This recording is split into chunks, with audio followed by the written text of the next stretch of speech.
Hello there folks, welcome and welcome back to Pxy-STUDY. So today we have good findings here to achieve lately this helper system here for the eyelid. So we're gonna retake, if possible, these helper eyelids, like just as a bonus thing. I didn't know how to solve it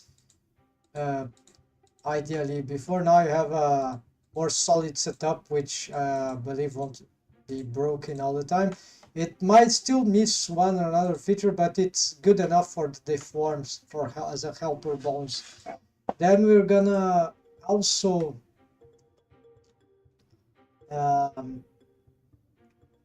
improve there's something about the eyebrow. No, I think there's nothing about the eyebrow right now. So we're gonna improve the eyelashes if there is time.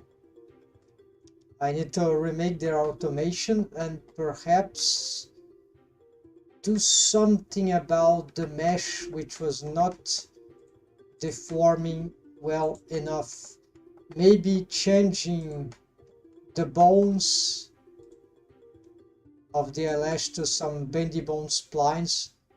Actually, we're gonna first try with just regular deformed bones on fake similar bendy bone spline setups, like a stretch 2 bone constraint, and then we'll see if we can get some cool automation out of that for this kind of posing. Actually,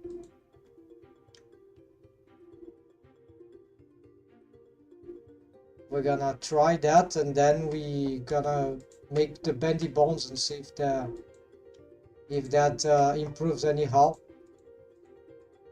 I already made it experimental, but because it's so low poly, there's no much advantage of the bendy bone for this.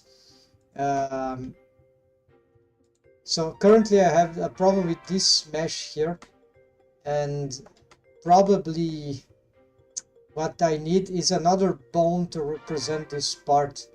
Yeah, another eyelash deformed bone, maybe to control this better. I don't want to make a shape key for that because there's already a shape key.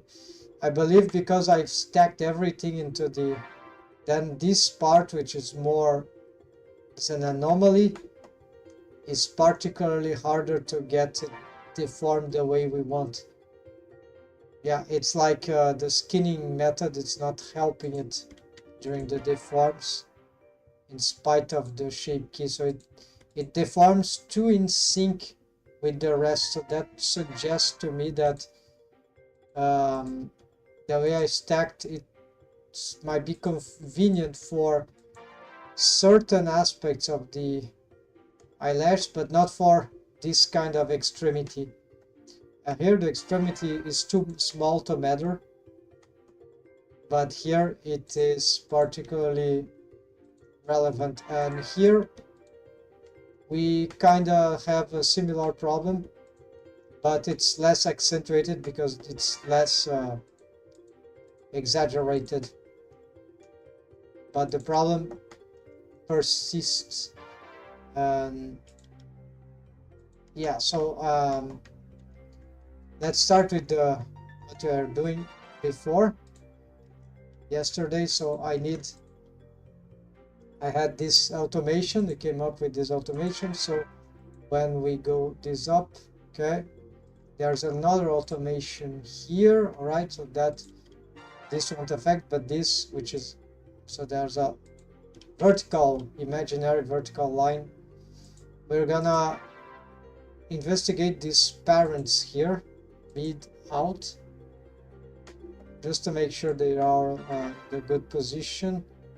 Bot out, bot mid, bot in left. Okay, so they are correct.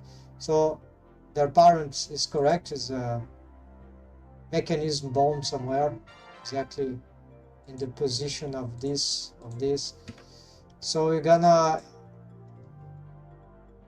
get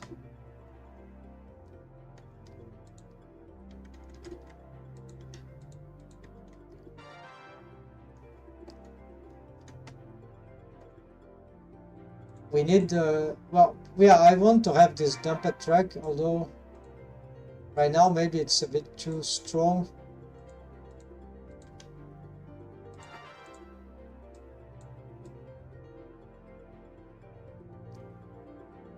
We can leave it like this, same here.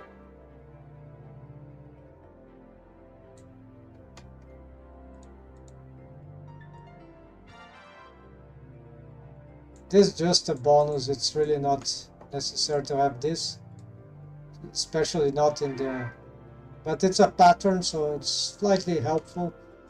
We can also, okay, we're gonna reset these things.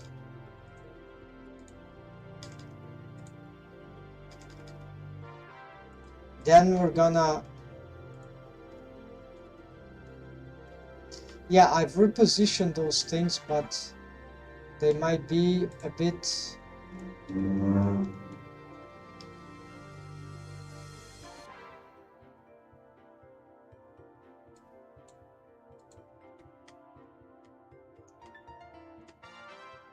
inadequate in their positioning.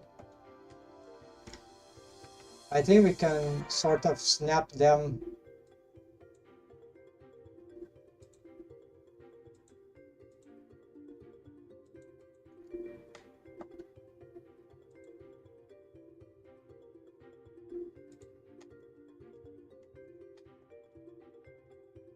Never forget, I never remember.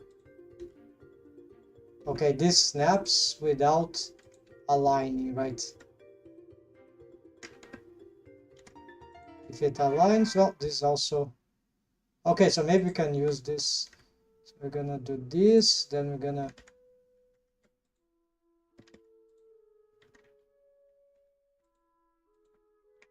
pick this, we're gonna place it there, we're gonna align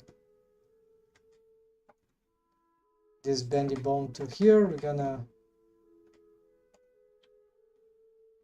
re-snap this here.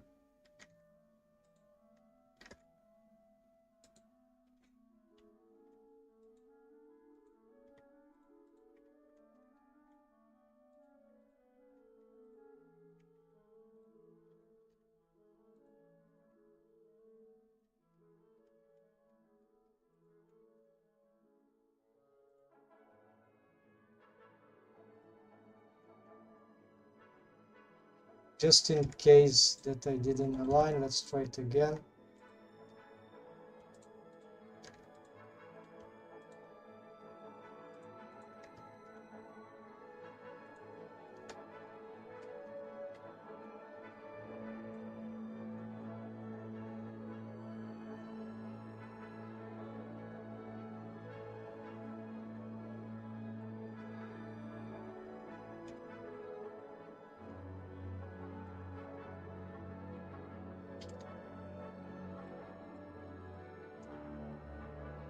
Okay, so this one is perfect.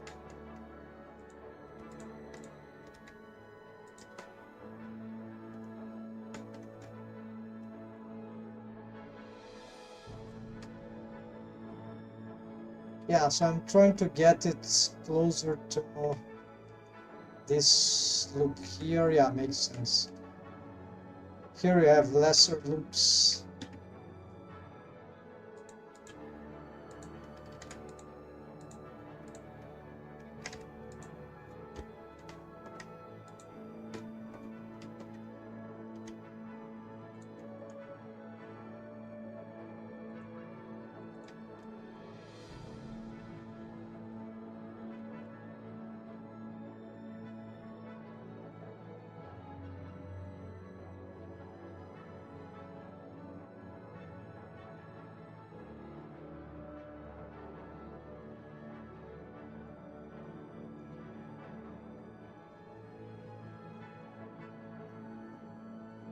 Yeah, let's simplify this thing.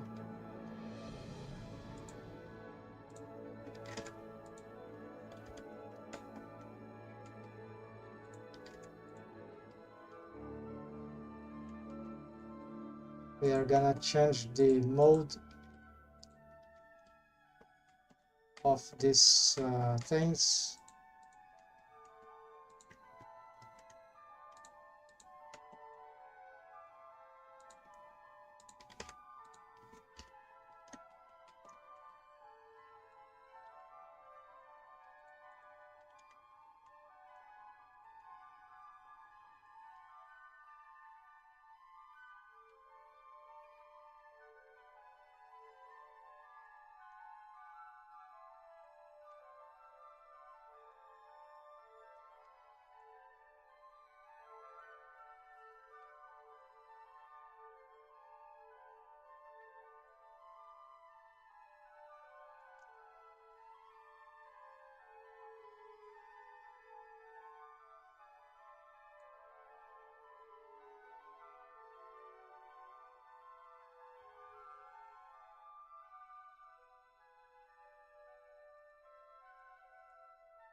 Okay, that seems okay enough. Then we got here and here. Now let's change this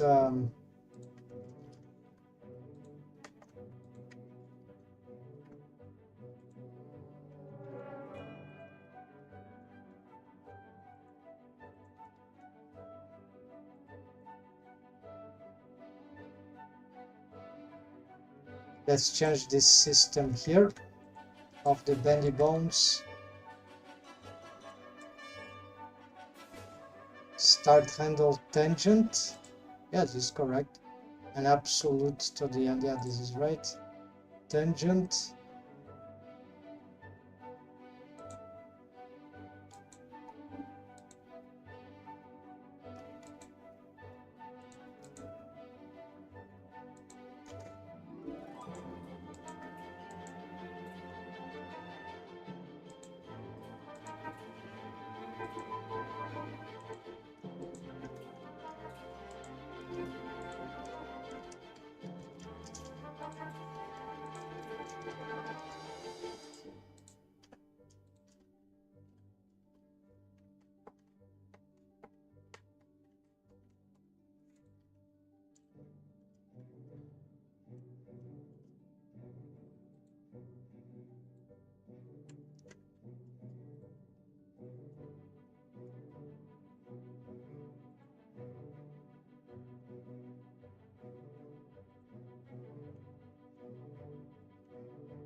Okay, now this is fine. Then we are checking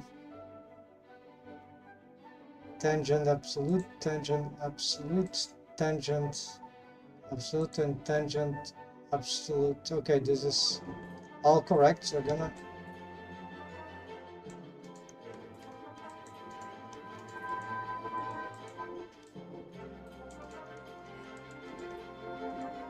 resymmetrize.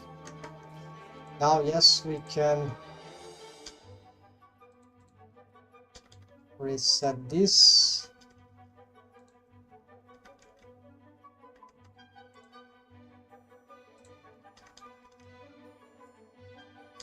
Just double checking. Sometimes we can. Okay, no problem here.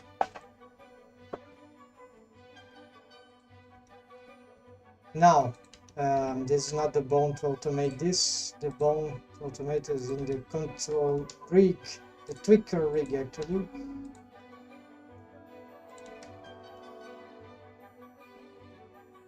So what we want is to make,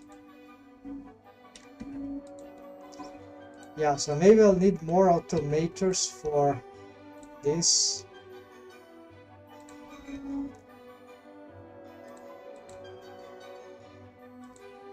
Actually, maybe this is fine because this already is moving the other.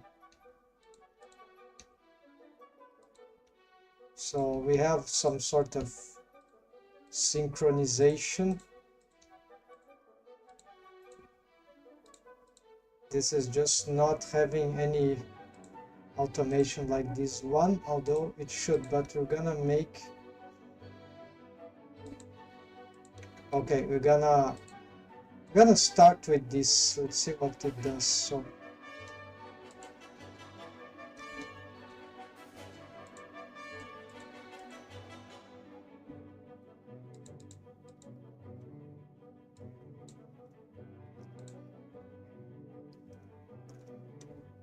So first we got a copy location. The order here doesn't matter of the. We're gonna change this this system because we want to use this target then.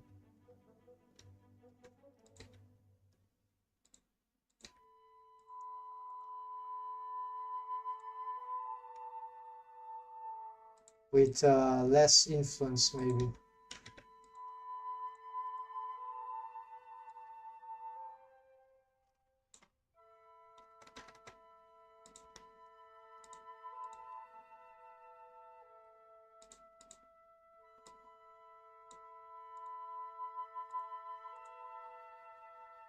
So this will help not make the mesh collapse on top, is like a something like that, yeah. And also we want this now.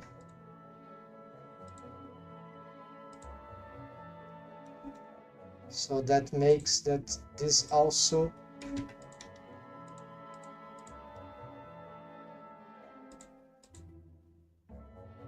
yeah, it can push down, but not that much.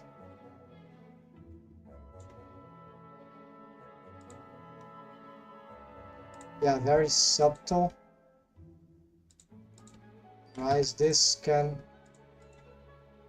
cause some conflict, pushing the mesh below here, that will be terrible. But this seems safe enough. Then we gonna reproduce this in the other direction.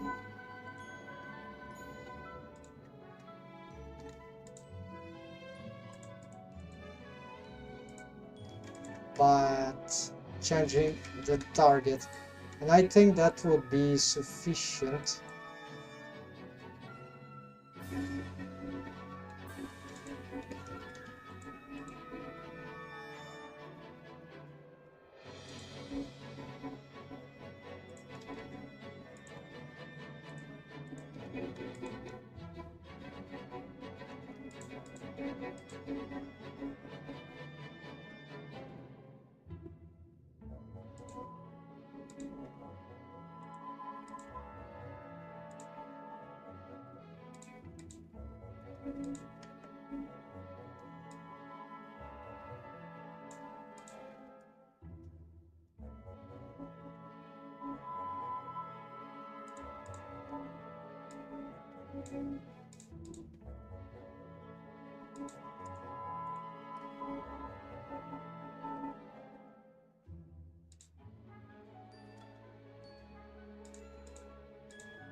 Maybe it should not go.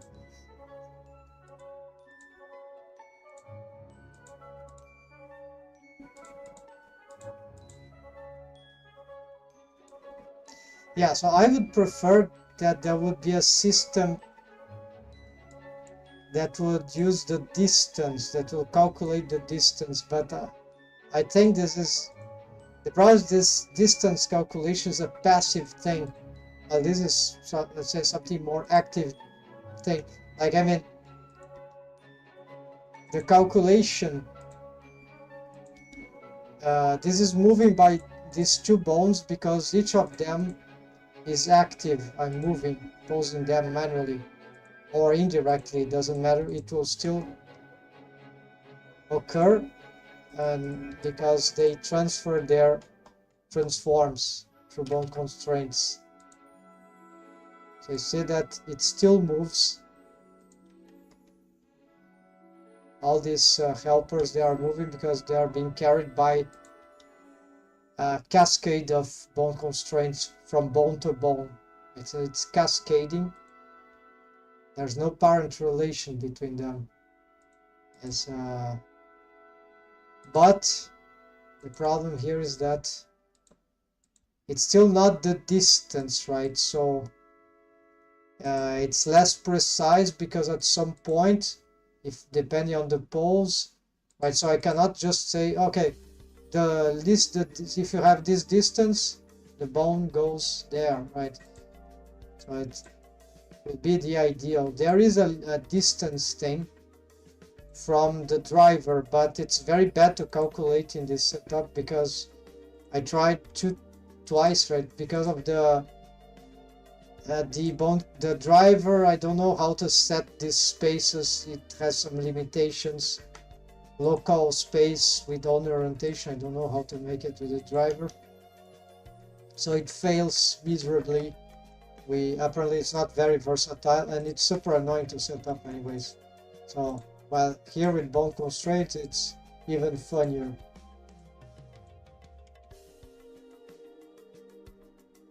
Even funny. Depending how crazy we are with rigging. If you're crazy enough, then even driver might be funny, but I think this is... I don't particularly mean maybe making some...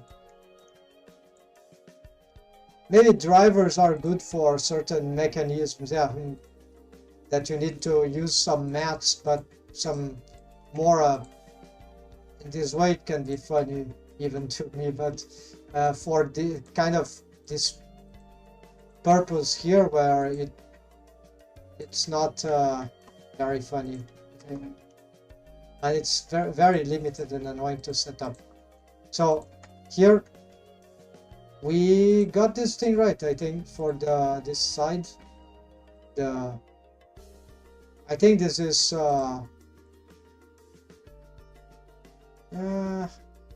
yeah, this is a lead crease, no problem to show this, especially not with the... Yeah, nobody will see anything here, so it's good to have the lead crease also. Okay, so with this fixed, we're gonna now propagate the setup. Well, we're gonna symmetrize this first.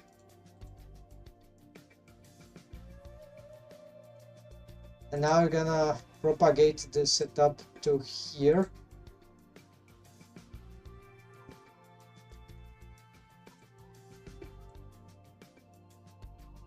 We're gonna batch some stuff.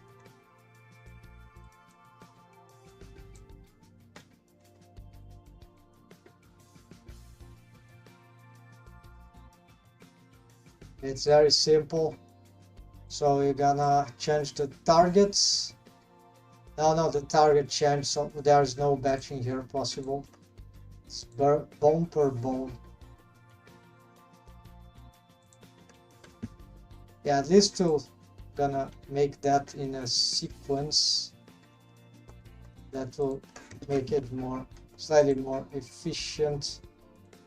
So I've learned through working slightly in production assistance.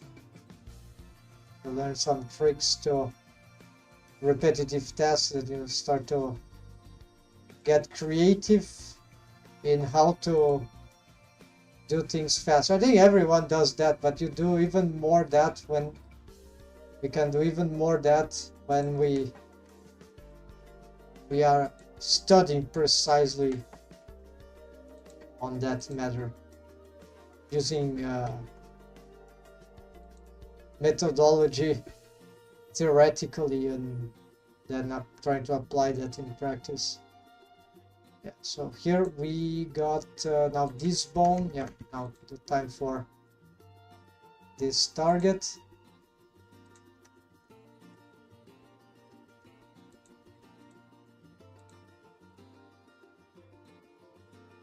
Okay, this is an old automation.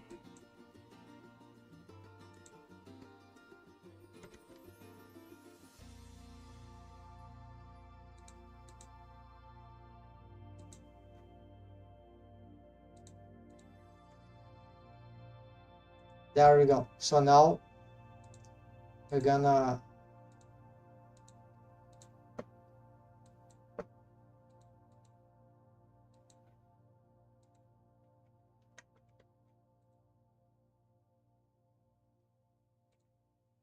open this up and I'm gonna see what you can get. Let's start with this one. Looks like we're getting a wrong target here, indeed.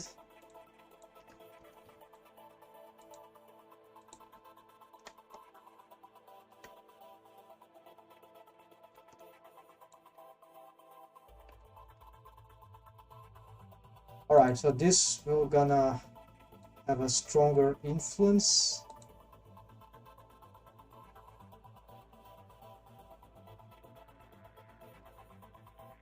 Why it is not moving? No, okay, it cannot have full influence. Otherwise it will totally negate the action. I don't want the bone suffering this bypassing, so let's reduce a little less, maybe about here.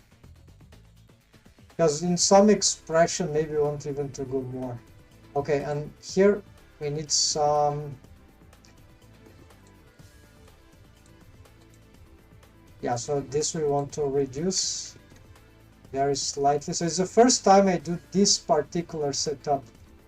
It's very interesting. The concept was old though, like maybe 2 years old, perhaps even 3 years old, but I was never able to yeah, it was not very motivating because I had other solutions that could solve this. So I was not in need, like in this case. I found a reason to actually apply the technique, right? Conceptual. It was a conceptual technique.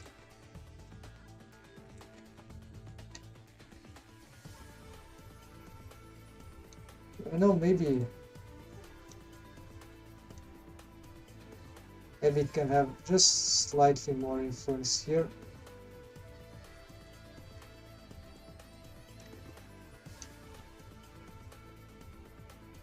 As long as we don't,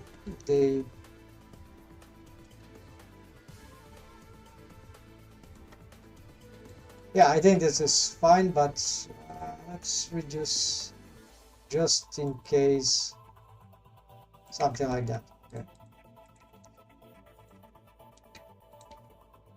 Now for this one,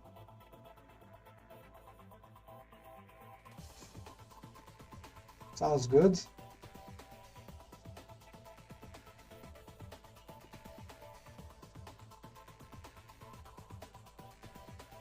Yeah, very good.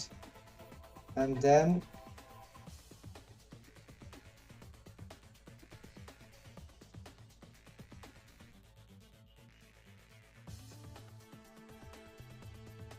yeah, pretty small influence, something like this is safe.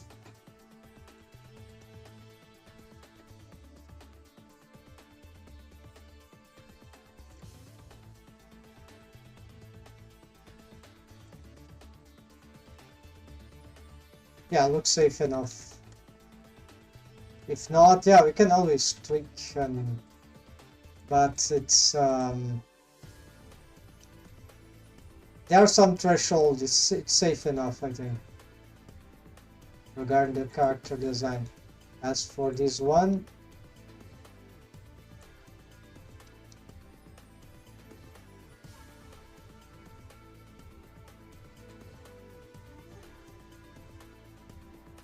this one is a bit odd.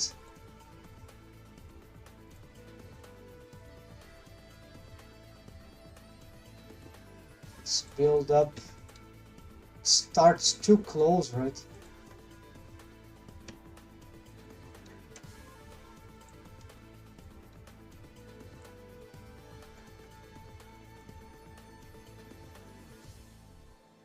Okay, but we see what it should do. It sounds...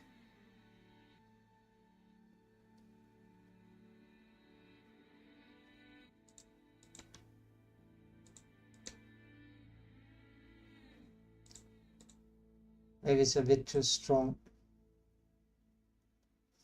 I'm not sure it's moving the right way though. It looks like it's...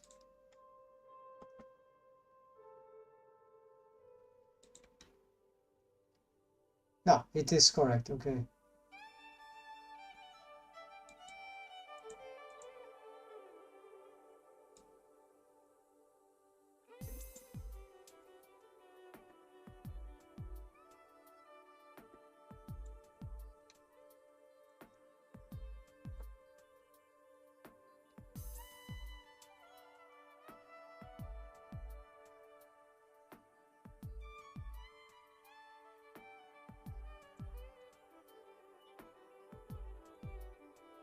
I want it to move less, right?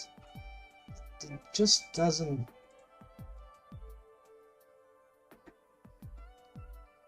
Okay, let's leave it at this. As for this is what I'm afraid. Maybe it's... here it's...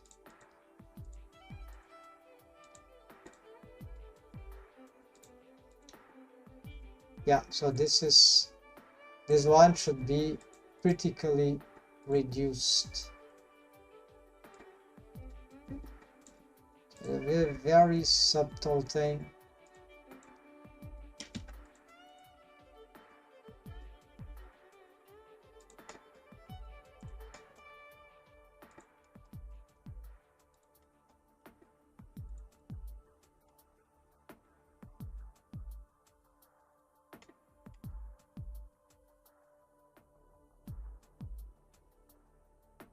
Yeah, like there's no reason to absolutely get that kind of pose, I think. I think we can do this correctly, yeah, without too much.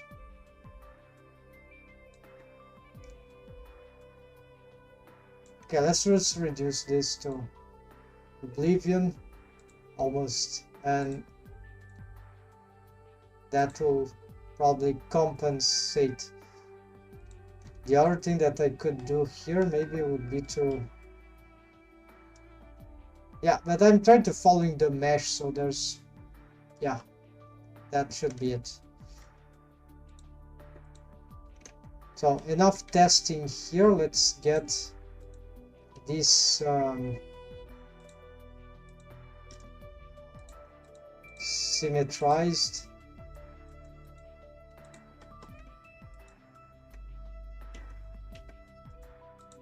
And done. So we achieved this already.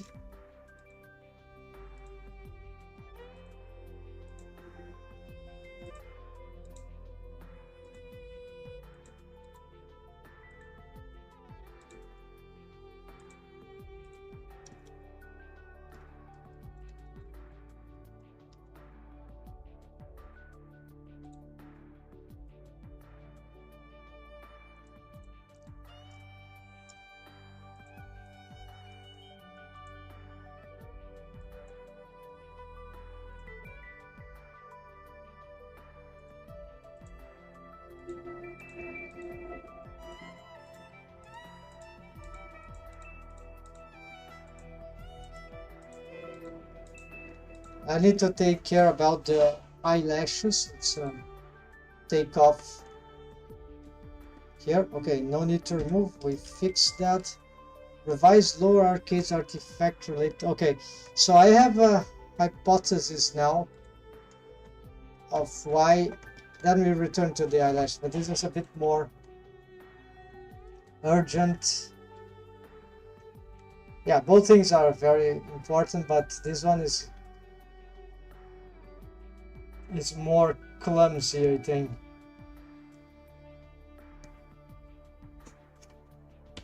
I believe there is a...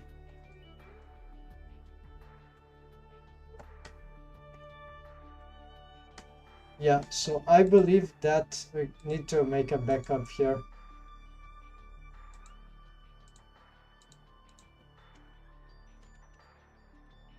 So before trying to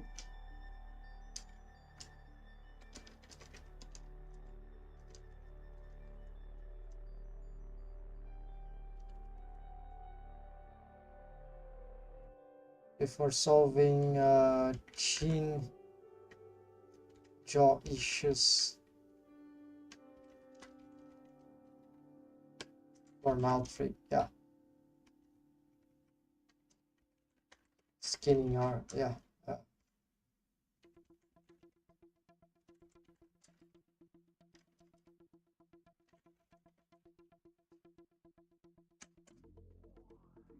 So my hypothesis is that when I've made, I am starting to make the proxy mesh lately. I don't remember for which reason. Starting to include the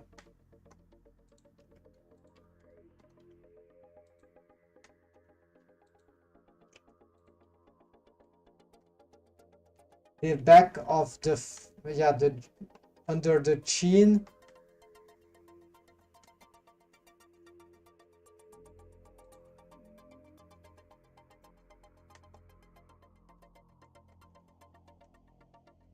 No, wait, it is like this.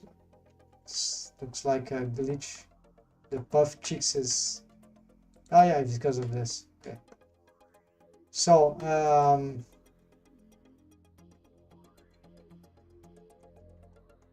yeah, I started to include this part here,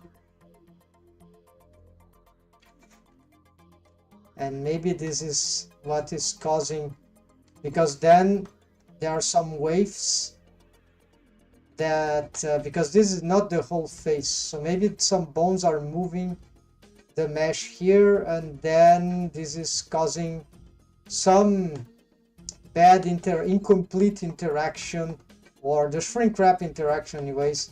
It's causing wreak havoc in the meshes here with the deformed bones affecting both meshes. It gets creepy.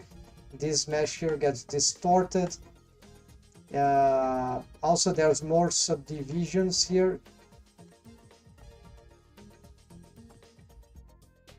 No, I haven't applied the...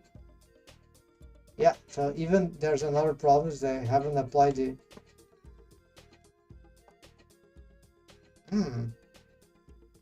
Maybe it's because of the subdivision.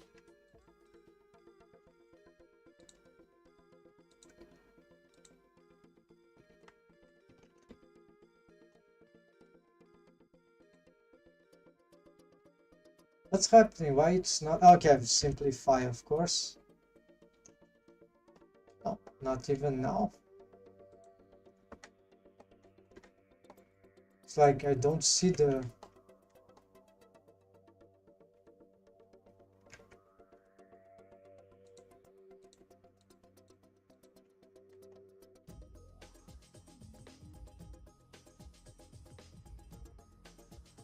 This is not subdivided.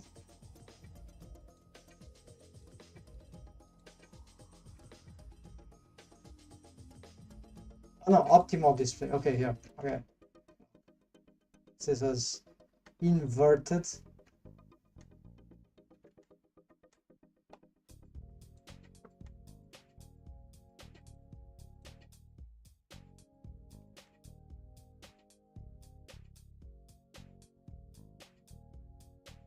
All right, so maybe it's because I didn't apply.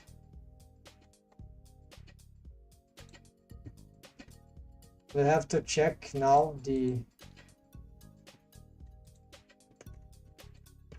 try to match the artifacts to reproduce what we have seen on occasionally.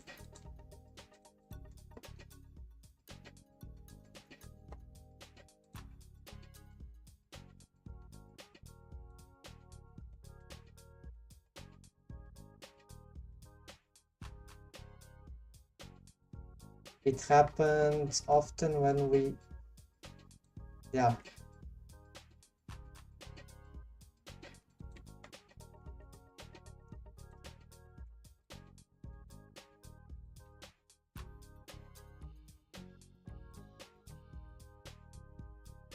is not currently super useful. I mean, we can use but not exaggerate.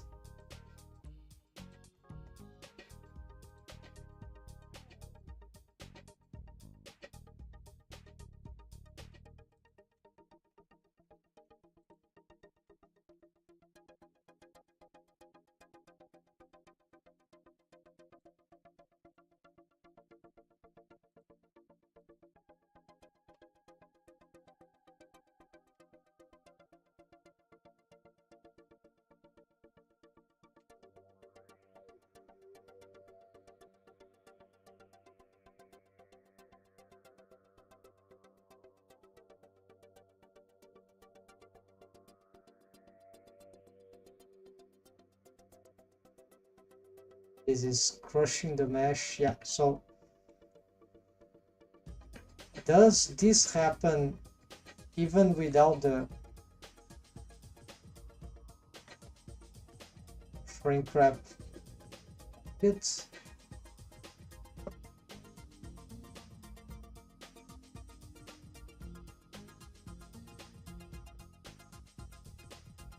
Oh, maybe that's just some waves. They are exaggerated in this part. Yeah, we're gonna check that too. Recheck those waves. So we need to take off this.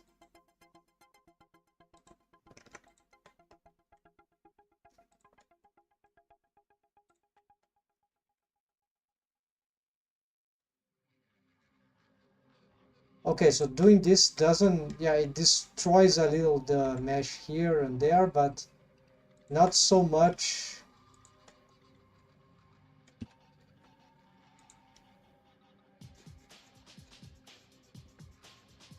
Yeah, it is different. It is different. Yeah, it's a different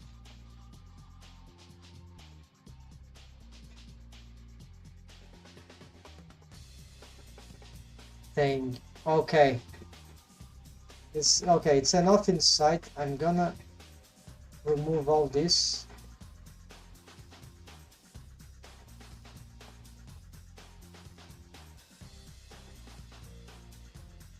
Should we remove this face loop?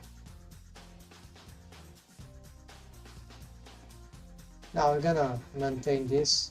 This, if we ever need something like this for the upper face later, for now we don't need.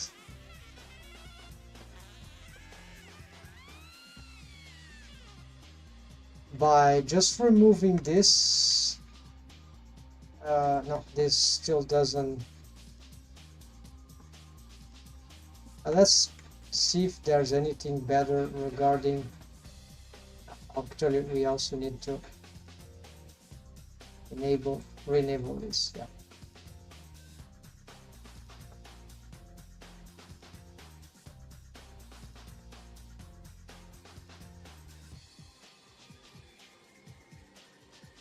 Now I see a. Ah, I see that. Maybe is that the arc is wrong now?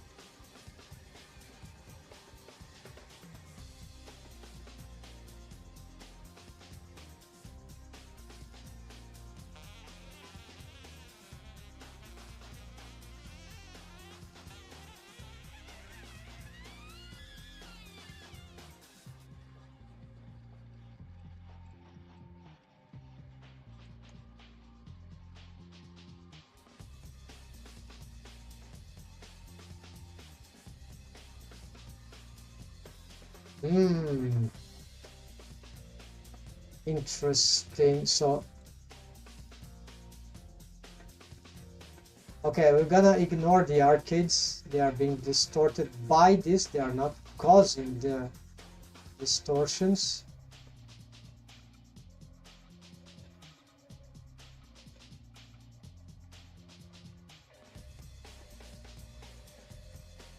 So it's something about the bones here, how they are interacting, I guess, and the wave paint, of course. Maybe both things.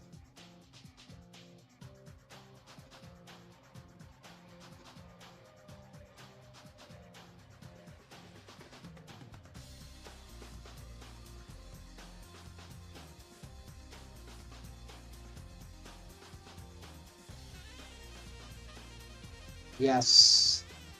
So this jaw controller is a master jaw. Should it just control this thing? What if we disable this? Okay, this doesn't solve anything.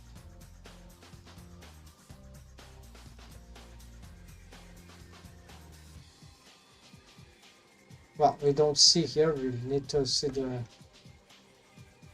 real character.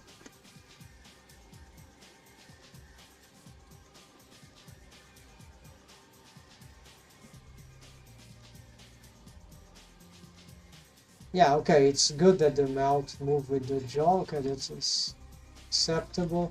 Can we use this? Or is this, yeah, this is causing, well, this will cause this anyways. Oh yeah, maybe it's causing this because it's not carrying some bones with alongside it.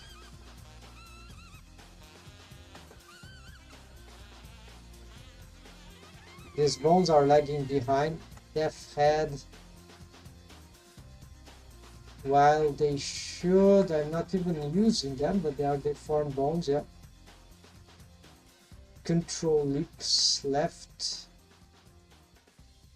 Deform head.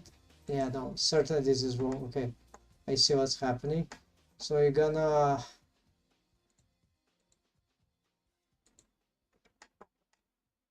okay, we're gonna parent them to this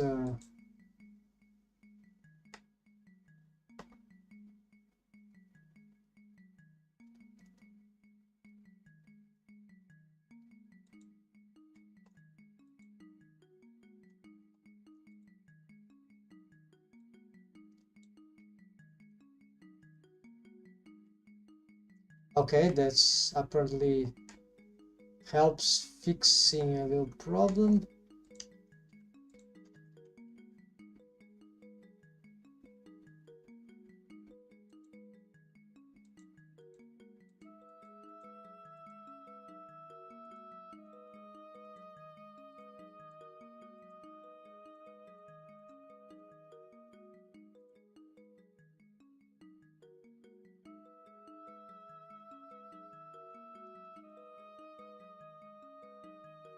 Yeah, it's not too bad. At least there's not, yeah, we can. And does this work now? Okay, now this gets some usefulness.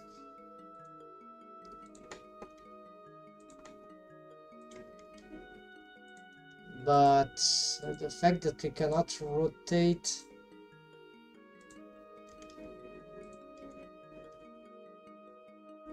not that it will help a lot. Yeah, just give the impression that we have better possibilities, but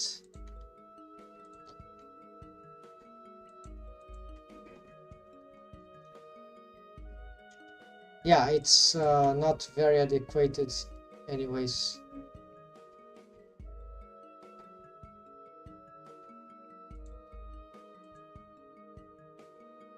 This seems to work better for animation also, so I'm not gonna use the shrink wrap here. This is not safe. It's jumpy. So what we're gonna do for the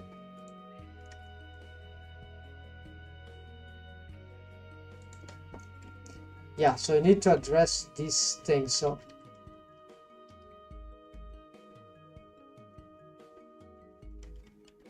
there are some tweak bones that should appear here. Yes, indeed.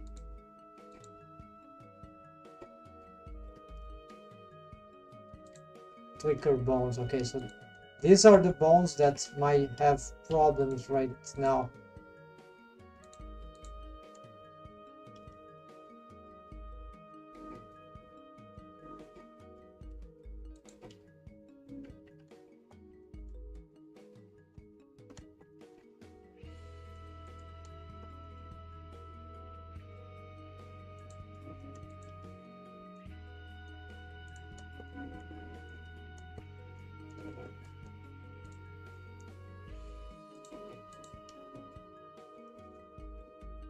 interesting.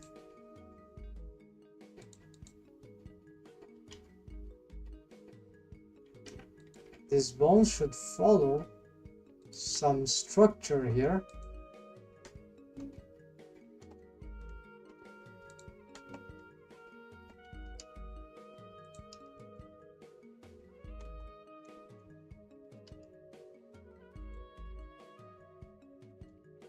But currently it just follows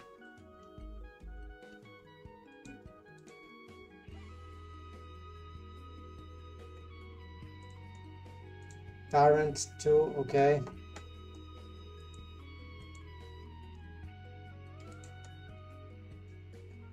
Yes, okay, it needs to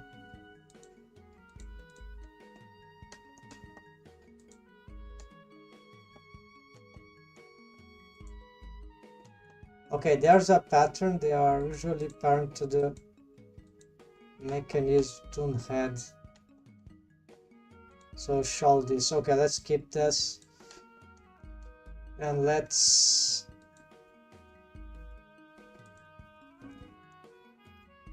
master jaw. Okay, understand. We're gonna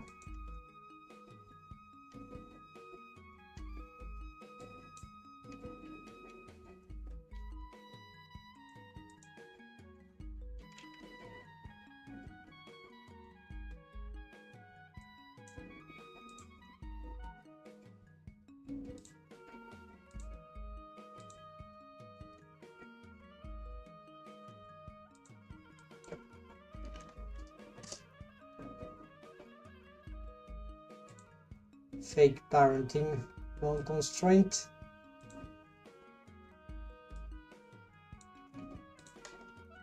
That should activate it, yes. Not that it is moving the way I wanted.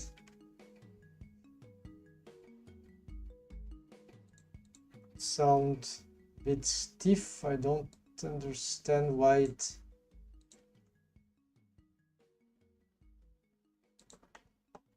okay, it's probably responding to other bones. Or well, why it's trembling? It's just a vision glitch. No, indeed the mesh is behaving weird there because of the shrink wrapping contraption, but that's okay for now. Do we see that this thing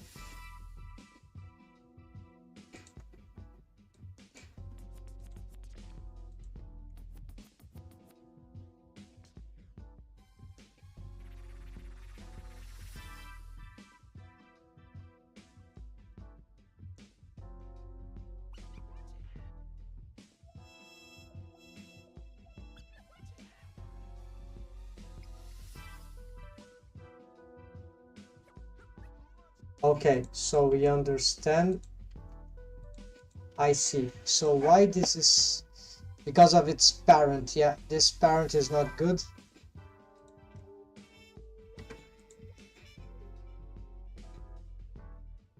So we need to make this follow the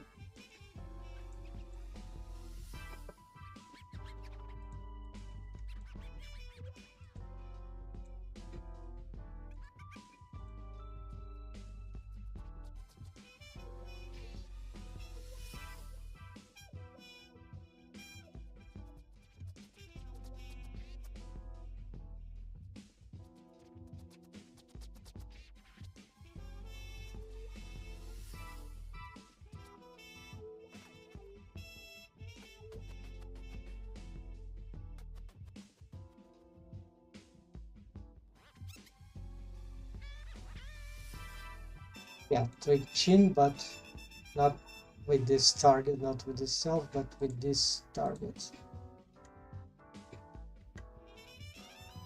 Full. Now we have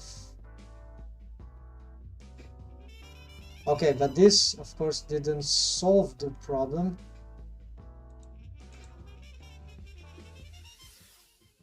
We need to have this arc correct. Yeah, I know what why I'm getting this now. Yeah, of course. So what's happened is that I changed the position of the bone in a very stupid way. I was just testing, but now it's creating rig havoc in the rig, so we need to recover the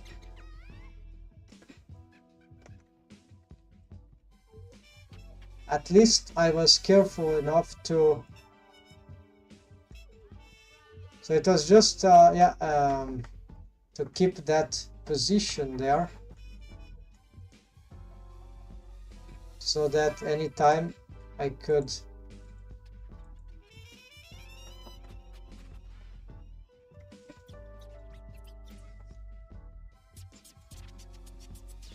bring this back in case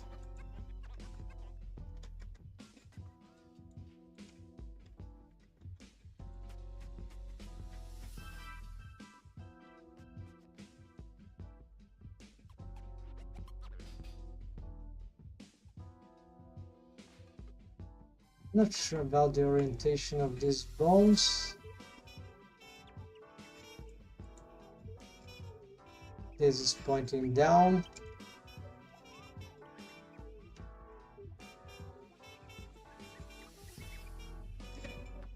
This is pointing down. This, okay, they are all pointing down, so no problem. Master jaw and mechanism jaw, okay, makes sense. We then also need to probably reset this, and now we have an equivalent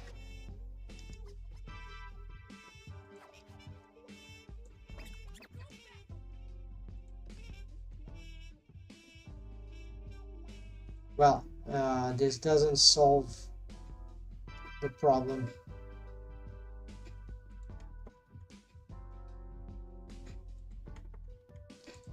So now I suspect it could still be something about the curvature, but let's check something here. We're gonna make a test with the deform.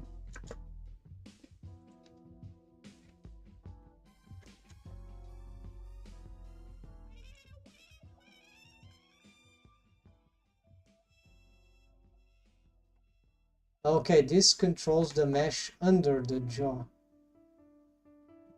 Interesting, so this bone doesn't control the mesh in front. That means that, what about, oh yeah, these bones, yes, they seem to control.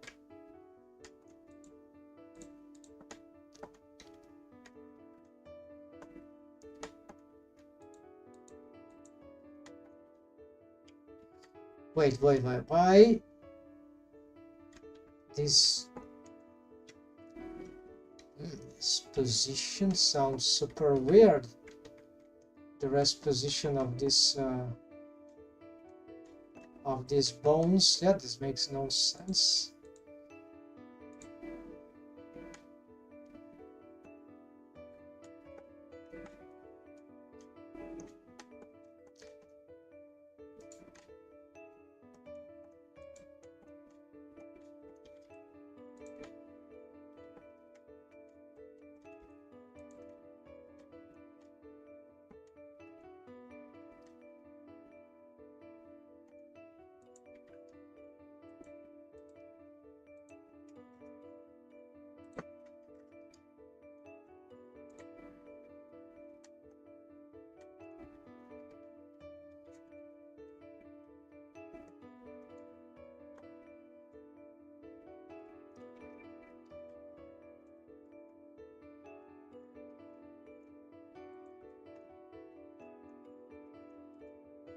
It's not even the way I like to do it.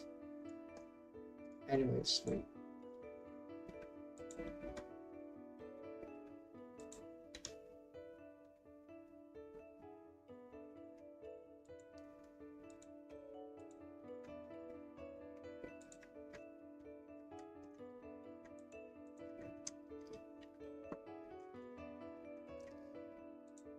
I'm afraid if I change this now...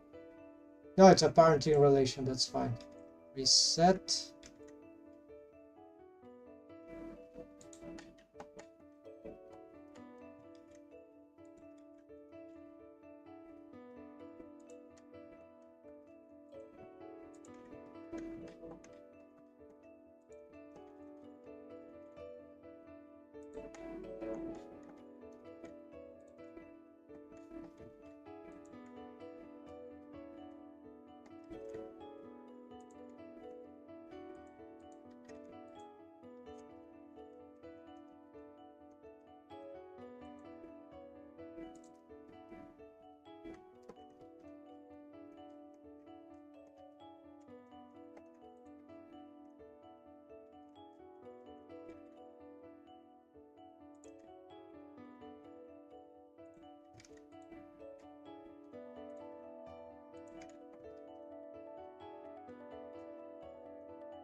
Yeah, just improving here the curvatures. Okay, let's see.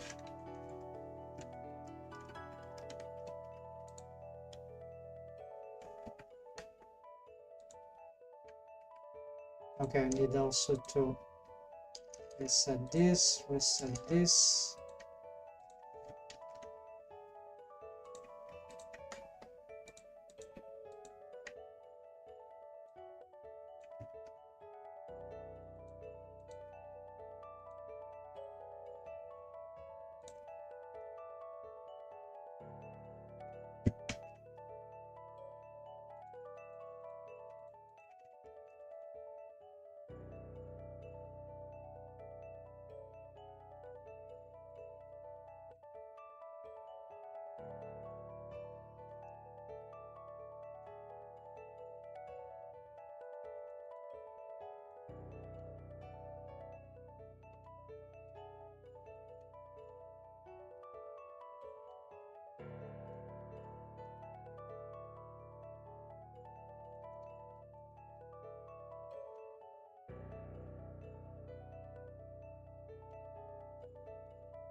It's a little detail here, not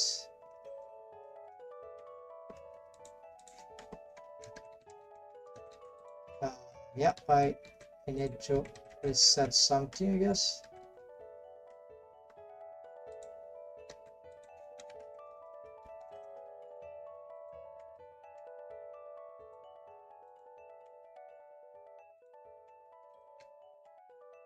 Weird. What did happen?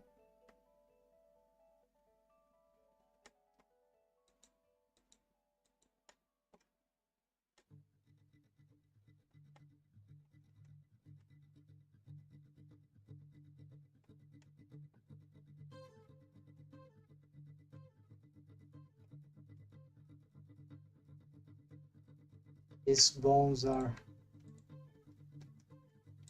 a bit stick.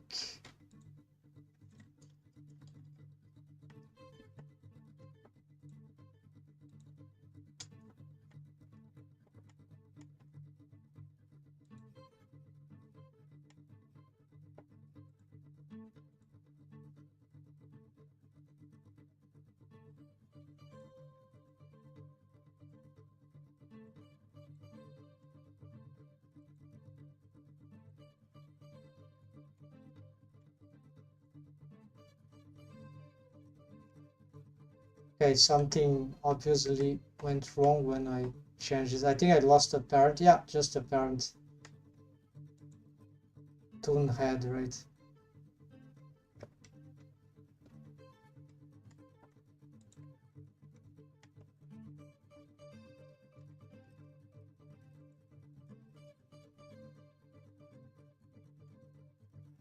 And this, oh yeah, okay, I lost a parent for everything. Whatever.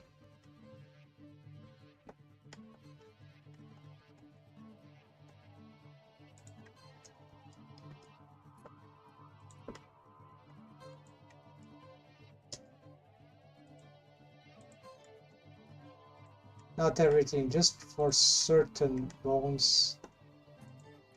Don't know how that occurred.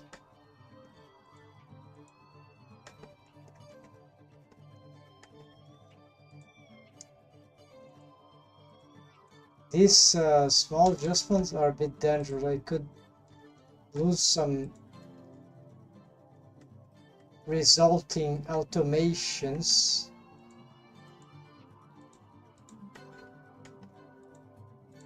Like small tweaks, then you have to compensate later. So this could be very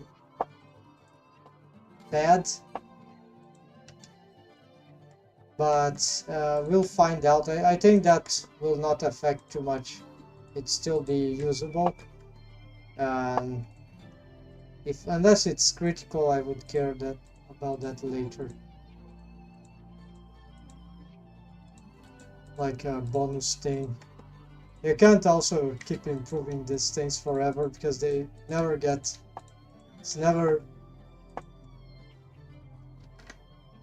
perfect. Like it's not like 2D art. 2D art is like, at least for my assessment, they are a piece of artwork in the 2D language that it's basically too good to be true. It's hard to find something that, even to make an educated critique, is like very difficult.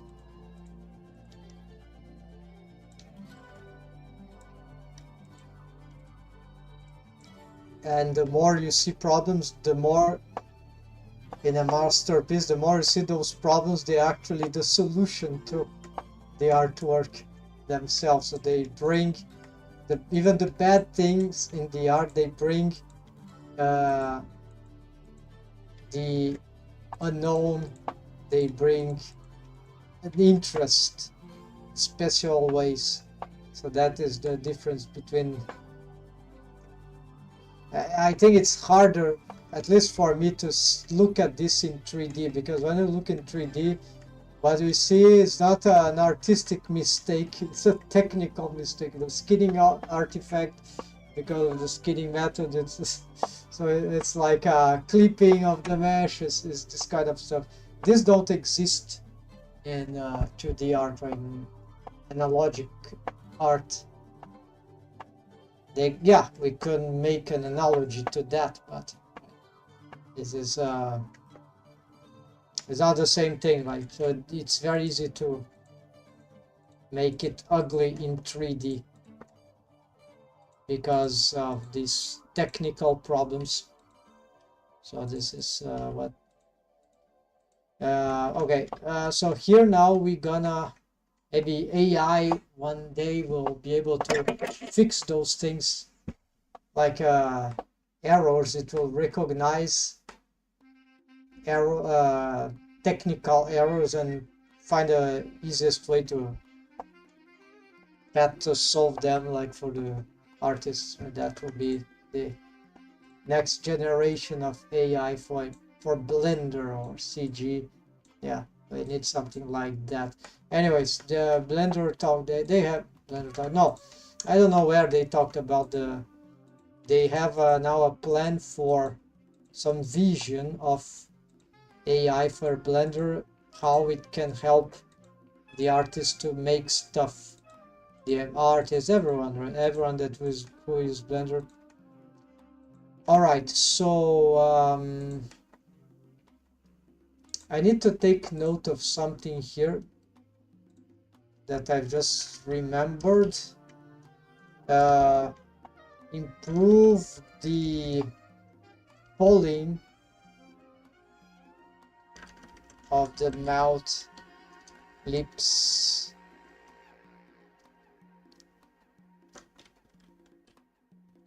So this relates.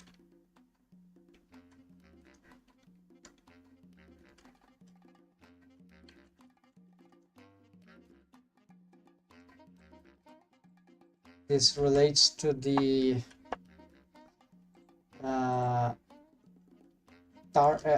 shrink.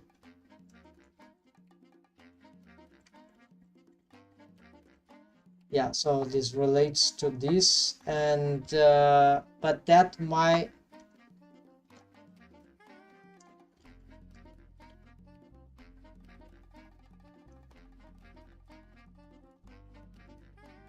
no, hold on.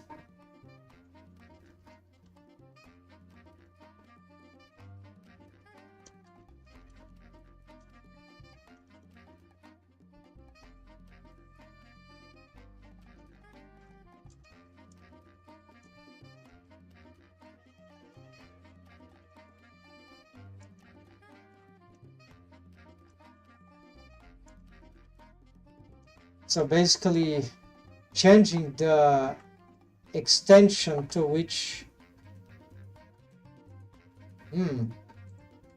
no, maybe not. Okay, maybe we can do this right away here.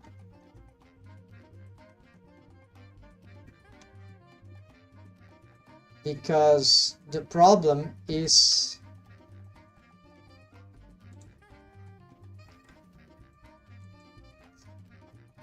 I'm not gonna include the lips, right? What I'm gonna do is just yeah, no, nothing to do with the so what we're gonna do is to just expand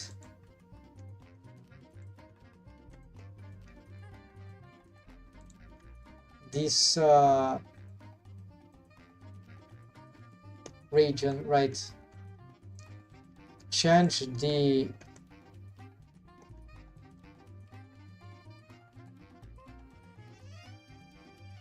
currently, yeah, the wave. So currently we have these waves. We're gonna smooth them out.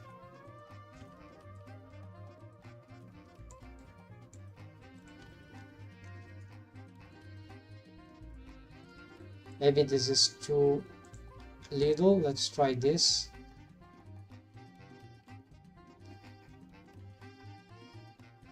This one is that. We're gonna change. Currently the operator doesn't allow this.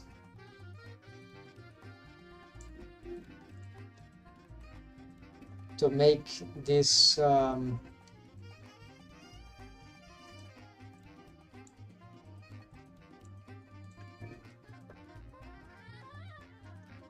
selection on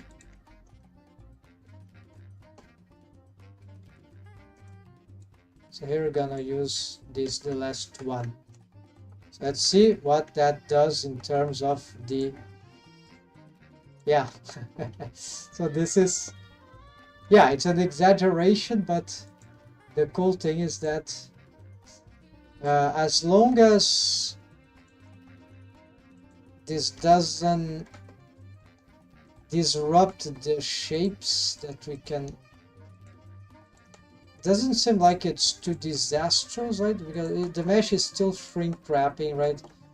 But hold on, we're gonna we need to look for the melt again, because this could cause more clipping.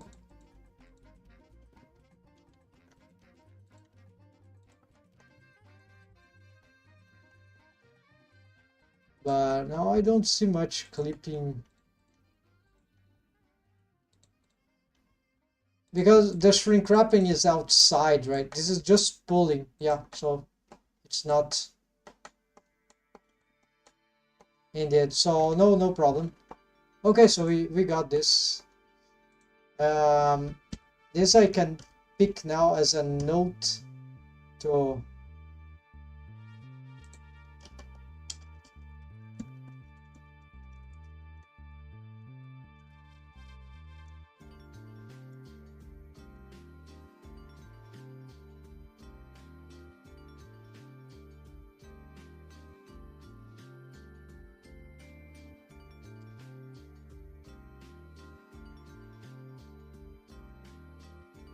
technically you could even create a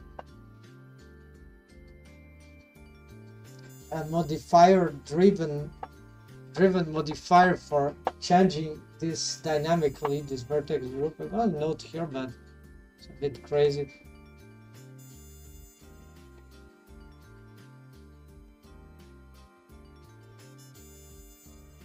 It doesn't include the ellipse exactly. Well, actually,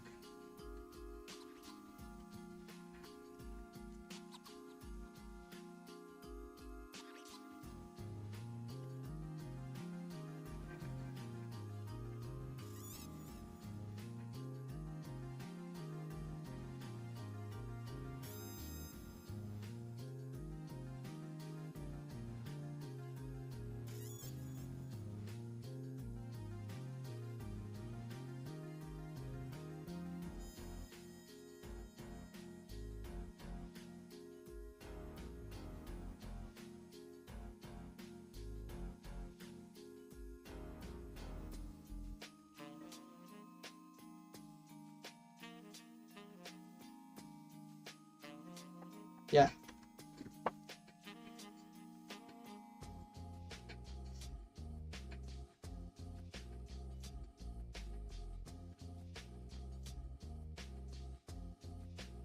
And could make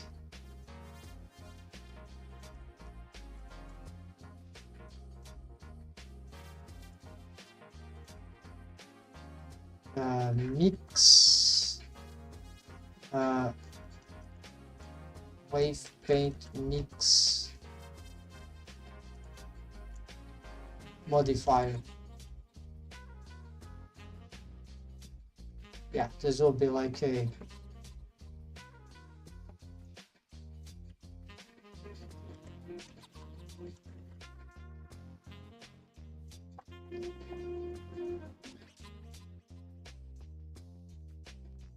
okay, now here let's return and see. Okay, not body, let's return here. So revise lower arcadia, this is what I'm doing related to the muzzle depth bones change. Can't find what is the reason for this crap. Okay, first let's see if some bone is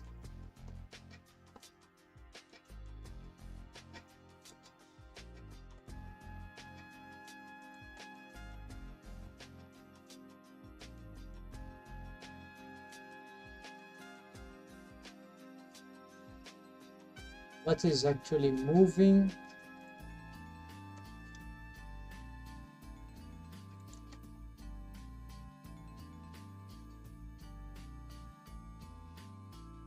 These bones are lips, they are not affecting the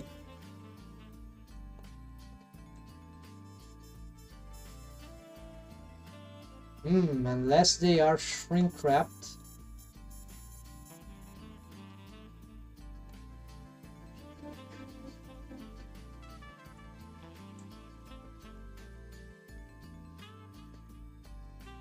No, these aren't shrink wrapped. What about these ones?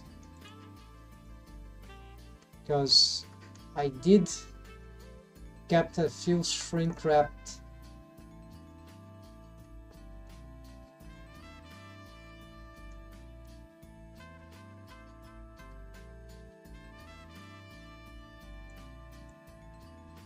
Now this is not responsible for this.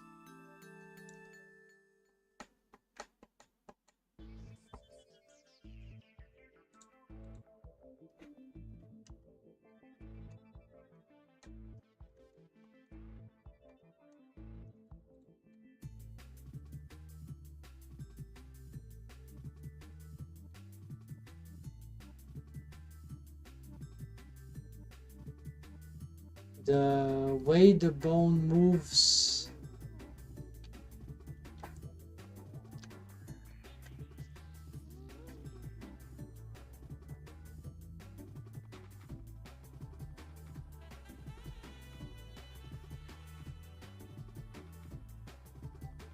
it's like the pivotal is doing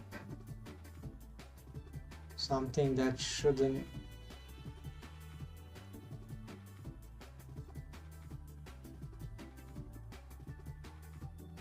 This is something for the side, so this, I doubt this could be responsible. Yeah, this doesn't even, well, actually, if it controlled the,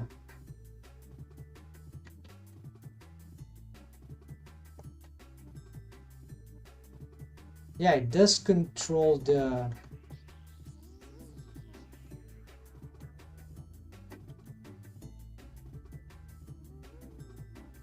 maybe you need to blur more these waves here all around.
Yeah, so these are the main culprits.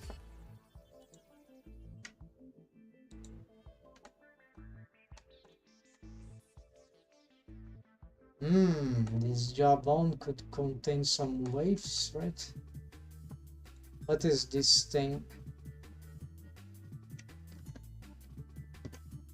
In terms of just a stretch too.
Okay, fine. So this is what we need to address on wave paint mode. The problem is that we should probably reduce this.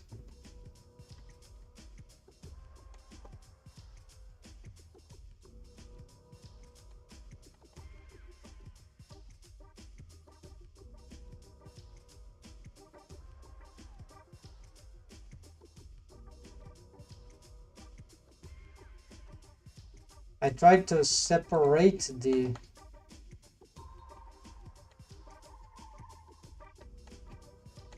I changed the waves of this. Their position don't seem very accurate also.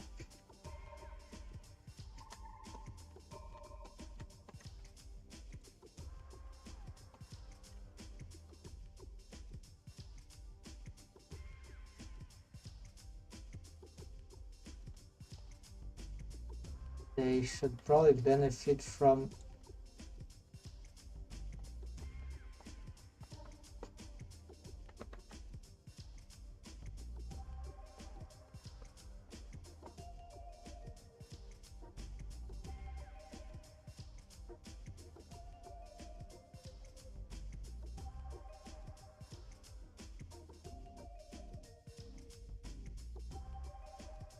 some adjustments here.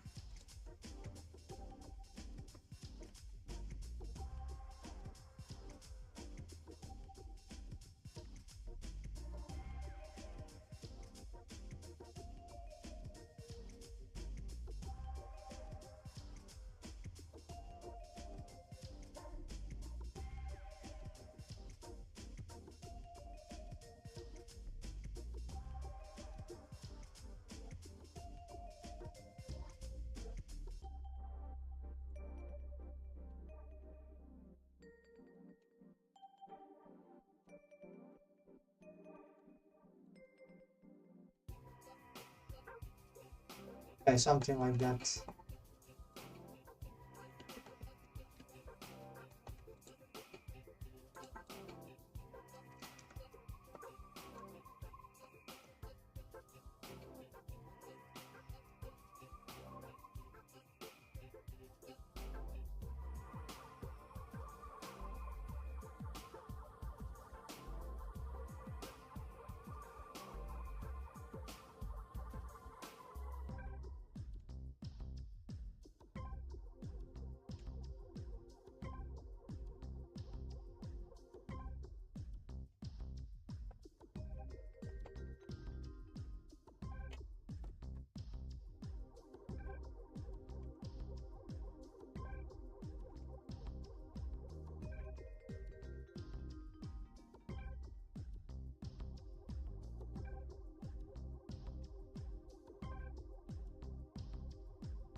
Yeah, the arc of motion is wrong, right?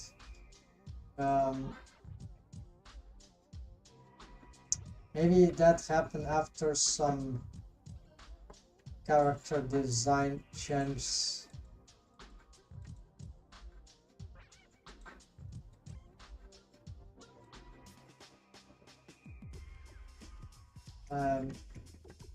It's difficult to know, but we're gonna try to change this. So we need something that is it's going in this direction, right? It's simple as that, tricky as that. So while it needs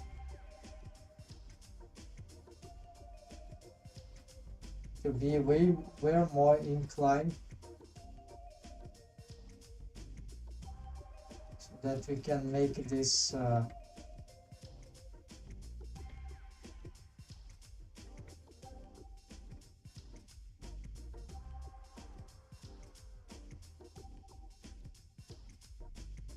the distance really just matter for the reset here.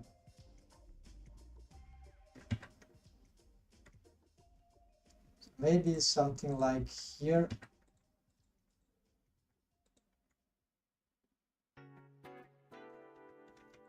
So as weird as it is, that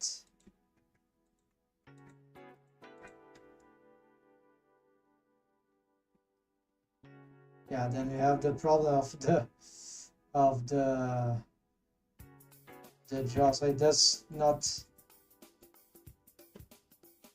sure this will work, but anyways, let's see if we need to reset. Oh, this didn't follow up. I've saved before, so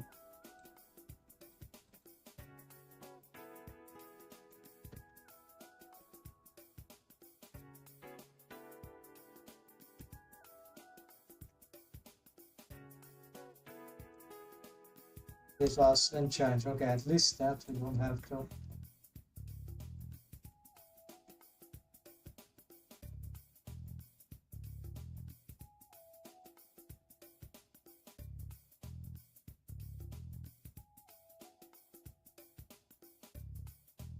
Yeah, then of course the problem is how this goes down, right? Can have two curves, right? And is it working with the, I think it's disabled. No, it's enabled. Okay, so it's a possibility, right?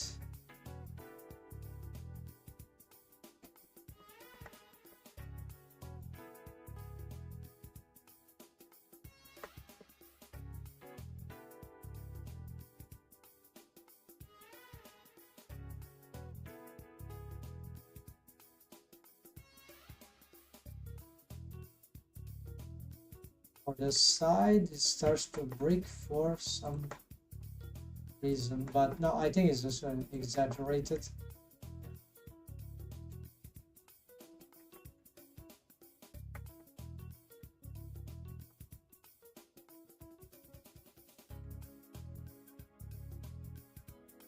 And this, not sure what is.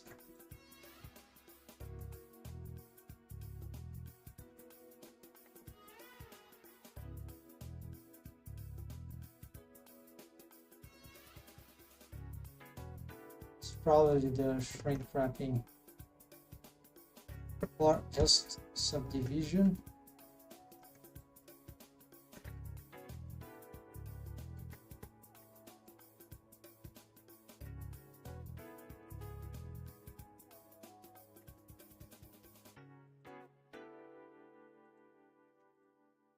It's probably the shrink wrapping, maybe this, see? No, still glitching.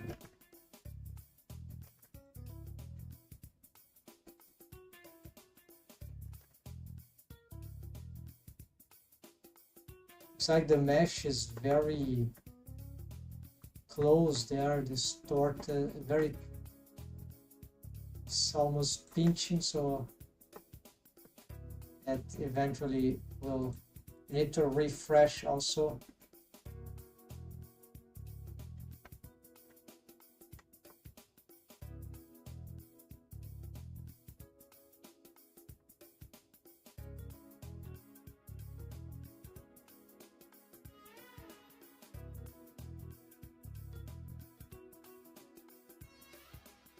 Easy to do here. Maybe just redistribute this mesh.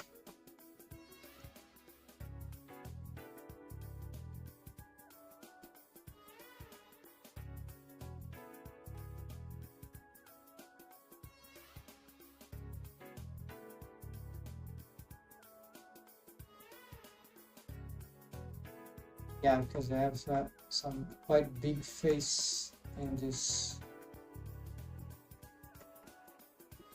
face.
trying to make it slightly more regular.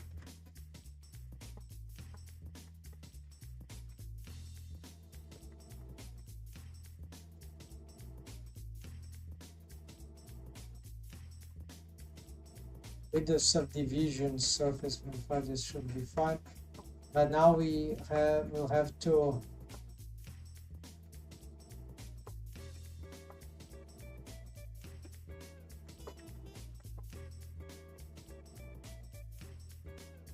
not sure this change here will compensate, but let's say that this arc is not so terrible. It also works, right? Another possibility would be that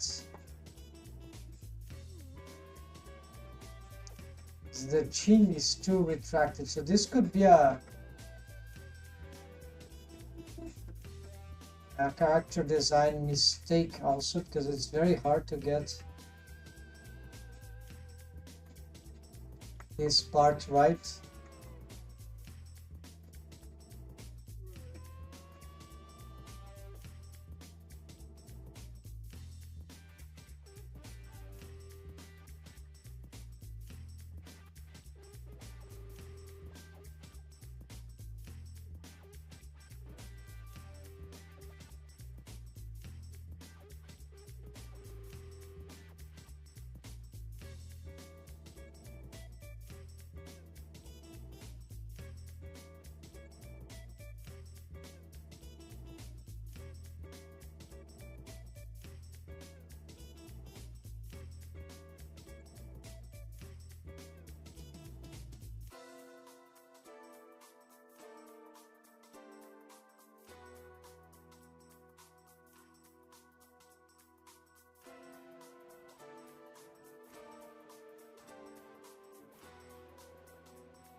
Something to assess through again.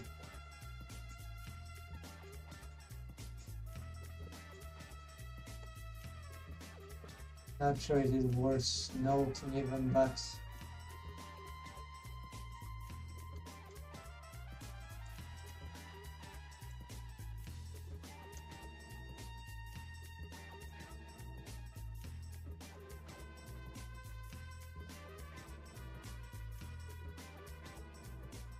the bonus is bonus, right? It's not for streaming now, and it will be after I achieve the version here of the character.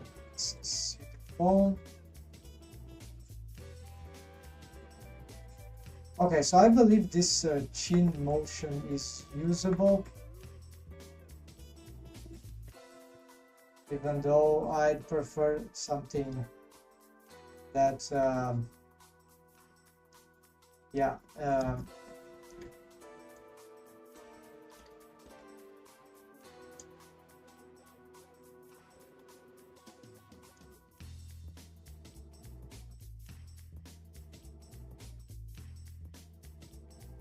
in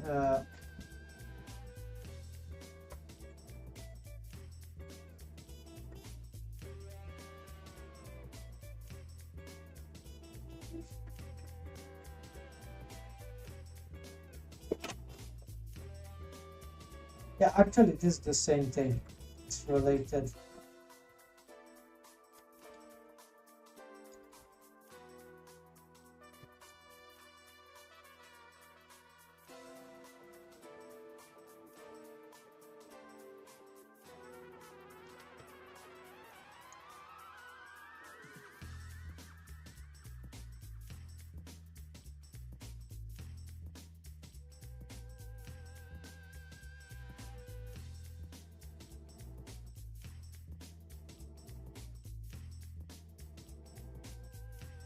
Now let's look for the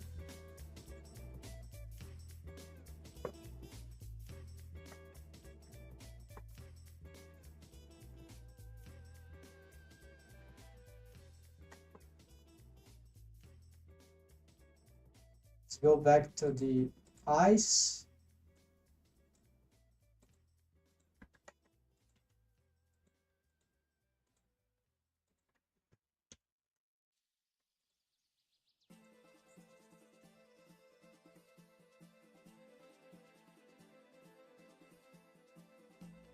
and we need to address the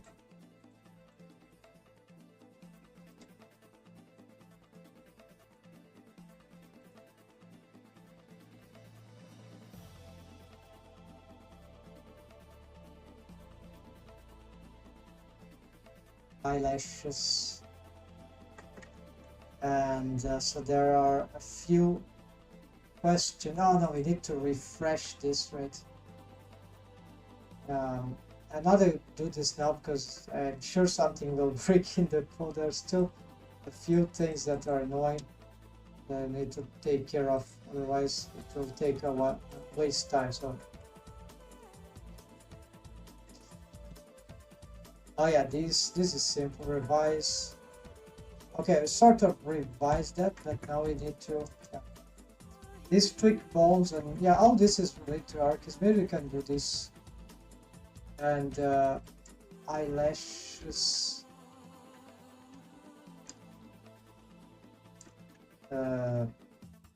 outer tips,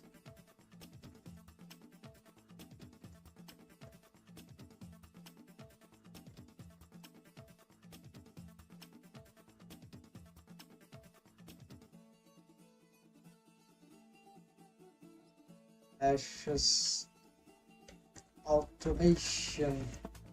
Yeah.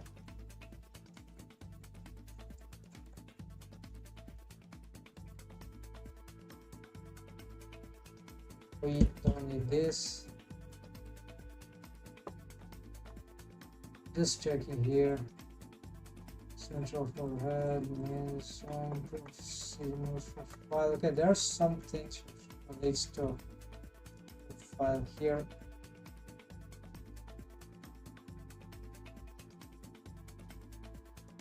Shape key problems and driver revitalization. Yeah.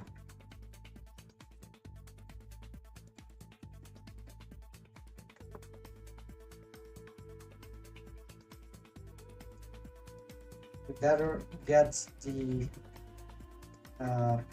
Pxy mesh before we go solve this.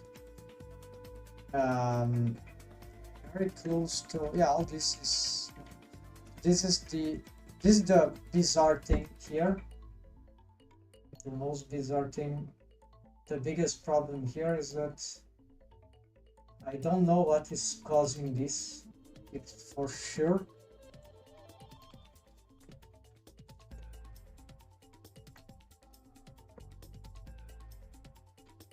Most likely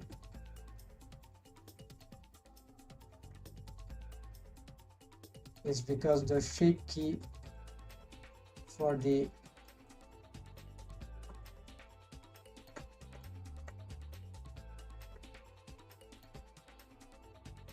it's not so bad, but it's also not very interesting.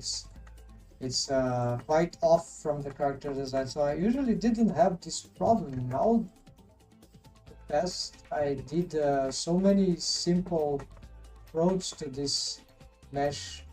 Right now it's not good, right?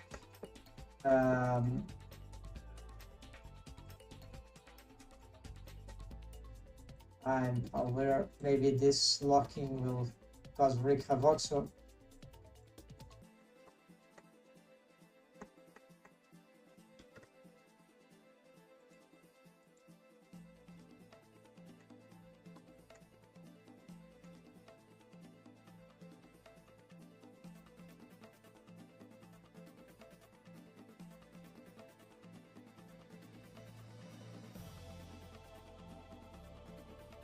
I suspect it's because of this strategy, because the eyelashes, they are all start from the same points, and that's why this will sort of, as we deform these things, they'll start to not,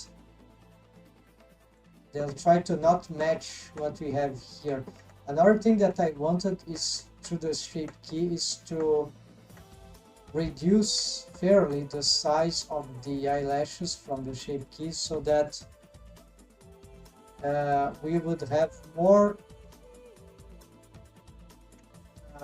we would have to shape them more through the automation or maybe posing the bones. So meaning that this is not, doesn't need to be so much exaggerated here.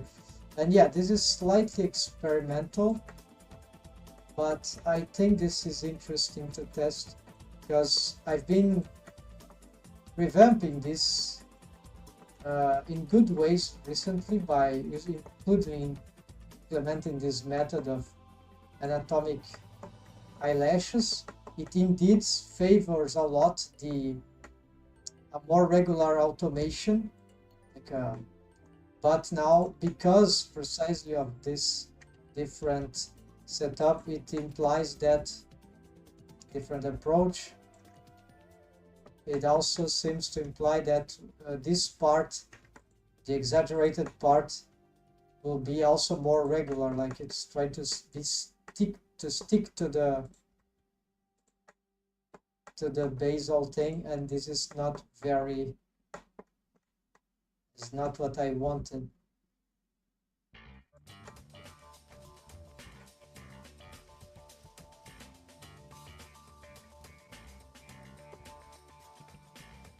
So of course the faces here are creepy. I don't think this is good enough in terms of mesh topology. I had a different approach, so we're gonna try to make this better. We have to readjust the waves though, for whichever new thing that GGC, if you know, can version the outside of the mesh. Yeah, so this doesn't sound good. So how do I solve this thing? We could have another quad here. Yeah.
This face is a bit awkward, but I think we can use it. It's probably better than what I had before.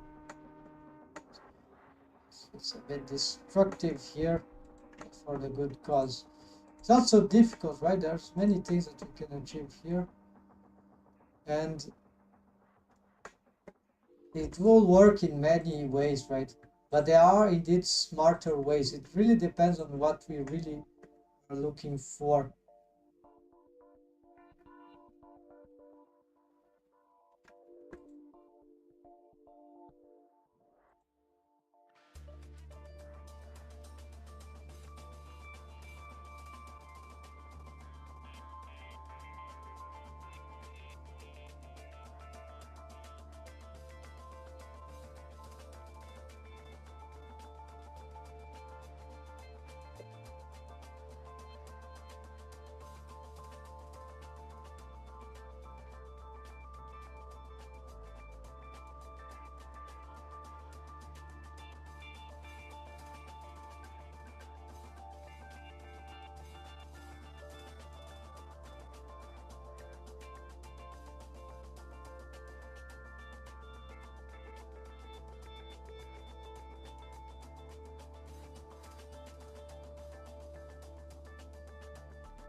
This particular one, never tried. What is this?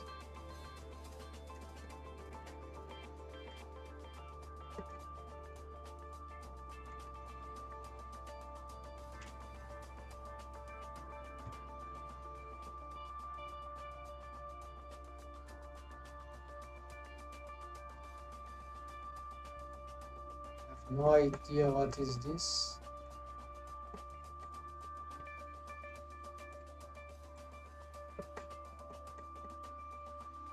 It's just texture.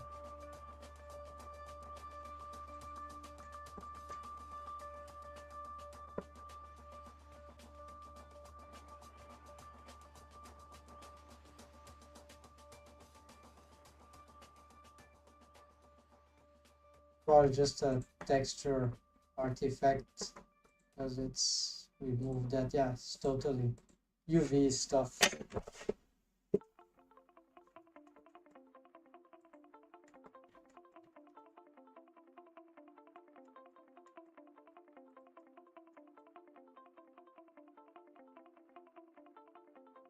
Maybe we should make this into a trigon in the end. Because yeah, it sounds more reliable.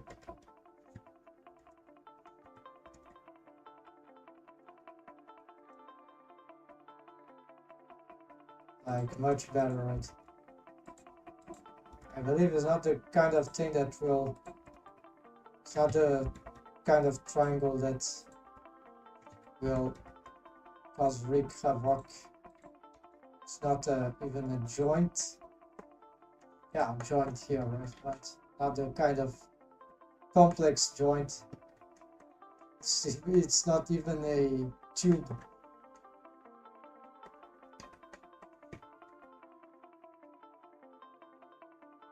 Okay, and let's hope that yeah, this is totally the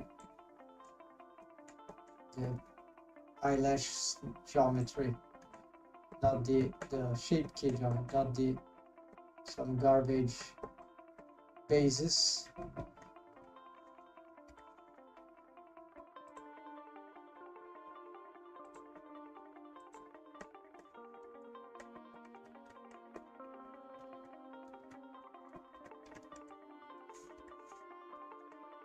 So we could, yeah, do the same now to the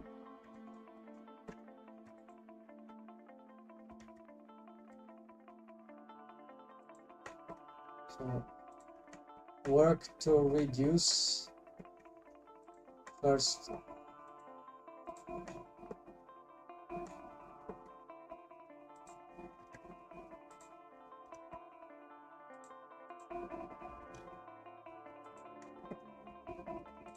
strongly reduce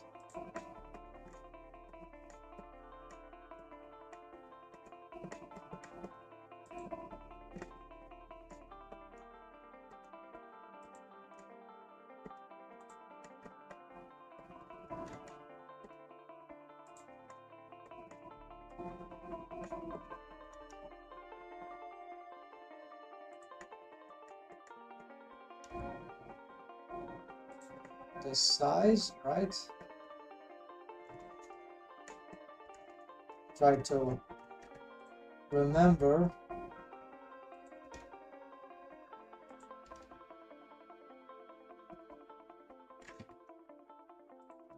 or just mark this.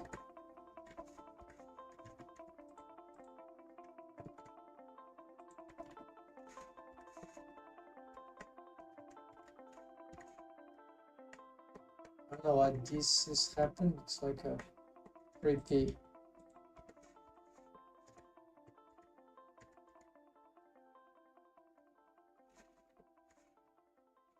Right. Anyways, let's return here and see if this produced any visible besides the texture.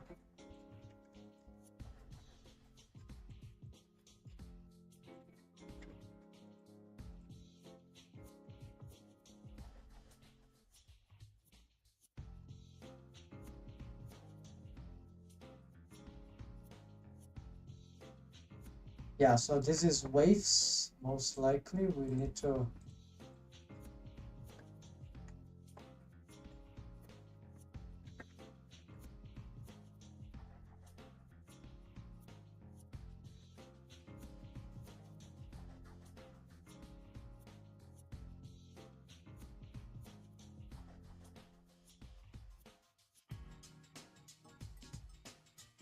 the ways for the ISLs is pretty straightforward.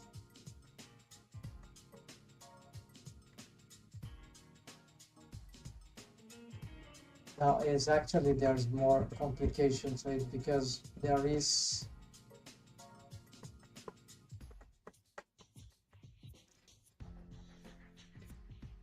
some target vertex groups. One of them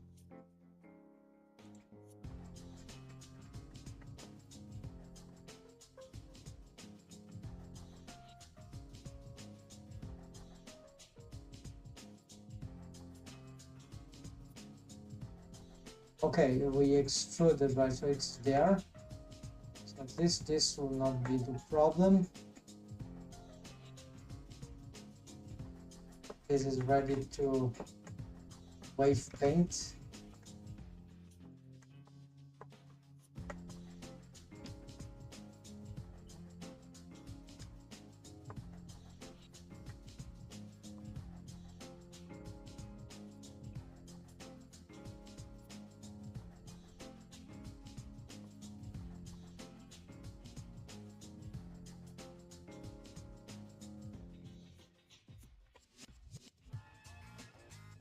Why don't we have full waves here?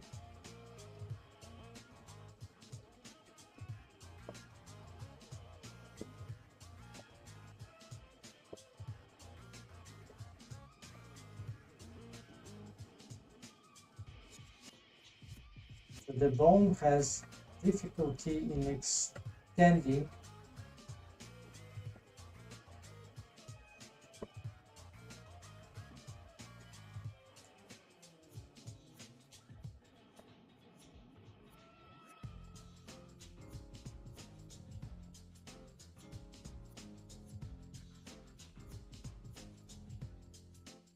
So in making the shape better here, it's just something I never had,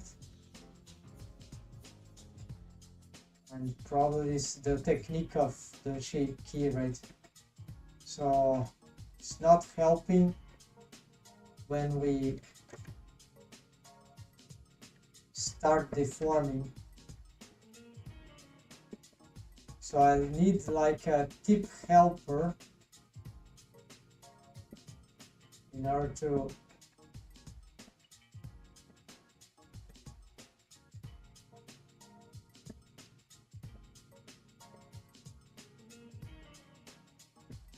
yeah, this topology is better though, so it's more reliable.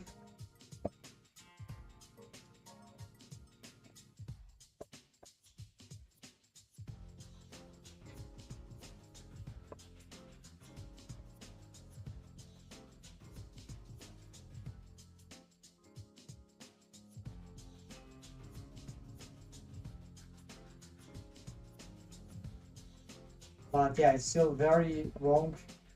I was getting much better results with the other approach. Unfortunately, there is an advantage and a disadvantage to this. Maybe I need, wait, there might be something wrong here. No, nothing wrong here. This is just because, yeah, this is very small value. Yeah, so it's not affecting. I suspect there might be that, but it's not. Just to prevent the eyelash to not grow with the, by not be bypassed as the eyelids themselves, they shrink wrap onto the eyeball target, eye surface target. Hence, there is not an eyeball. So yeah, the topology is better, but it's still bad. We need to, yeah, I don't see other way around than I mean maybe a good way for me than actually there are some more waves to address here.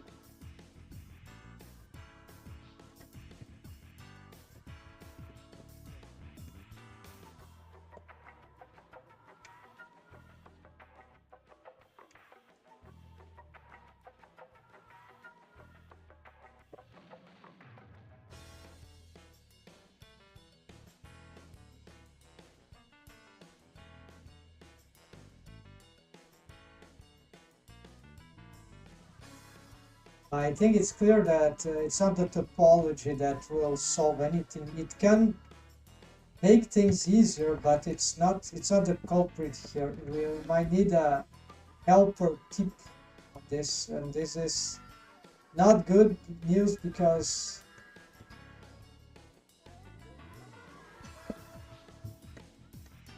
it's a phone that will require a special treatment of automation in order to work. But yeah, in the end, we will be able to pull the character design of that eyelash well, sort of as we need. It's just not efficient because we could have this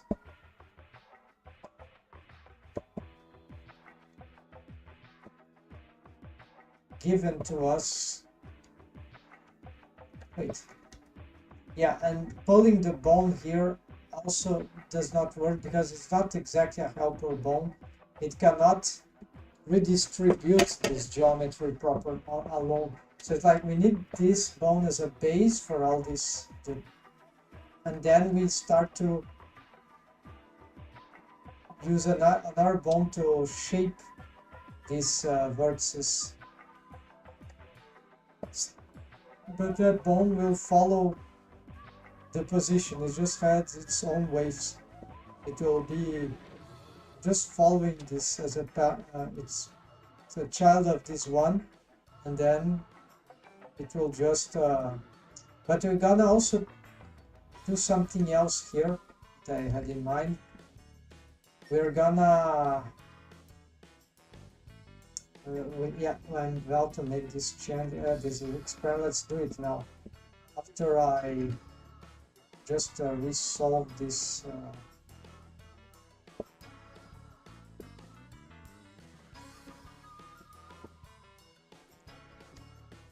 wanted to know if you have more waves here. Does this help?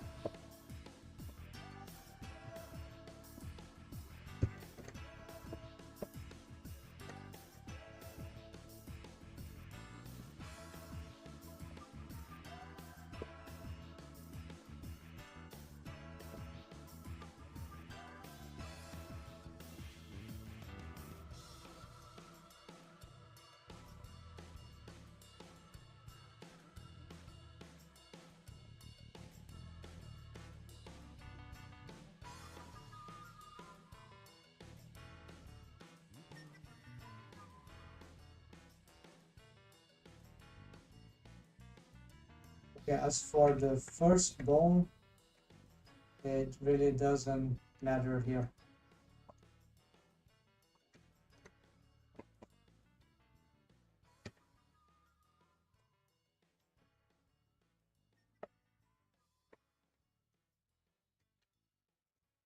Yeah, the fact that it has influence won't really change those things, right? Won't help to correct.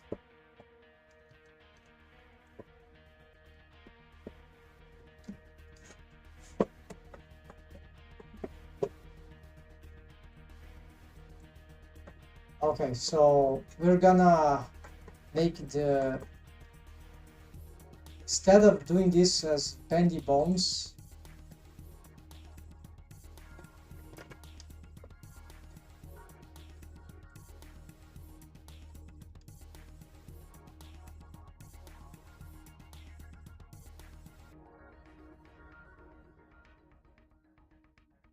Deep eyelash.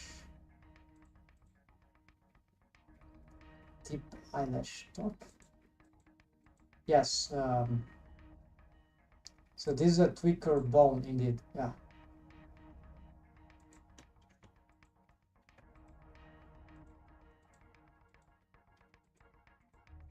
All right. So we have this structure, right?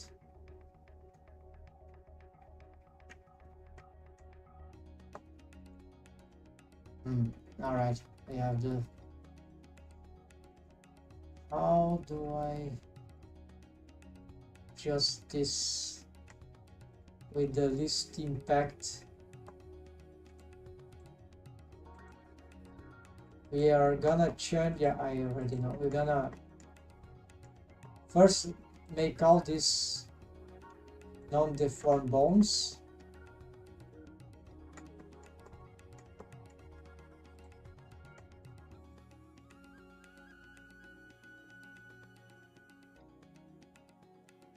Can we use these bones? No, I'm not yet to do the bendy bones, so that is fine. Okay, so what you're gonna do is that we're gonna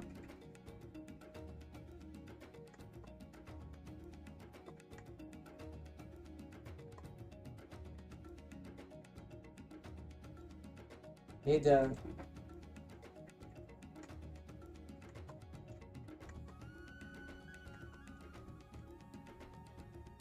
bone that can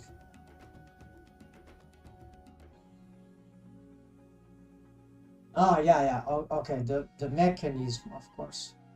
So I need a mechanism spline that needs to be a bendy bone then. Okay, a mechanism bendy bone. So I'm gonna add here the mechanism skeleton.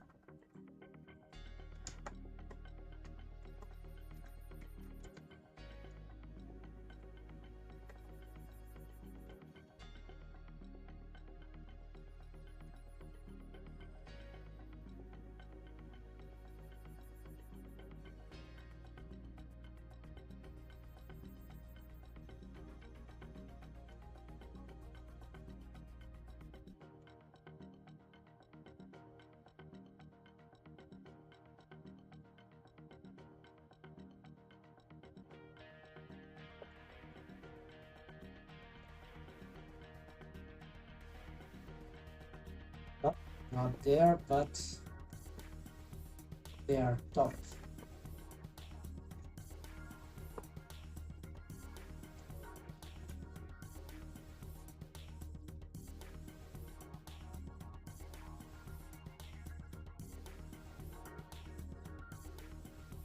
Okay, it's let's not create the other side yet. So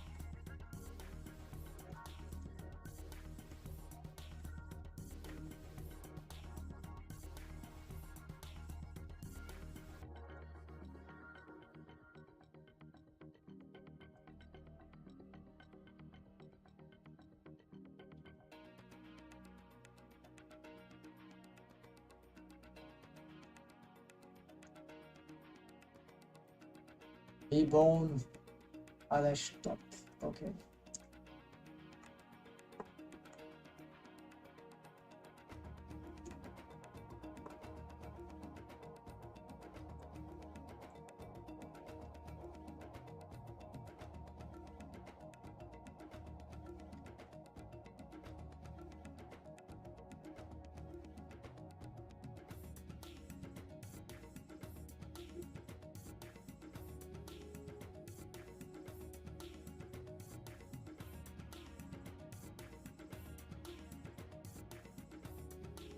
Page 6, then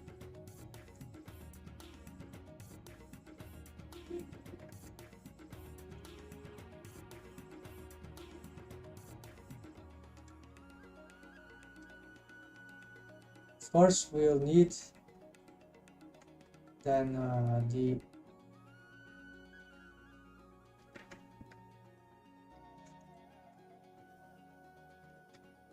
handles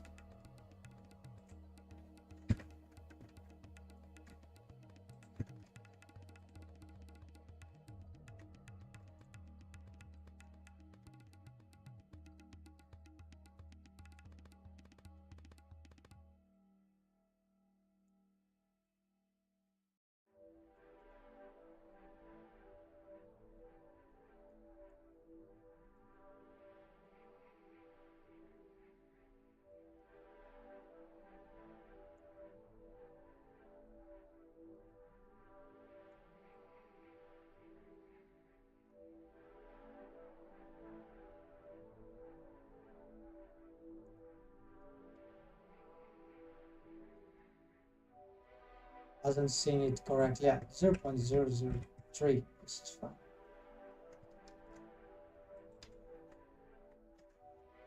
So mechanism, handle.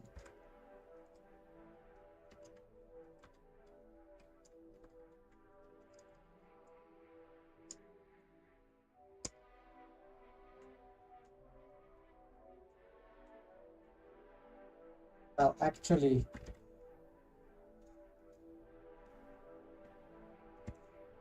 yeah, this is weird, but it's, I don't know how to call this.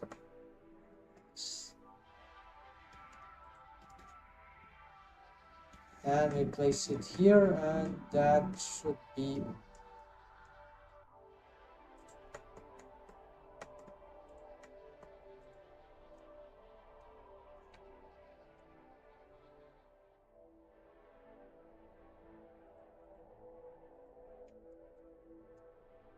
so this we parent to the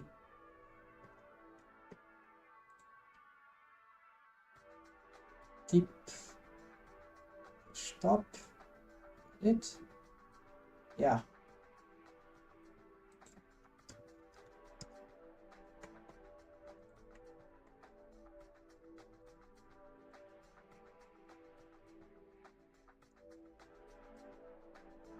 This already have parent, there we go. So we need also a buffer.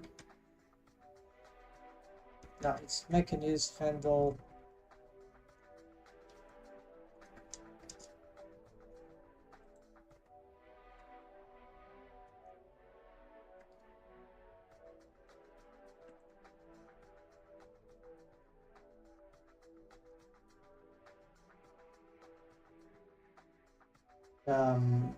Yeah, like stacking functionalities, this is garbage.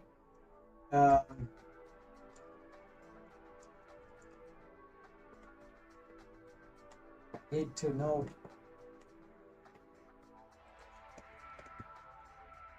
how the thing works. So this is no need, it's not a deformed bone. About, however, taking into consideration a single bendy bone spline could solve this thing single-handedly. Yeah, the problem is to make the center adapt to the curvature.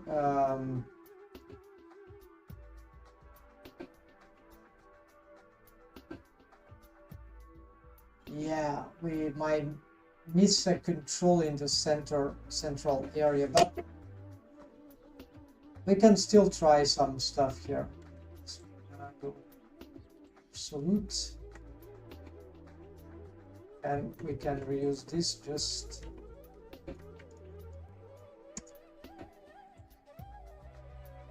tangent, and that is it. Then we see that it's very wrong because we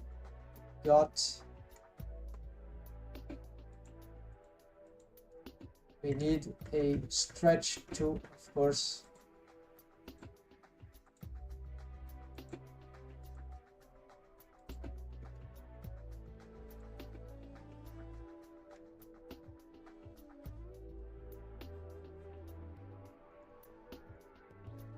And it's still very wrong because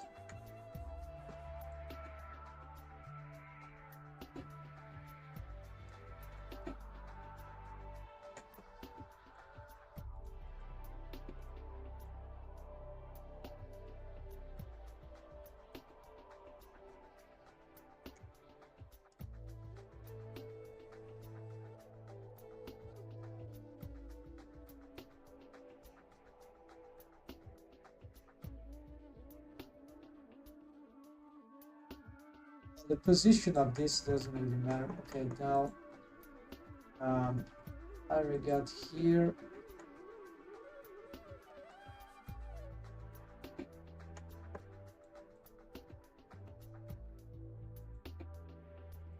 Yeah, I'm gonna fix this already.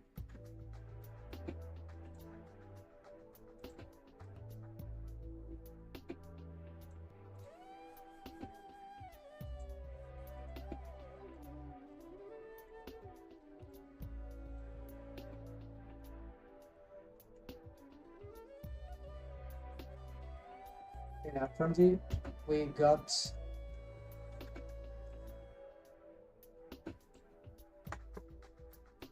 I don't know what just happened here.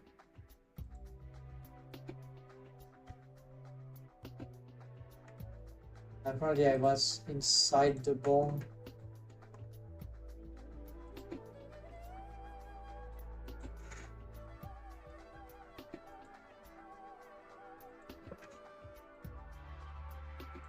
Oh no, I'm using it's the opposite this time.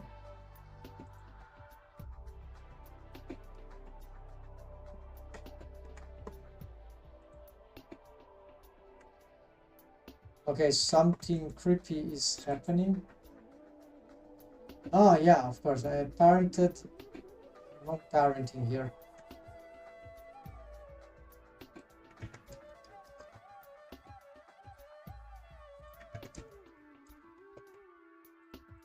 Dependency cycle.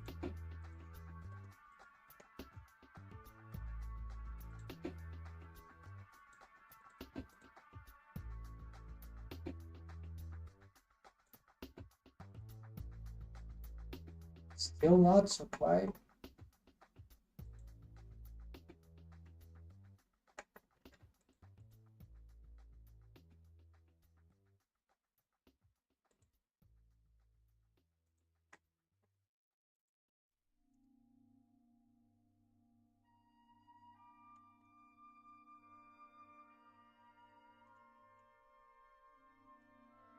Now it is Blender is just crazy.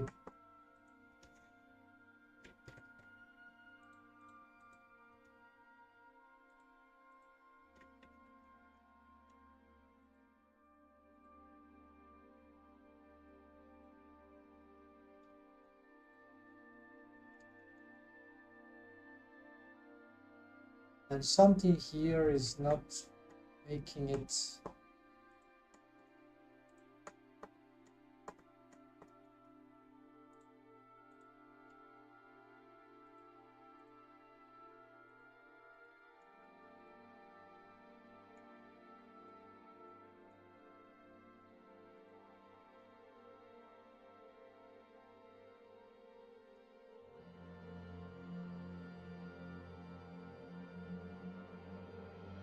Like something is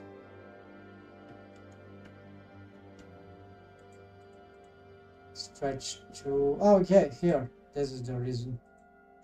Wrong stretch to.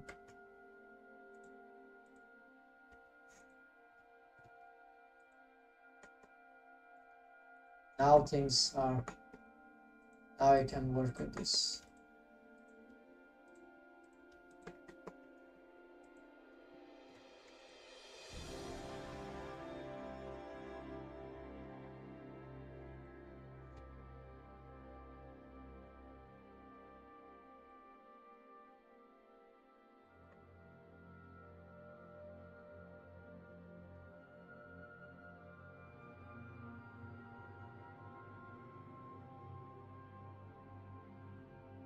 So why I'm doing this and just not um,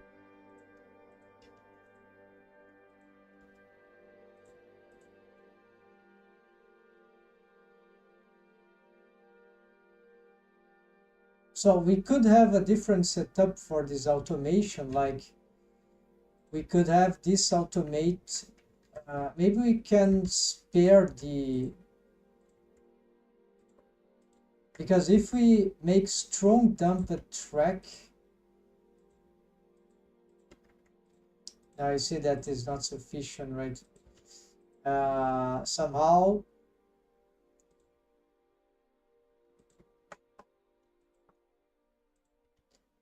yeah, no, never mind. So we can't solve this. We need indeed to be able to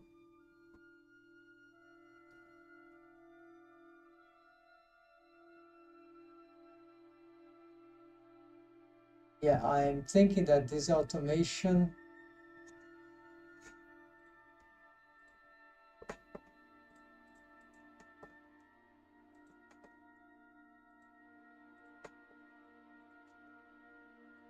this can work, of course, but this could cause, if this is a deformed bone, of course, this could cause major artifact, but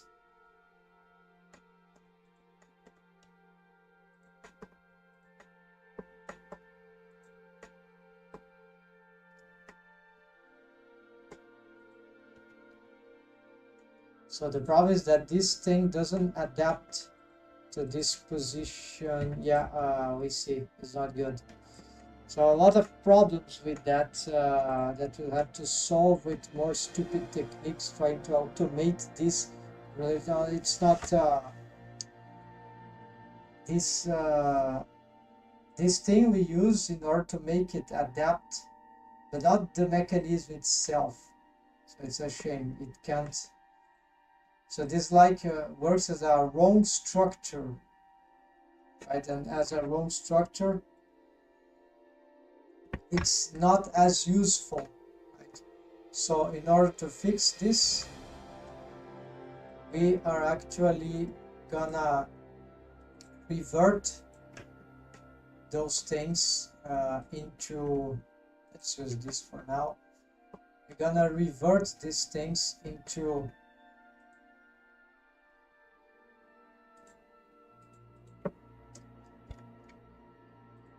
handle eyelash top.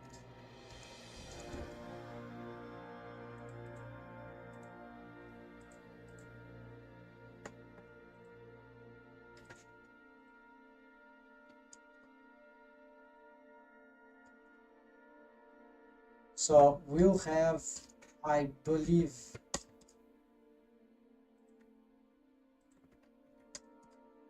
now we should be able to automate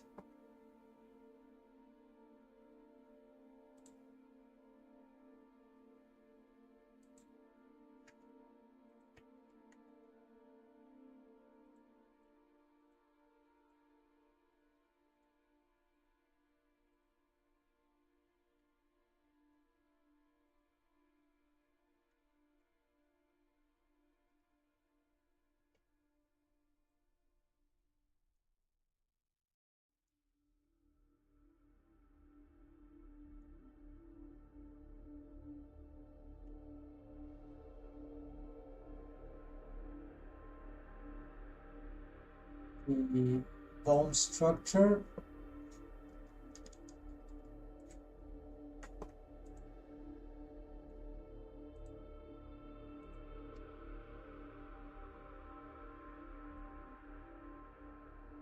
We, of course, now we don't need this.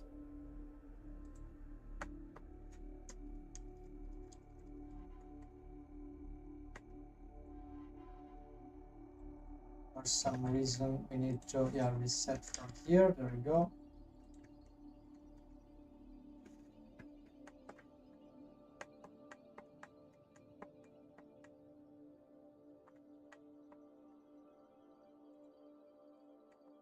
Here, these adjustments we can, many of them we can do later. I'm gonna duplicate this.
See, there's a mistake there.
Yeah, this is mostly fine.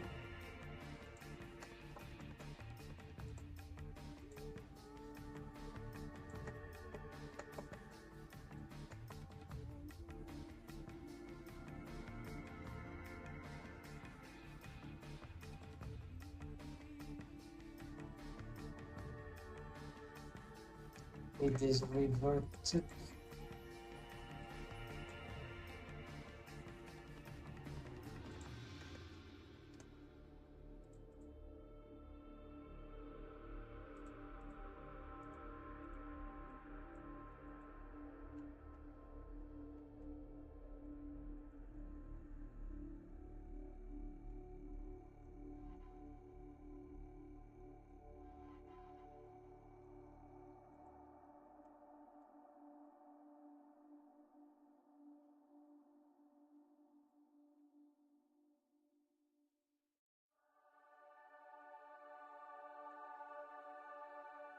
At least Blender got smarter in this save. And here we are getting some problem with that bone that seems to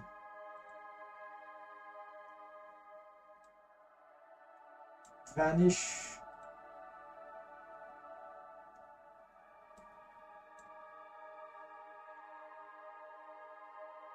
Wrong parent.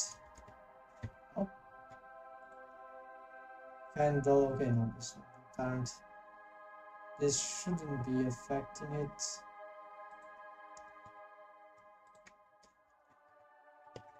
Probably a stretch 2 going nuts, yeah.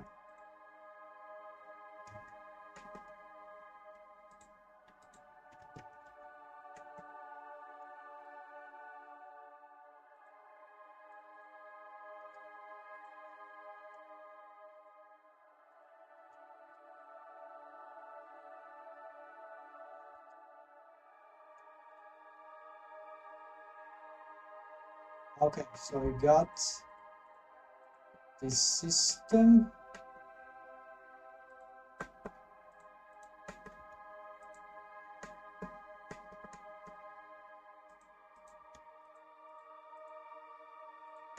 Now we're gonna try to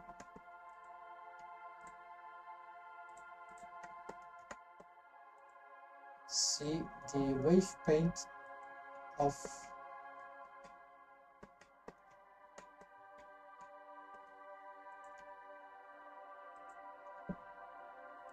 this in action.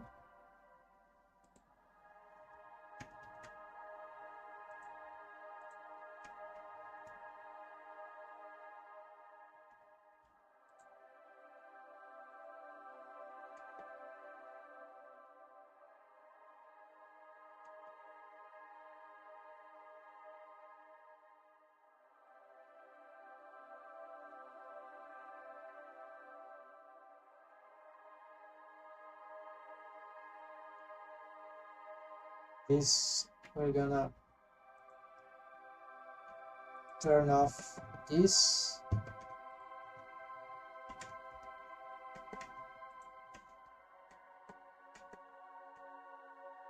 And this is a bendy bone, so what do you expect of a bendy bone? It's not a single bendy bone actually. Now let's wave paint all.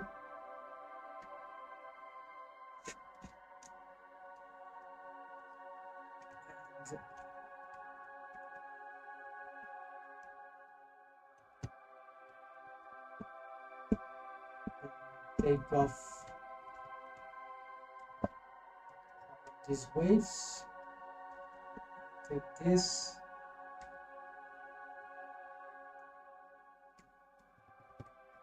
Wave paint here and take off these waves.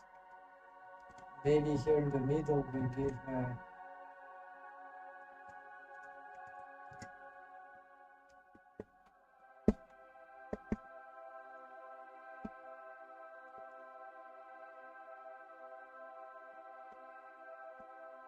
this, and then here we do this.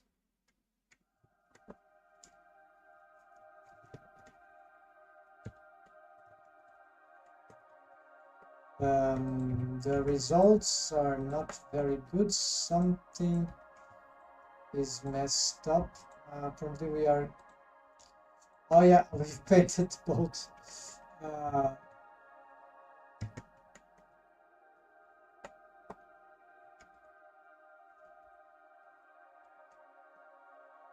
I'll pick this whole lower one. We go back for the bones.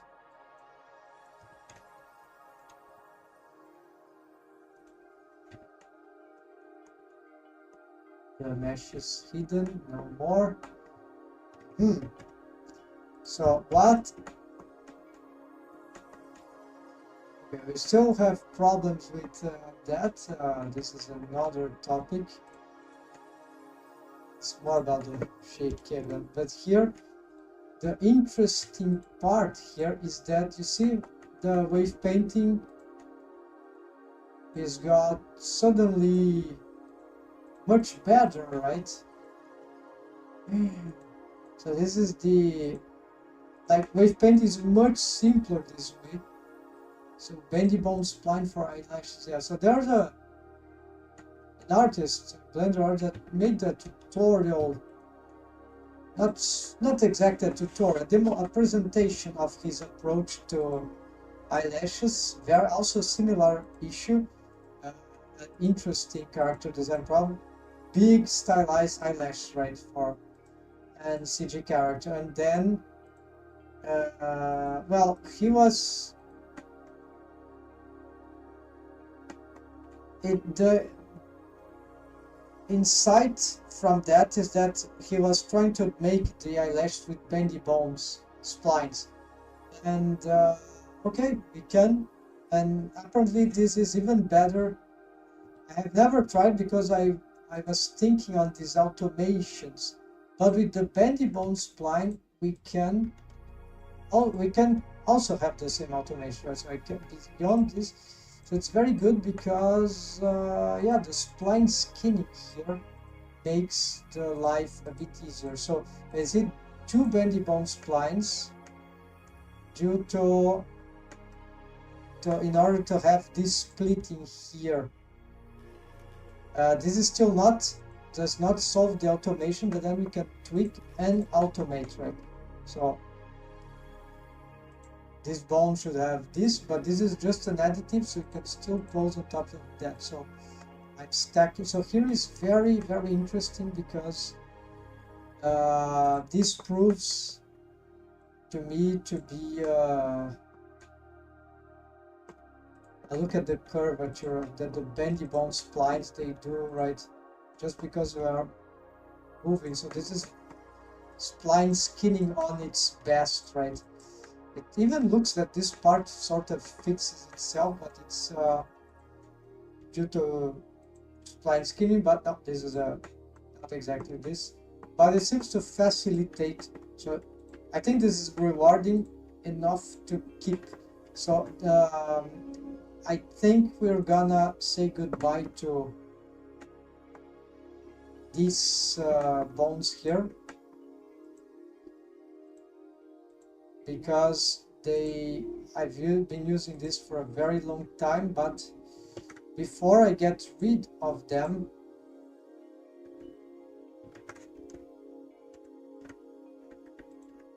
I want to make sure I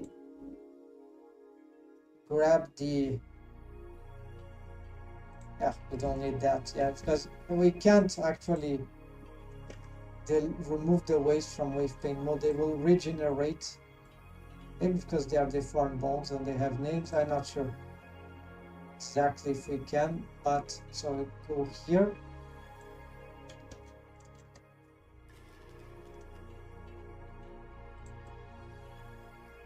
So we should have, yeah, we remove all of this.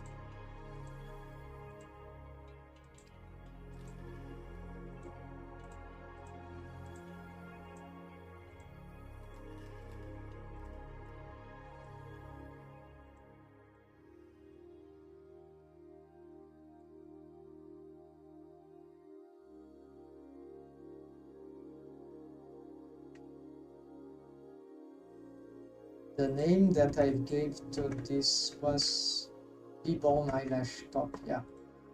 And actually, in order to manipulate them, we need to symmetrization, auto name left and right, and symmetrize.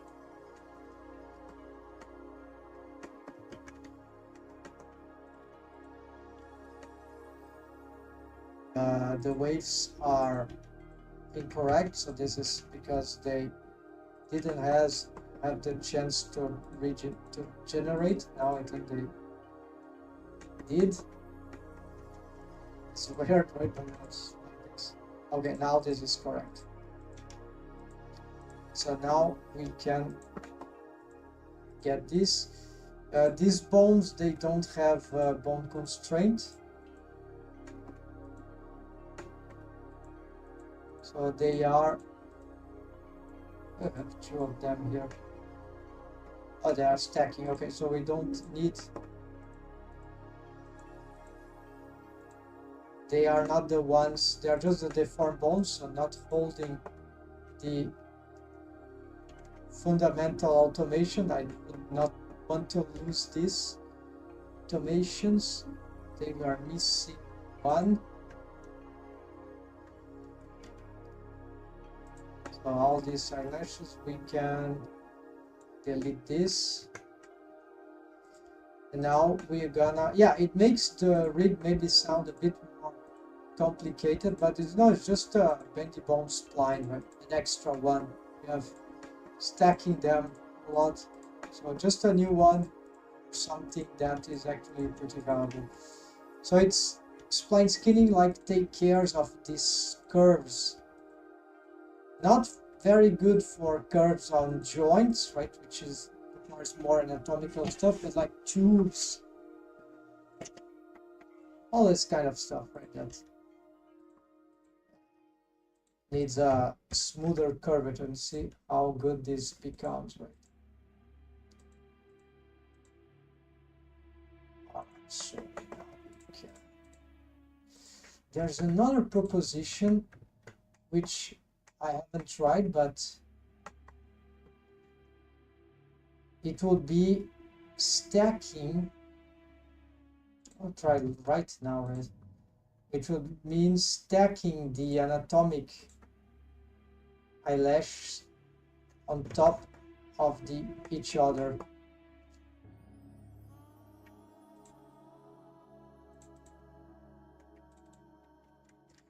Anatomic eyelash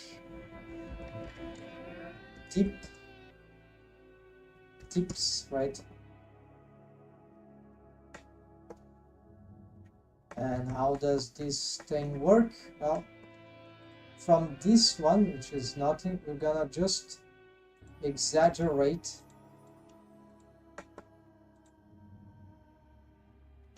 the way whatever we're gonna and see if this provides any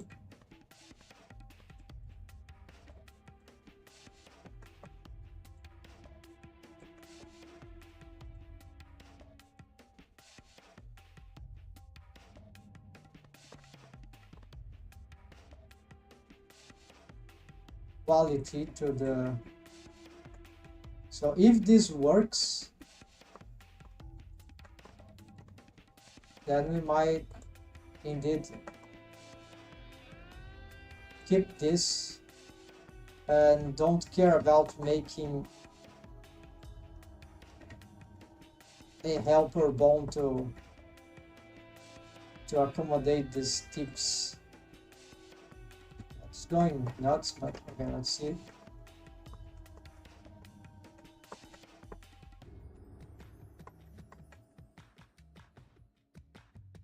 Yeah, like you see, it seems to not it was not absolutely in vain. At least we tested the thing, but I think it's the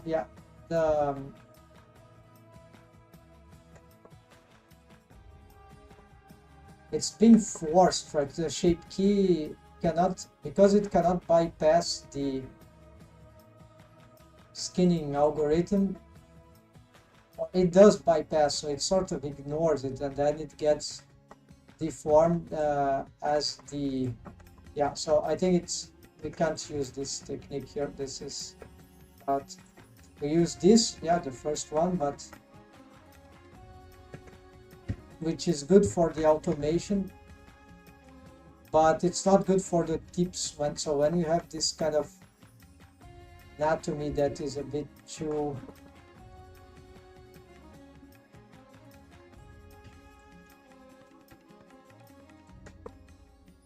different, right? It starts to struggle. Unless there would be, might be a question of a different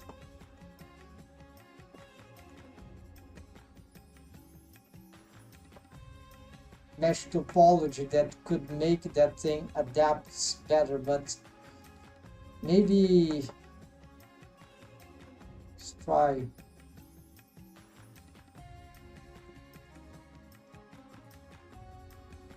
Yeah, I need to probably try many things. Maybe there is some way to make it work without too much effort.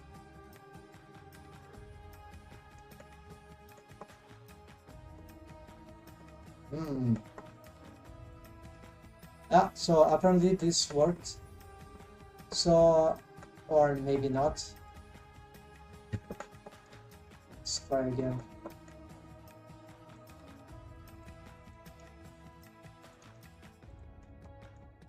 No, it didn't really work. Yeah.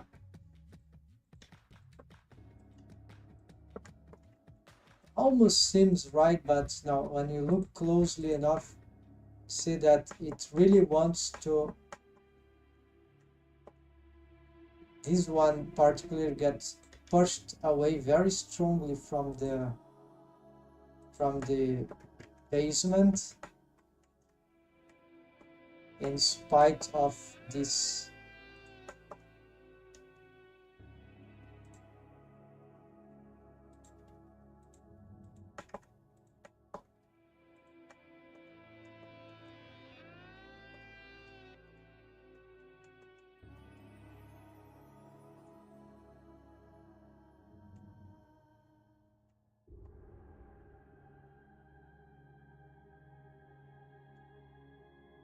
This is a subdivision surface modifier. Yeah, we are stretching a lot, right?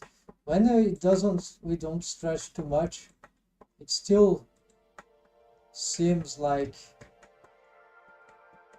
good from the distance, but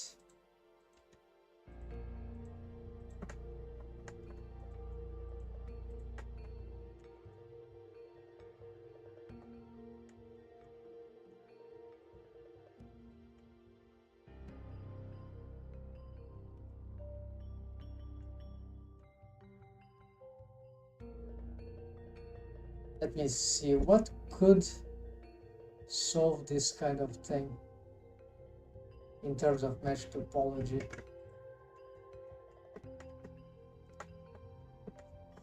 What if I merge this thing?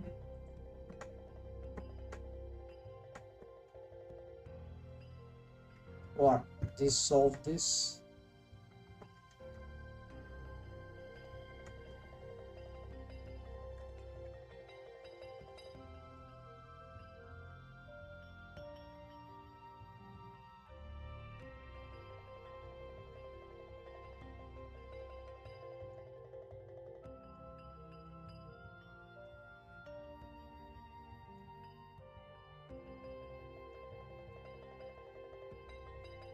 Ah, all right. So this topology indeed can not so fast. What if I need to pull this back? Yes. Okay, so we got the way to go in this. So because of the subdivision surface modifier, probably this area was very compromised because of the method that I was using for the anatomic eyelashes. So we got it solved. So we're gonna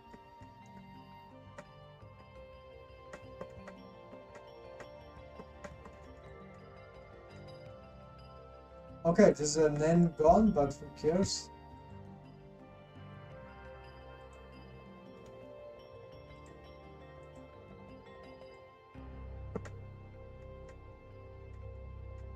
So we need to pull this one. Maybe we could down.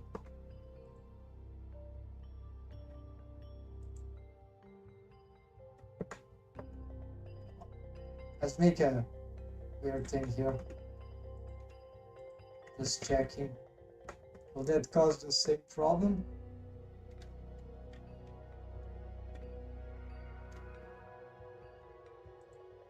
I can barely see what's going on.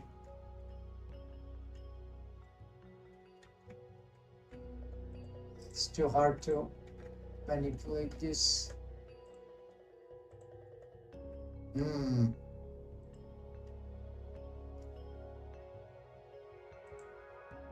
Well,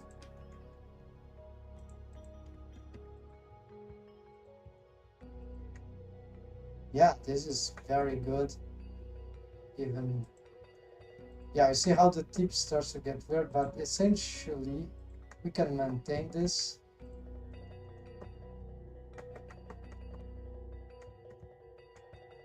No, there, but this is just a bit like it were or not. I really there's some problem with the vertex that I did there, or maybe it's this something about this big face here.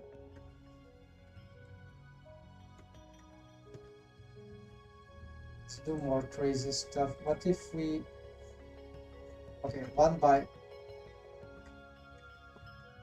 let's do slowly.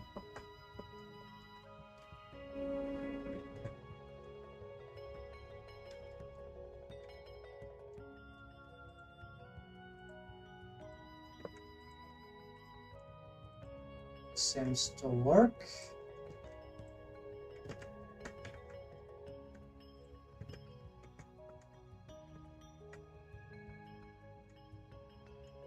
So we eliminated the entire face loop here. We have an end gone here. I'm curious about this. Didn't add any vertex.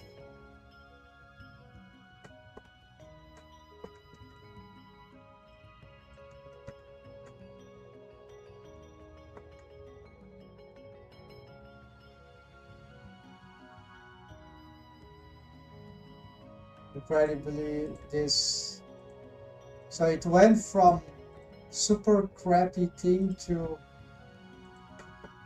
actually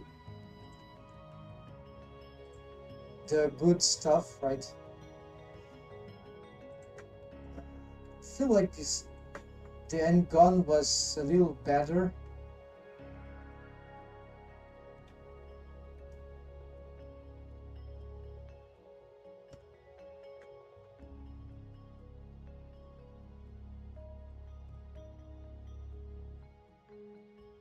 And this tip, I'm not sure. Oh, there's even.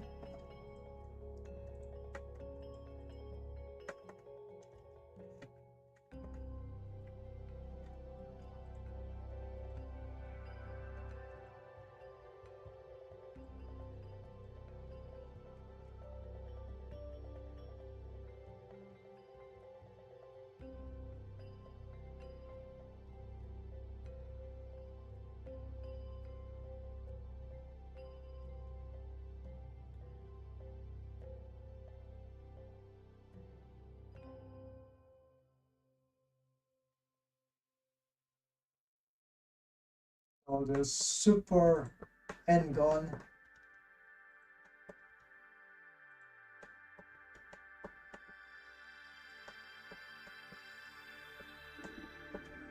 No, don't make end gods.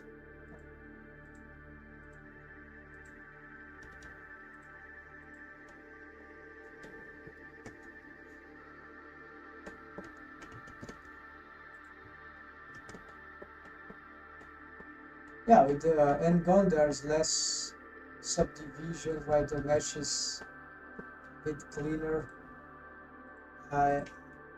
Maybe it's smoother. I can't tell, but anyways.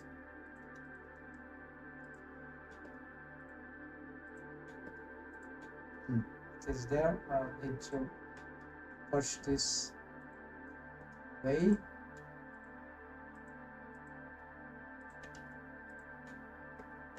Looks like we lost a little quality here.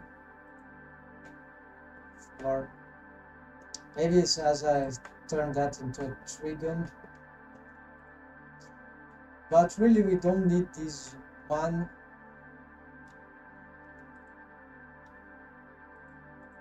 Maybe we don't need this one as well.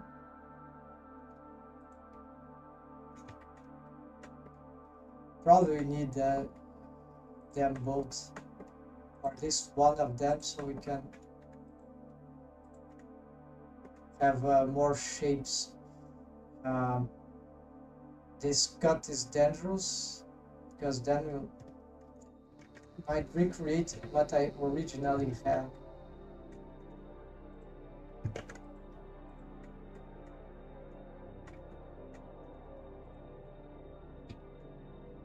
Okay, like this seems to work fine enough with the subdivision, right?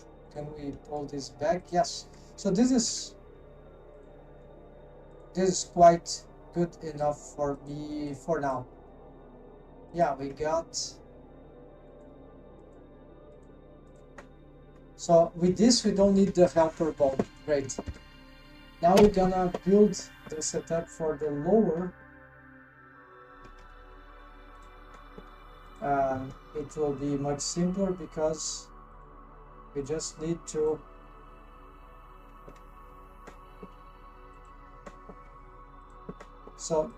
all this thing will leave this position. I believe it is in the mechanism rig, and we don't want it here anymore. Actually, both sides going to the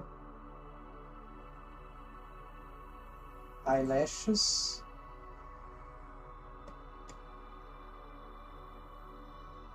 Don't touch that. We don't need this for now. Yeah, we need this just for these positions. Okay, so we're gonna pick this. We're gonna turn this off because duplication is horrible for renaming. So we're gonna just change this instead of. Also, duplication is garbage for renaming.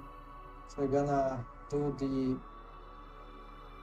finds instead of top plot. We're gonna strip cars. That's it. So now we need to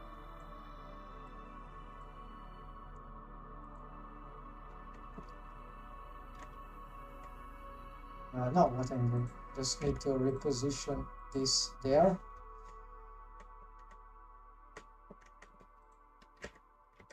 This there. this.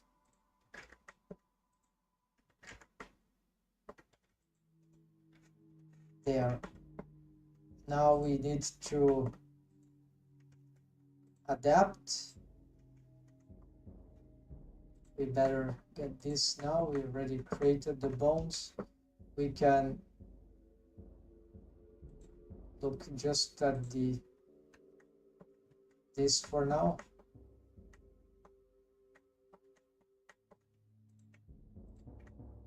The orientations of the bone, these bones can be, I think,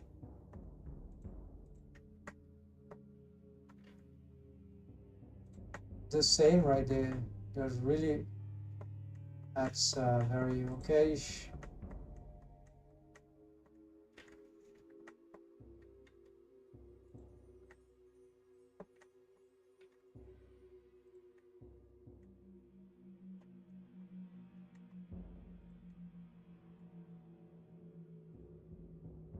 Just here we need to see what feel weird. I think I messed up with something very ruthless. Not even the problem of this here is the whole setup here. But I don't think this caused any critical problem. It's good to fix this. Basically reposition everything one day.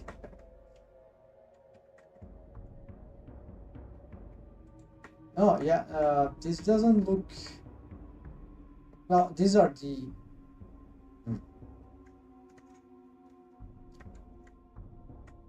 the positioning of these splizomes correct in relation to the. By the way, these are eyelashes. So why should they stack in here? On top right, they probably need to be above, but that's fine. We don't care right now. We're gonna symmetrize. Oh no, not yet, because we want to build the setup here. We need to change parentings. It's actually just for these ones. So this one has the parent as the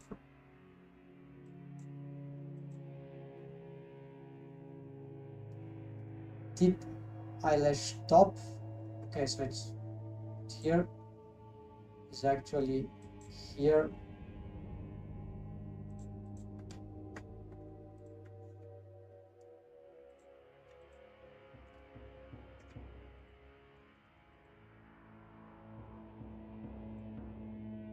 Tip eyelash part here.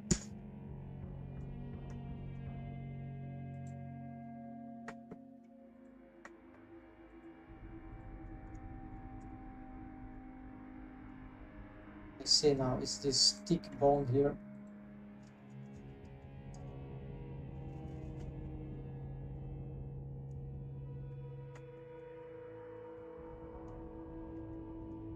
Now, yes, we should symmetrize or symmetralize and wave paint of the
let me augment this.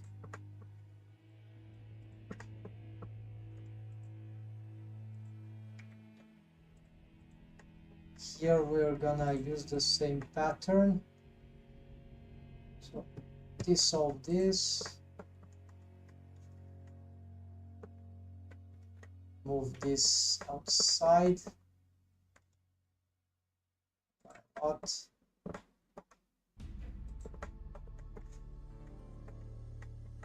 and just a quad. Okay, now the simplest thing that works.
Just trying to maintain the essence, so some sort of organization here. Pattern, yeah, this doesn't need to be perfect. Then we get all these here. Then anything else?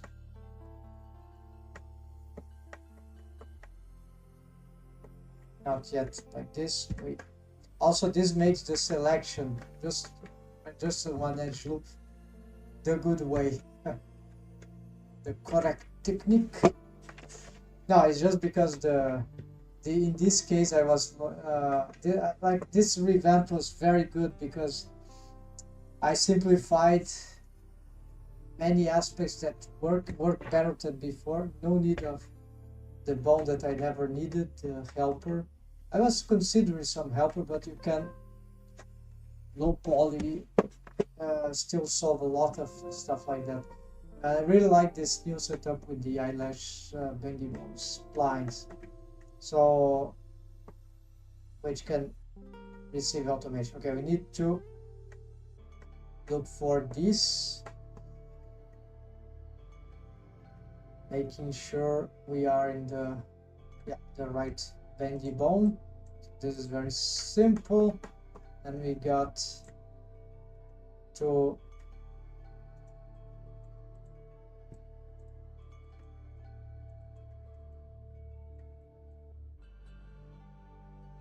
move here. As for here, we're gonna make like just this.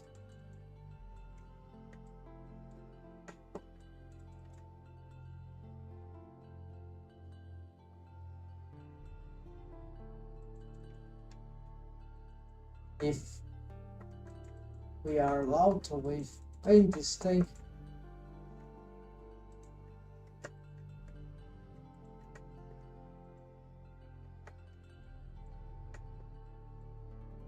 Oh yeah, apparently we made a brutal mistake. Def bone eyelash.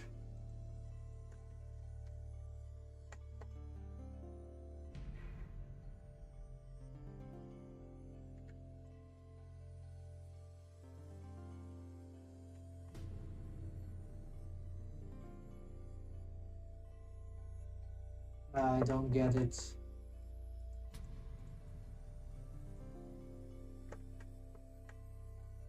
Top right.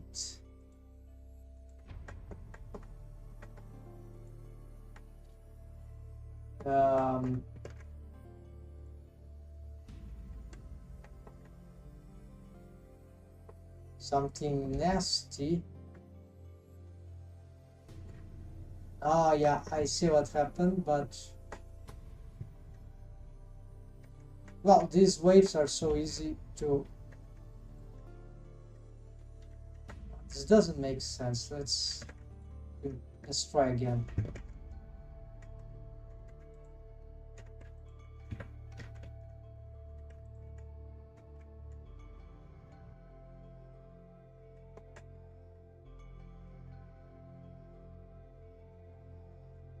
Okay, we got this, and we got this. The mesh is hidden, so it's normal. And it doesn't show, though we have, yes, we have this. What about you? You have there. Okay, so now we have to take off this instead of the mouse, the graphic palette 0.5. Great, so I can't have this thing, then whatever, select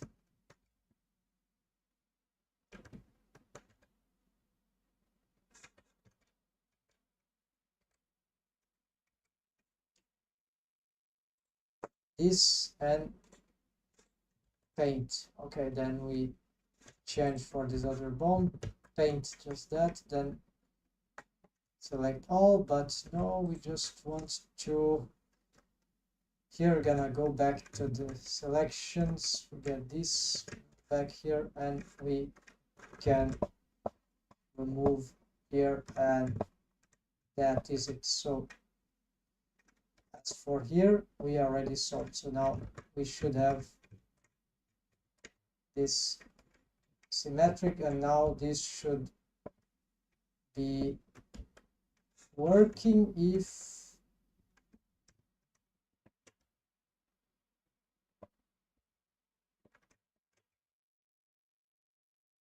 okay, so there's something weird about, so you have some rogue waves. Yeah, this is rogue waves from something that I'm not.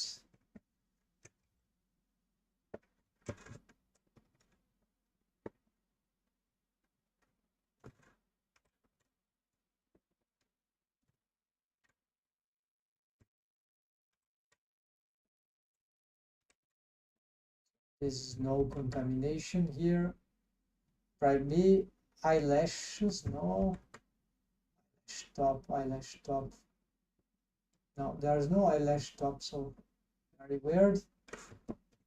That should be causing. No, this is because, okay, this is the motion, of course. Yeah,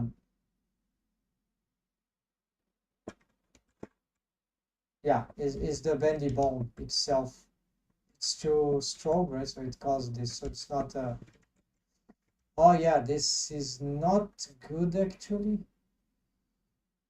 The stretching.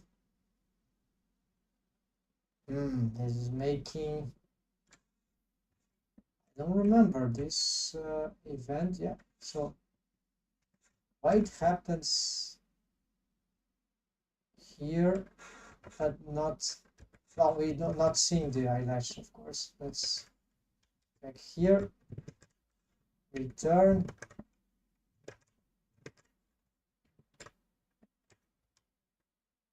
Yeah, so there is something like this that happens. So we can possibly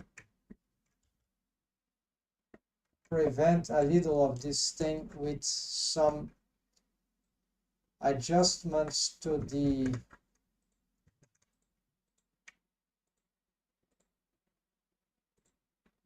stretch tool. So in volume variation, maybe we can try this. I'm not sure this will. Now this doesn't solve.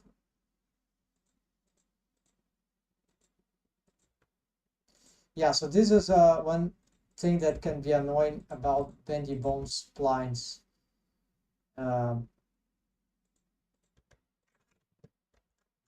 Let's say it's subdivision.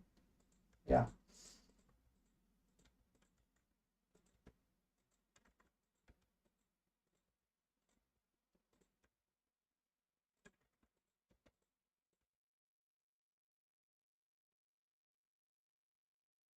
It's a skinning artifact, we could call like this, of the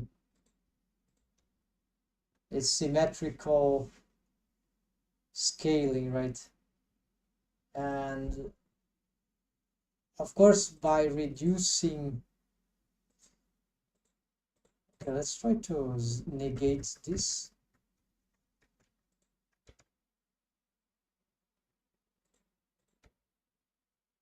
Oh, doesn't seem that this changed anything here. They need the stretch too. It doesn't seem to really affect the deforms so far, right? So this is interesting, but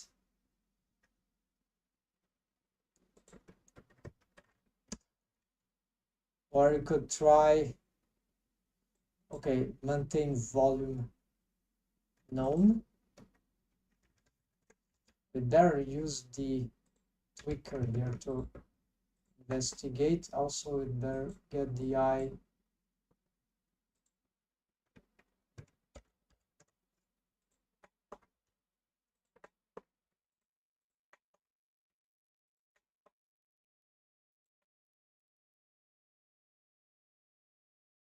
Yeah, so this is annoying, this effect. So we can, of course, do something different that might work. We turn this, actually, yeah, we can just turn this into regular deformed bones, and then we can probably solve this thing, or no, it might be something more because of the stretch to bone constraint.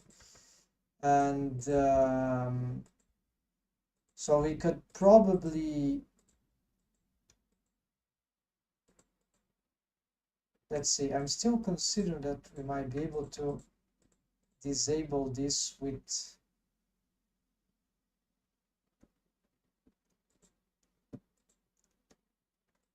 something here. I don't know, I'm gonna try some stuff here. Whatever. See if there's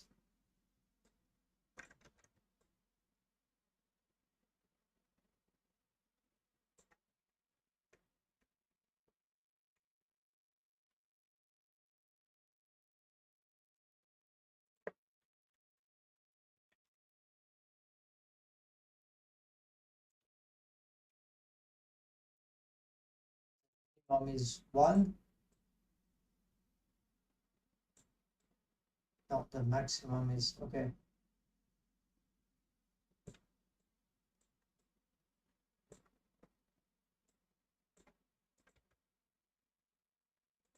Also, we need to it's not like that. Yeah.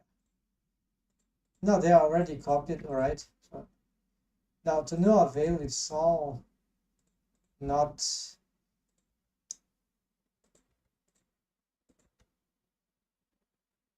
Yeah, so I wasn't counting on this. So this artifact we don't have otherwise. It's new to me to have this in. Usually I was having trouble when we have the contact between two bones, but yeah, it's actually this, because this bendy bone spline will affect, yeah, the scaling here affects, is the scaling thing, right? So if you do this, then the scaling stopped to be a problem. See, those didn't, this didn't do hell to anything here. It's all very bizarre, right? Maybe you can try this. Maintain the object as it stretches X. Let's try just one axis. And rotation, I think the default is, yeah, we don't know the default, so it doesn't matter. We can know from here, yeah, this is the default. They are all, this one is not equivalent. Let's see now. No, this doesn't solve this problem. So it's when we manipulate this one, so it's not about this one or this one.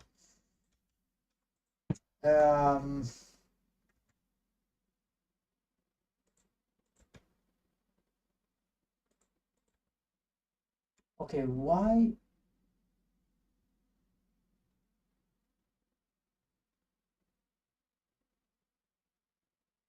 Why the hell?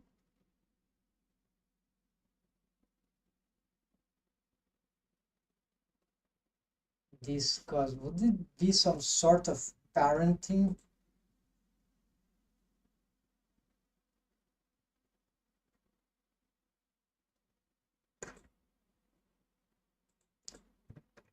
I'm curious now. Let's try some experiments. Maybe it's the curved. No.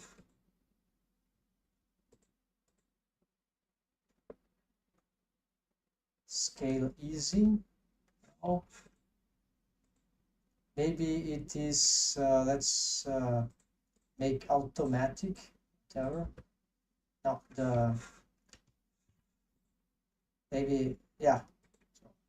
So absolute, whatever. No. Let's make, I don't know, tangent.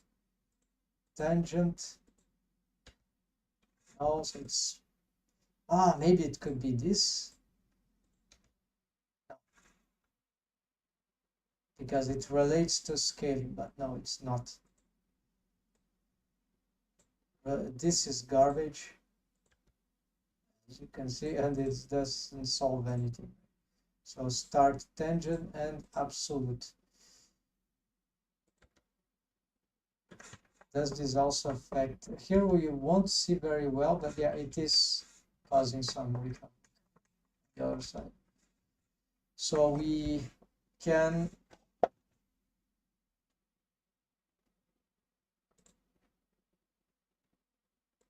so this doesn't do anything. I guess doesn't.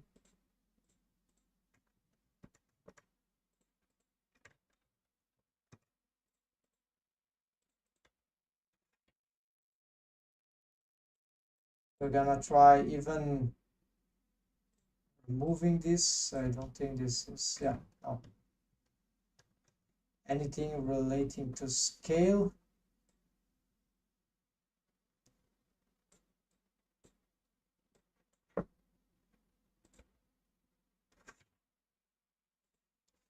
It's of course Rick Havocs.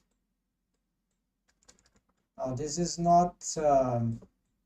It's probably not anything like this that would. It's most likely is the stretch to the bone constraint. But yeah, I needed to be sure. So apparently it's not something from here. Then it could be something about the parenting relation. So if I don't do the, let's first try negating the parent. Okay, then we have a problem, of course. Then we're gonna try to lock.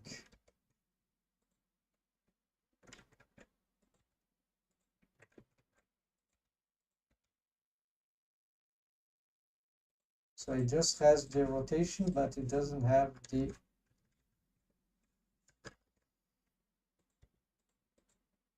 So curiously, oh yeah, we need, this is because first the head structure, then the tail structure.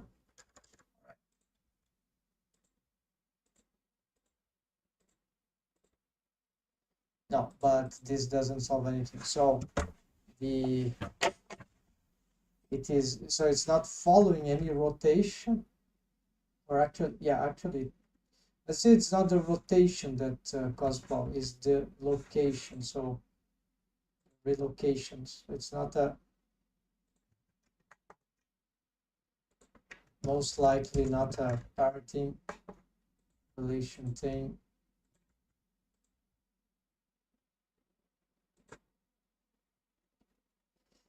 What if I removed this bone entirely? So now we have just, yeah, so even the bone alone suffers So these waves will be completely useless, right? So definitely is the scale thing, right? So we are going to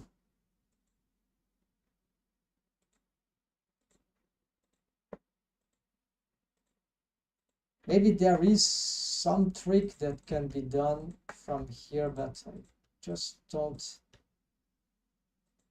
I've tried everything. These stuff are weird to manipulate,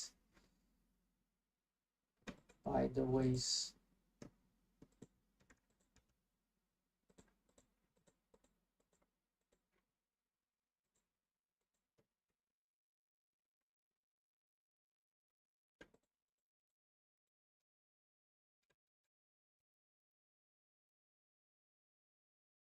We have some wrong values here.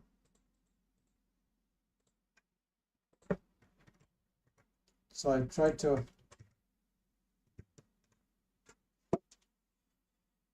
factor between volume variation and stretching.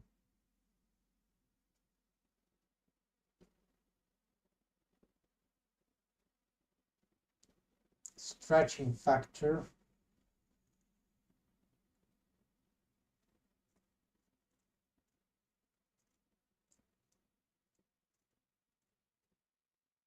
Yeah, I tried everything, but okay, maybe we,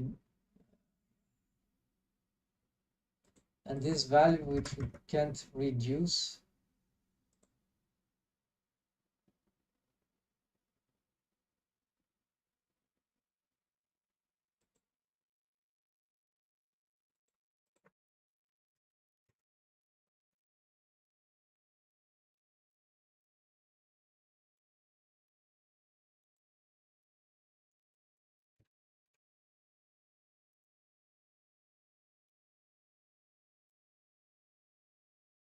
In principle, I know this helps in,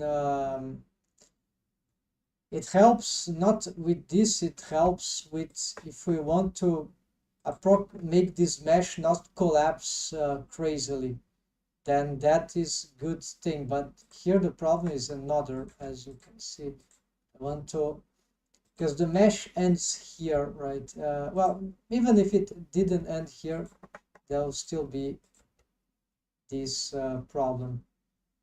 But not here though, right? Not in this point. So apparently it's something that occurs on the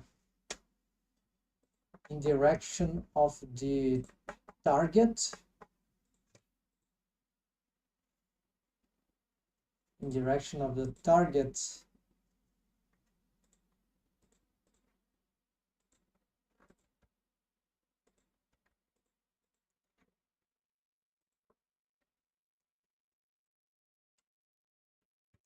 We have a negative value. No, z but 0, but it's not.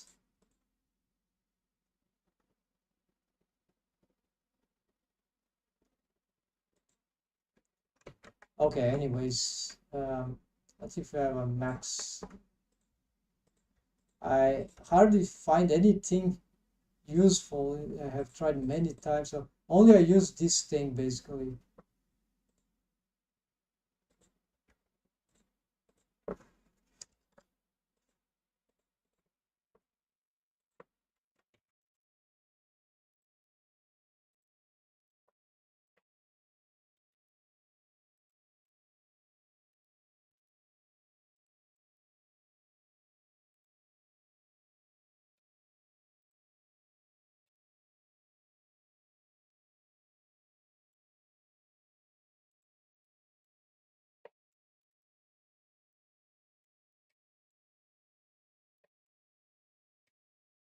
And yeah, I'm just gonna give is this. Now let's resymmetrize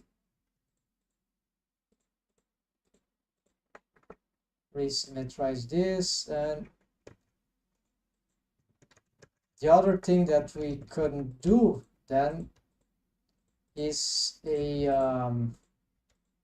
this won't create the solution here, but I don't expect to, but we're gonna change this. to regular bones. The problem still occurs, right? Showing us that this is not a bendy bone issue, right? It's a scaling issue. It's the stretch to bone constraint thing.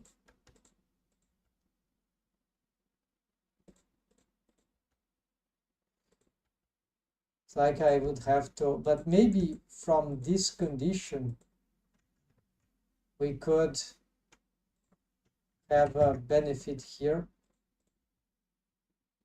No.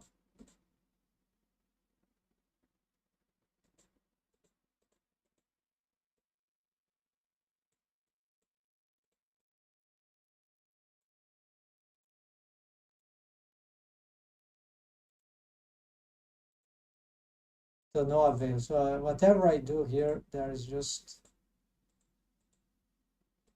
nothing good, which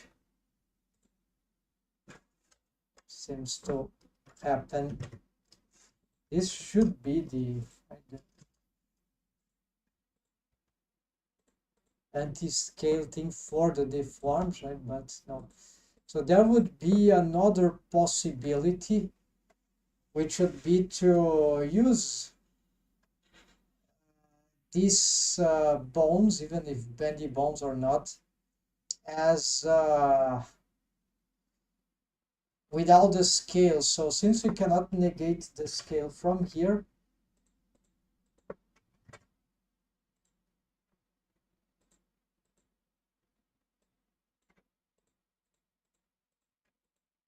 we might be able to negate the scale from the deformed bones, because now this bone is stretching, and it's a deformed bone stretching. So we would need to use this sort of as mechanism systems, right?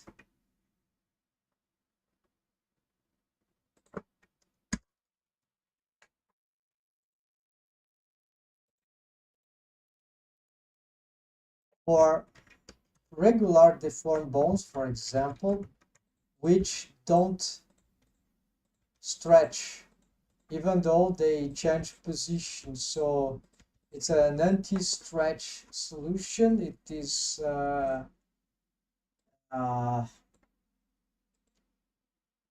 what's the advantage of this in relation to, it will be very closer to my original rig. So really there is back and forth. It's kind of stupid, but we found, at least I fixed this thing, right? But now I have this other scaling problem here. So especially when we manipulate this, and really I think this is super ugly. Maybe it's worth reporting, so they could fix something about this. Found an empty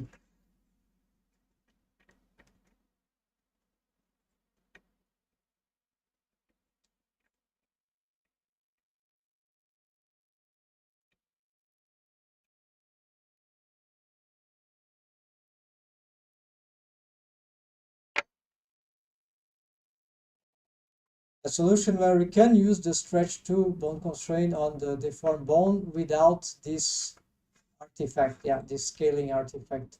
Because right now we have no solution for the through the stretch to bone constraint that seems plausible. So the thing here then would be super, we'll lose the bendy bone, but we can sustain the not the wave paints that we've made, so this is annoying, but we could reason I shouldn't have deleted the other one, but yeah, maybe I should have anyways, because there is nothing here that we can, there would be slightly different actually, yeah. So we're gonna create some bones here, gonna create some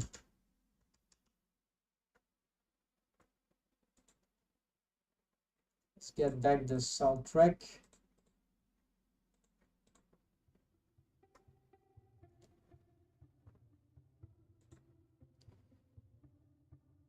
Go to the eyelashes, we create a bone here.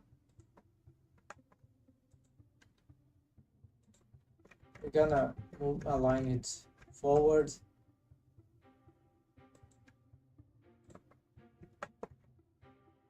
This will be like depth eyelash. Yeah, just like this. I will try, yeah, we don't need a lot of them, but essentially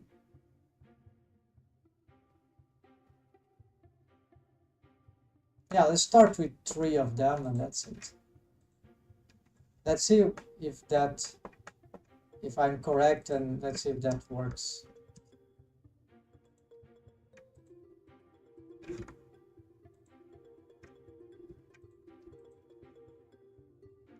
No, actually there.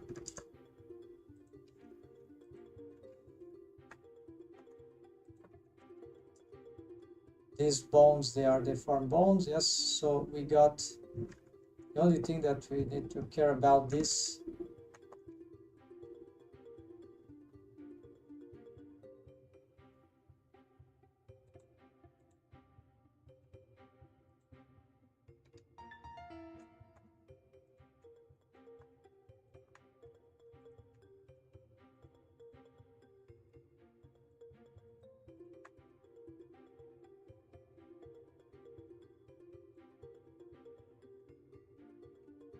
Yeah, is the waves. So we're gonna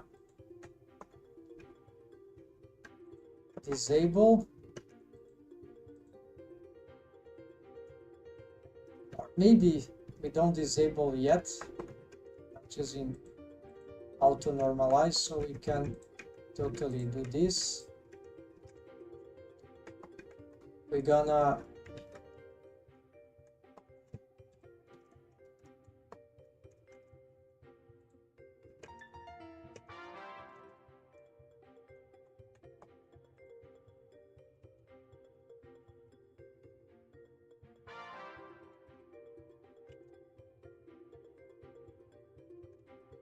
Blender is crazy, it doesn't want to.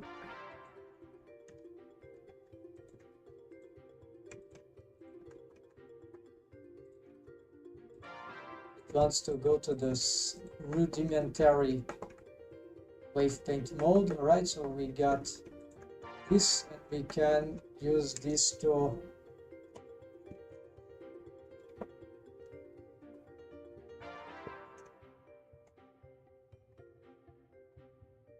do this stuff here. Then we're gonna smooth here. Let's leave it like this. So then we get this.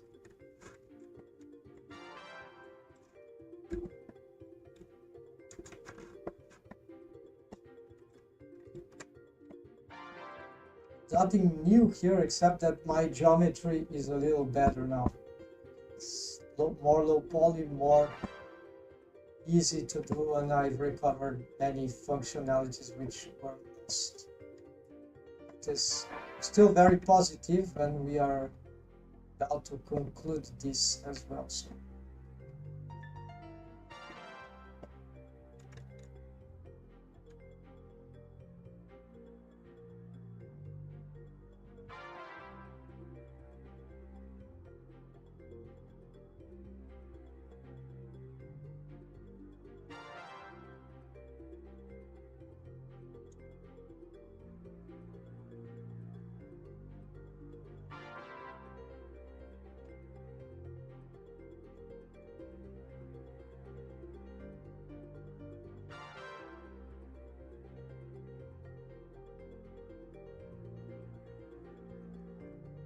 right, so it's nothing new. This was my original setup, was most likely like this. The only thing is that, okay, so you see the scaling doesn't cause the problem anymore. Oh yeah, actually, let's turn this off.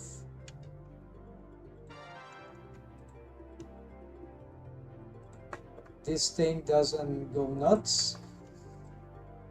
You see, just 3 bones, the regular deformed bones, can also do the job pretty well on this low poly mesh. So yeah, so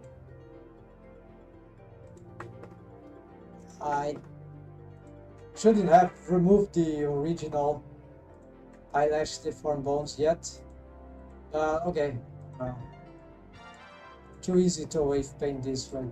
So that means that I need to use this to make a bug report on some. Yeah, maybe there's a niche problem with the stretch to bone constraint. When it comes to the scaling deformed bones, it's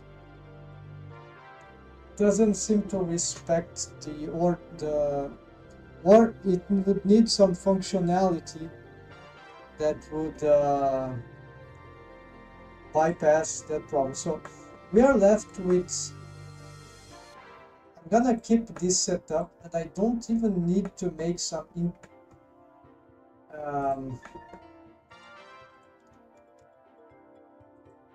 I don't remember very well what was my original idea of the bendy bones splines to make some. Might be that the skinning algorithm, skinning method, spline skinning method was slightly better for this, but if it comes at the cost of this ugly stretch to the artifacts, no, this is better not. So this is also very smooth and very good already, as I knew it would be with, and we solved this ugly thing there with and we have all sorts of functionalities here for the manipulation of the eyelash. Yeah, so it's very good for the character design. Now we need to do the same for the lower.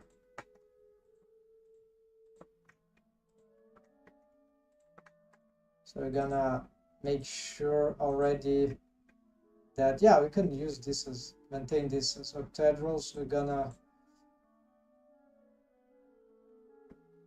change this color to, I don't remember what it was. Let's use,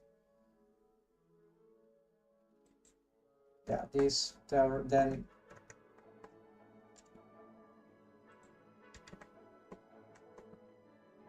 Shift D, they already parented, so we need to change the parents. Wait, what are their parents? Handle eyelash. I don't really like this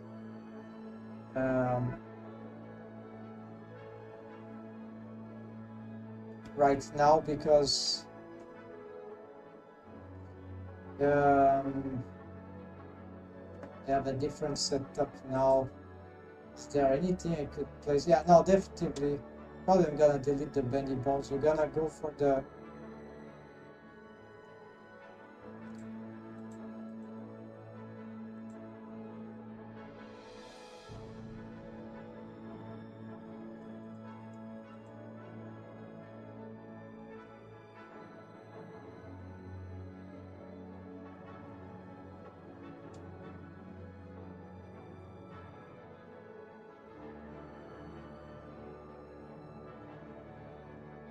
deep eyelash top.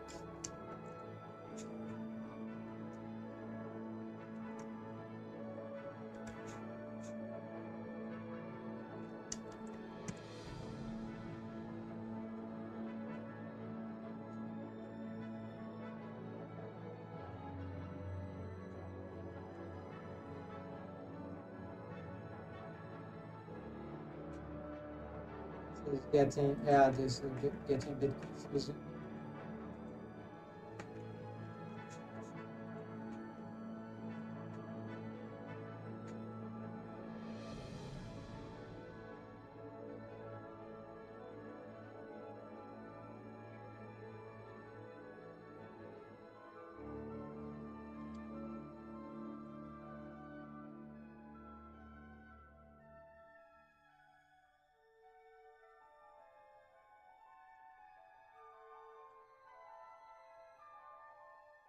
It's not good. Let's use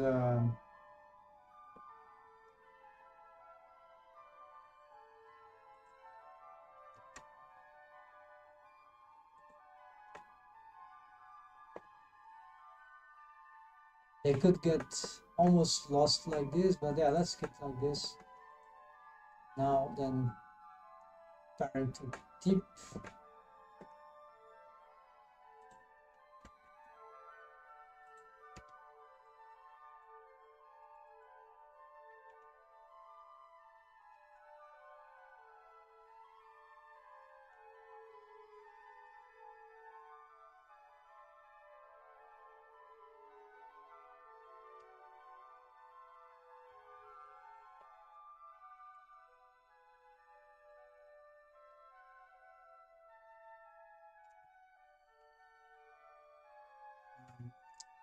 Something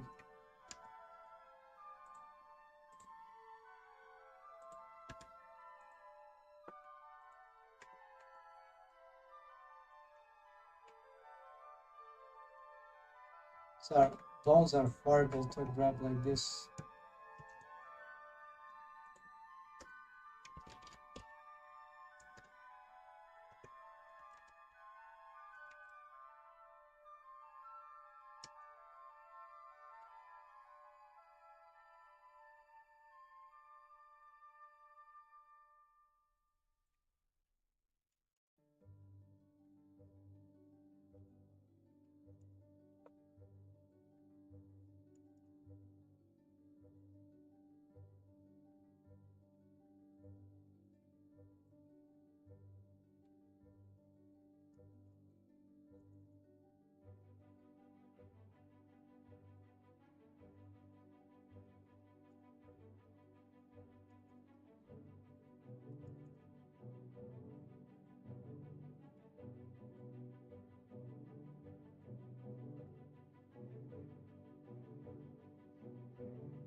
Also,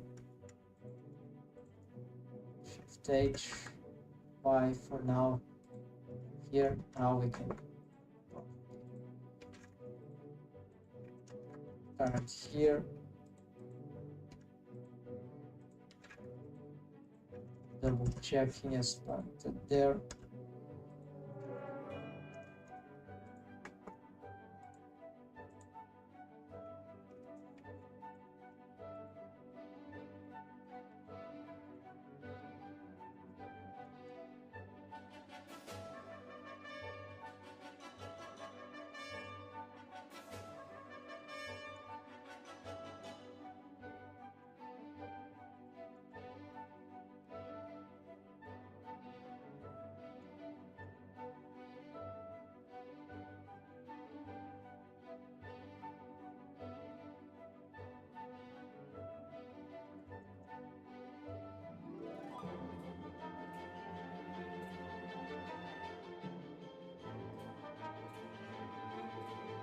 Make them more easier to grab and identify. It's still terrible.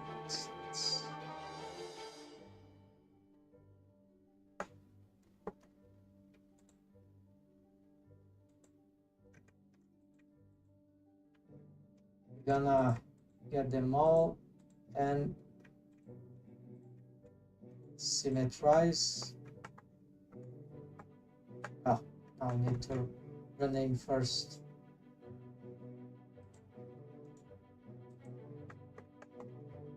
Now we can get for the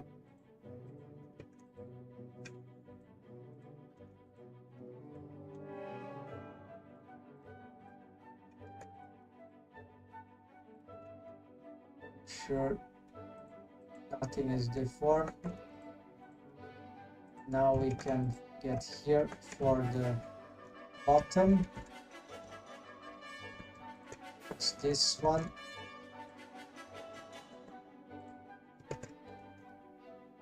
And from here we can get this simplified, then we can look for the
Okay, that should do for the way thing. No, not yet, because we need to reproduce.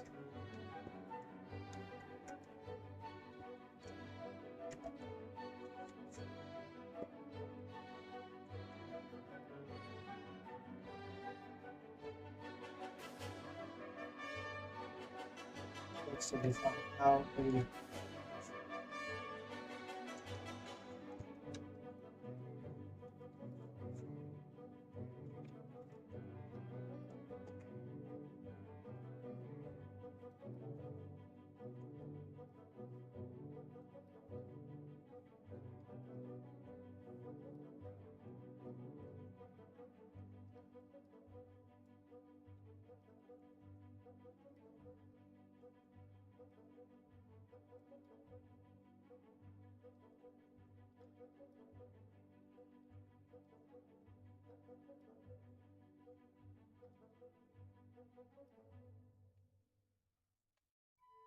so we fixed those things. This is very important, super important. This is a texture problem, UV texture problem.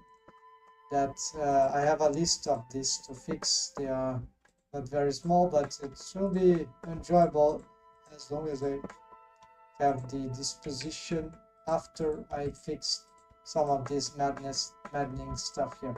Okay, so now just for the automation, it's I need to take a break and yeah, maybe I'm not gonna return today stream. Streaming is very time consuming, so energy consuming, so one stream per day is a lot, especially long as I did. And so we need to get the automation. I have the automation. Well, let's see that. Now let's do the automation now, because I just remember we have all the things set here. It's more a question of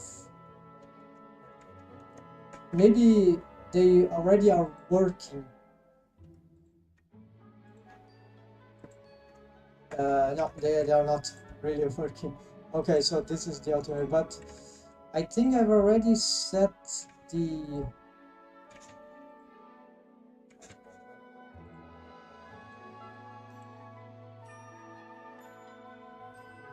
I see. Okay, so if I don't have the automation, the shape key can't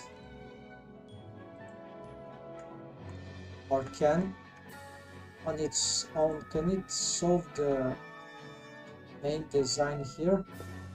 Because it's as if the mesh is getting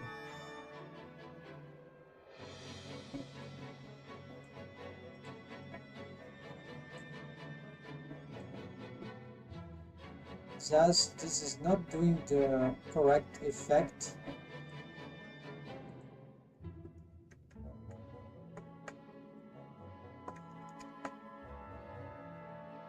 Possibly because of some transforms which are happening by default. I don't trust this because there's nothing happening by default here that is could bring it back like this. This is actually helping. This does nothing. Interesting.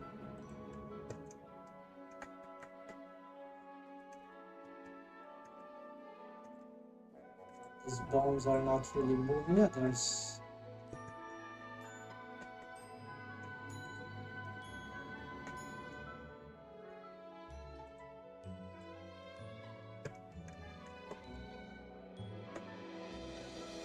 the subdivision.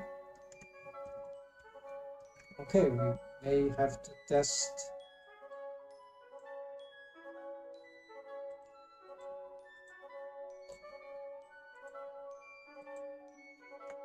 Could be when the character goes up, we lose some.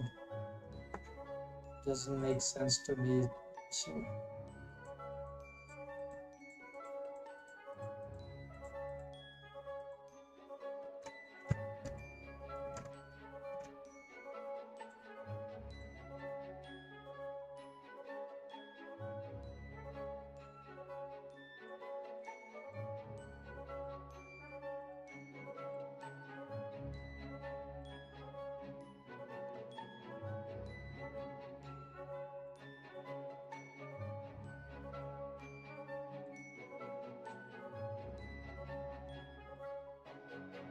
Oh, yes, yes, yes, yes, of course. Um, it is misleading because the, of course, making this shape key can be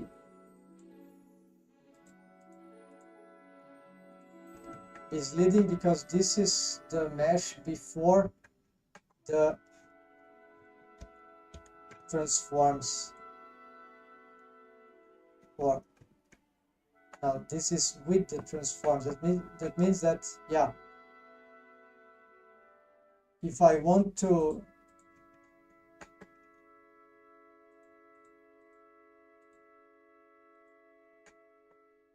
be able to shape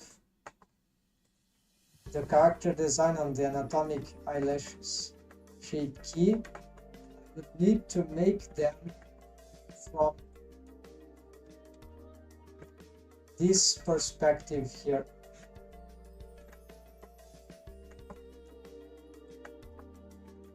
From here I would have really, so it was more like a confusion because of the modifiers, because the eyelids mesh, they come forward, they already came forward here from rest position to pose position. Of course, this can be a bit, yeah, having some resistance posing the stuff, which could be very bizarre, so let's try to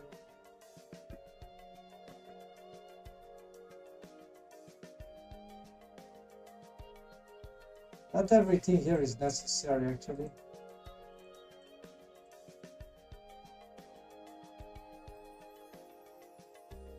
This could be, yeah, could be useful. Is not necessary, this is not necessary. As here we see the mesh being pushed.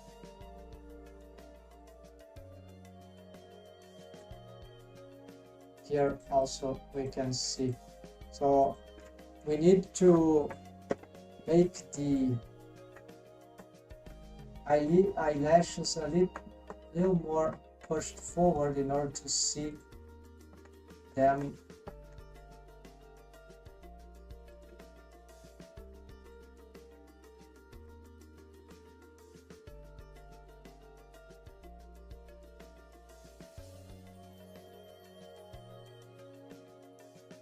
This one is actually very difficult to use, I think, because this directly affects the mesh. Yeah, so this is very bizarre.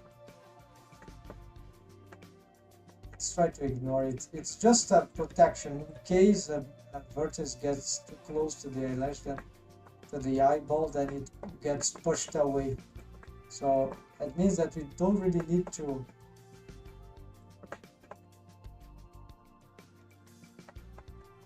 see it now. It's just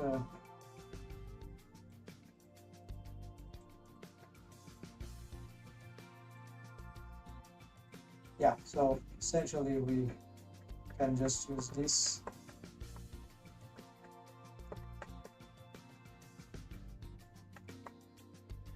Then we can sieve the eyelash, model the eyelash on the almost the final pose state.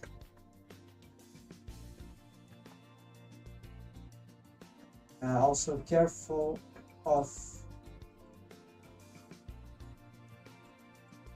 this, the madness that can due to this, but now it seems that it's working.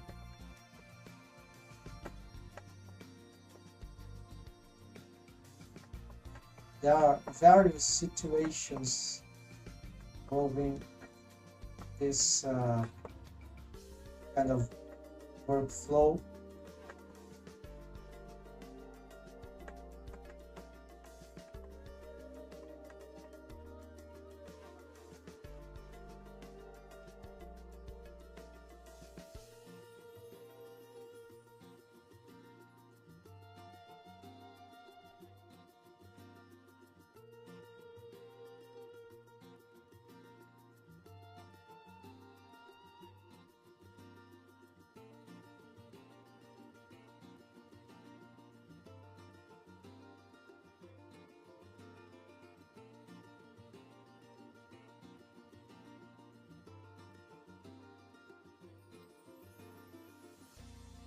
They don't need to be pushed down, they can be straight. We can push down with the automator.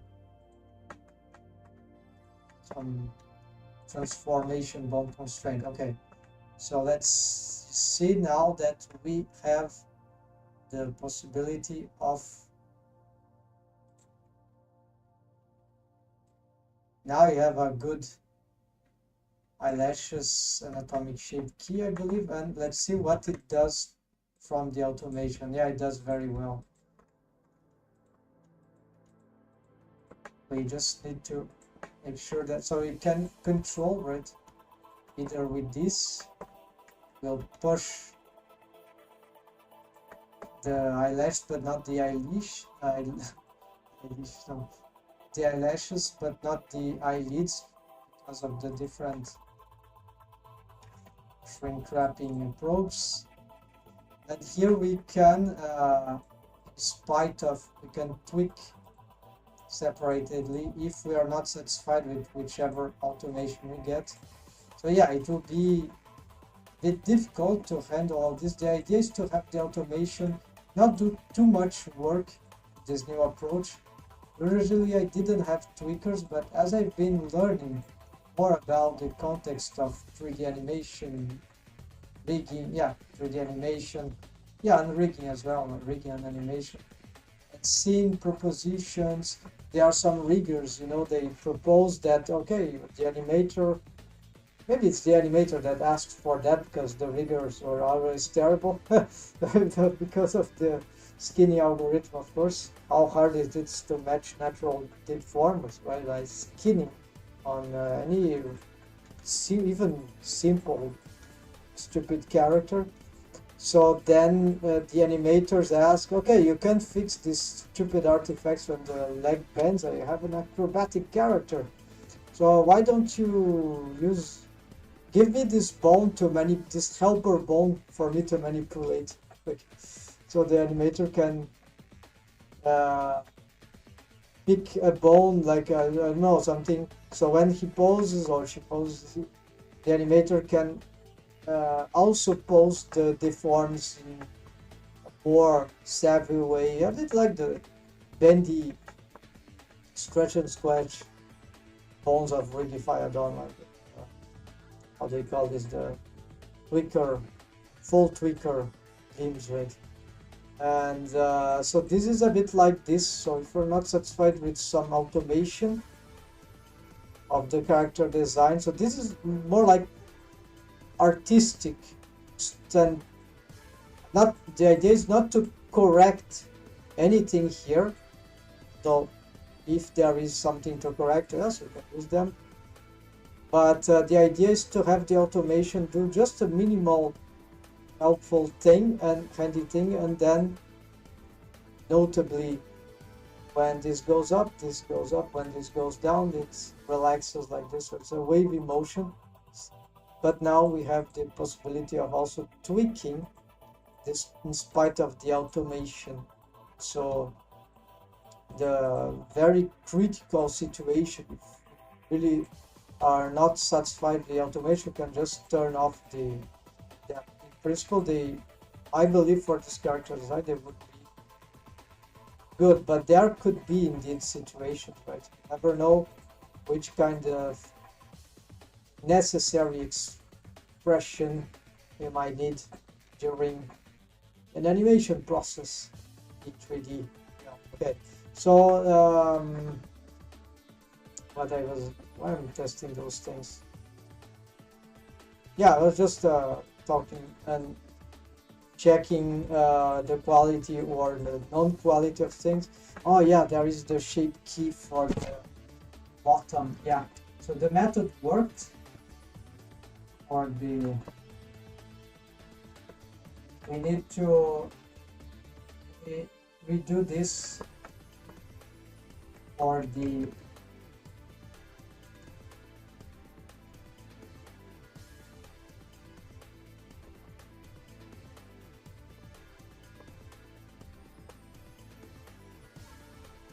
I'm not gonna use the reference here immediately. We're gonna try to. Right now it's very interesting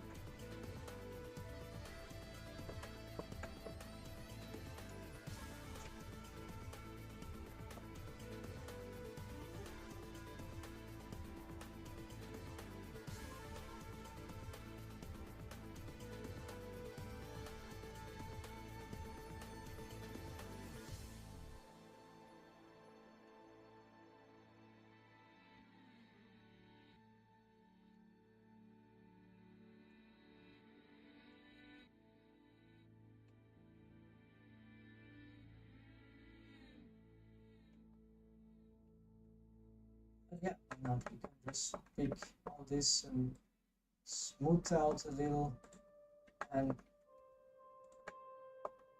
try to get this thing aligned. Let's check again, let's compare.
So there might be some trouble with the wave paint, but it's not as smooth, I think, as the skinning. Yeah, I feel like I don't want to create more geometries, but I could smooth more the waves.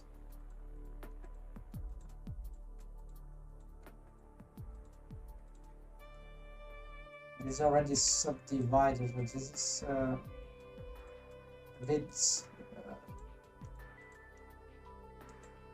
yeah, need to be wary about this a little, but in principle with the automation, maybe some more adequate wave paint we can then get. It's mostly always good in my opinion for the character design. So here we, yeah, that is about the tweaking, but in principle we want this to be very smooth usually.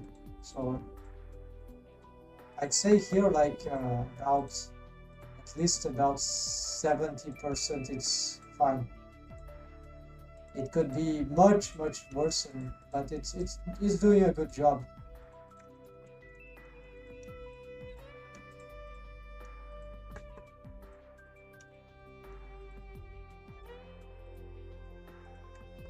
Without automation right now, this is just waves.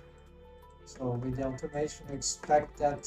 So as long as the automation makes it easier, it's good. Because now we have the tweakers, eyelash tweakers, tips here I'm calling them. These are, yeah. So we solved the shape key. Let's disable those things.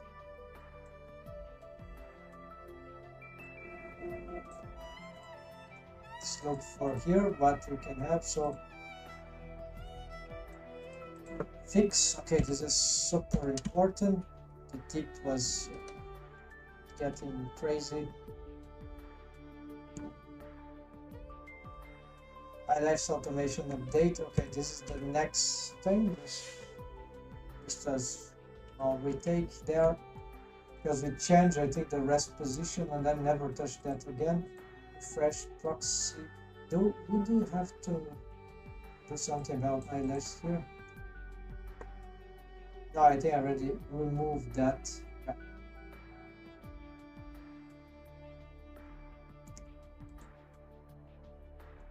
Refresh proxy mesh. Arcades, yeah. So two things about arcades. What to fix? No, this is not fixing. This is adding features like sharp teeth on the shape key and make a cool for cool expressions.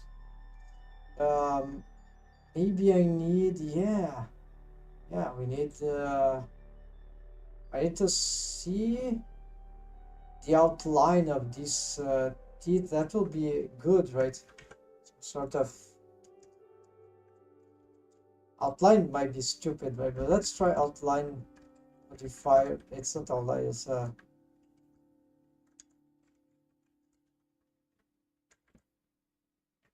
art line, right?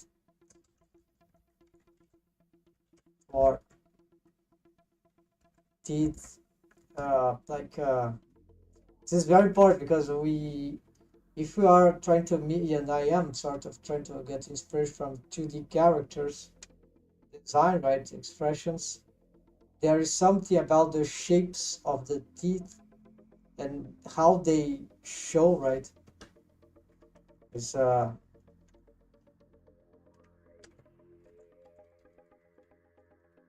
outline modifiers for teeth, profile, no, teeth, yeah, expressions, yeah.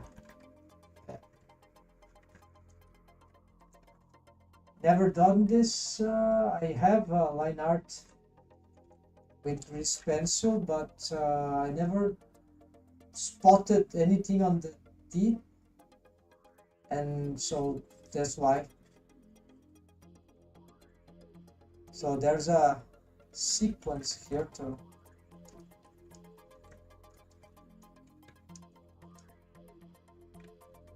Then finally, when we get all this, we can go for making pose assets, fix some pose assets we already have, or the eyes. Yeah. I think I'm gonna try to refresh this. Let's make a backup finally. The thing is here, and it will wreak havoc my rig if I don't. It will wreak havoc itself actually, because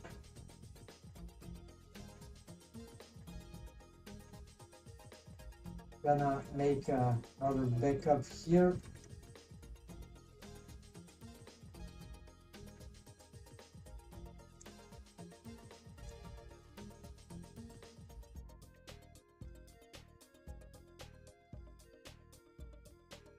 This save is like a big backup here, because here this it's not just one risky thing. No, this is a state of the rig which I'm very satisfied with. So we want to what we want to do is to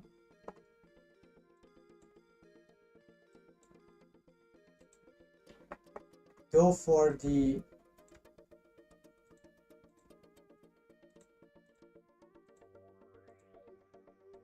It's so annoying, but yeah, I have to wait for the texture. I'll fix offline probably. Alright, so it doesn't matter this. Where is the freaking proxy?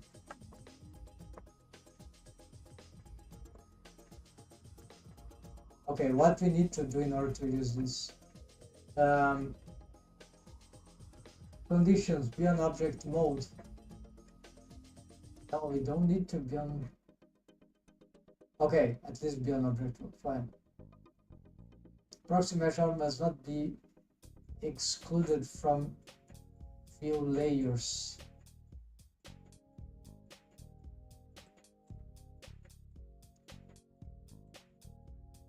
Is not. Proxy mesh already must have vertex groups.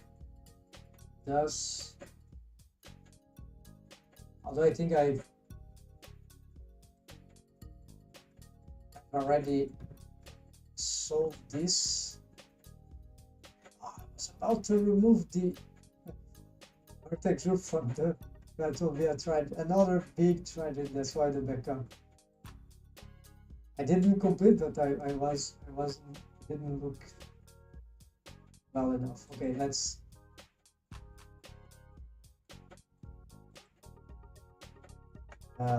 Yeah, this is just a doesn't matter.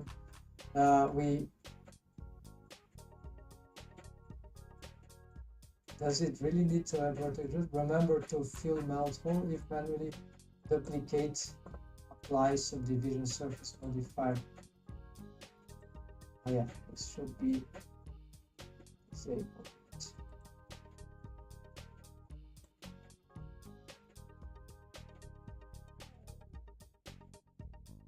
Okay, so whatever that is, this should be the conditions.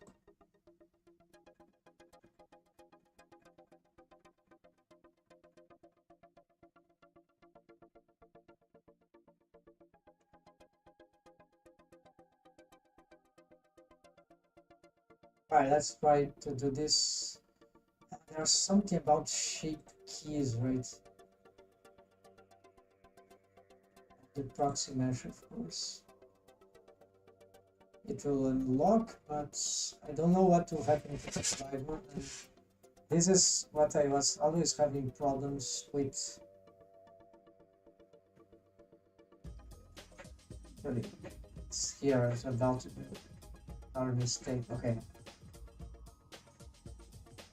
Doesn't matter what is selected. Let's run the script.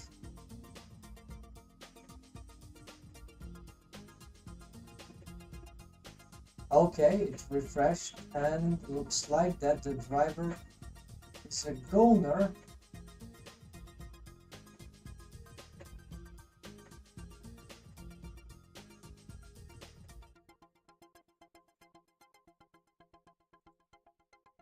But how is it possible? Oh yeah, the driver is... No, but something controls the value, of course.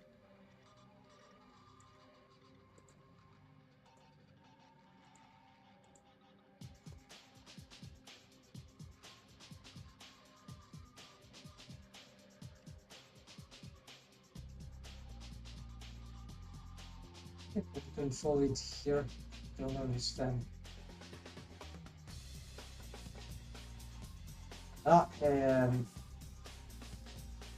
Lost it.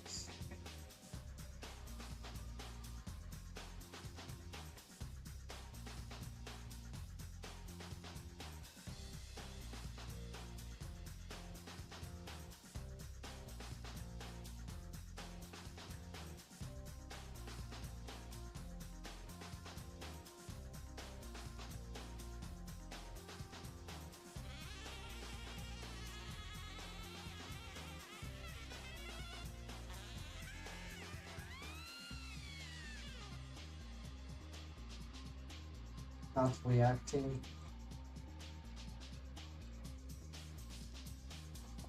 Okay, so this is already bad enough because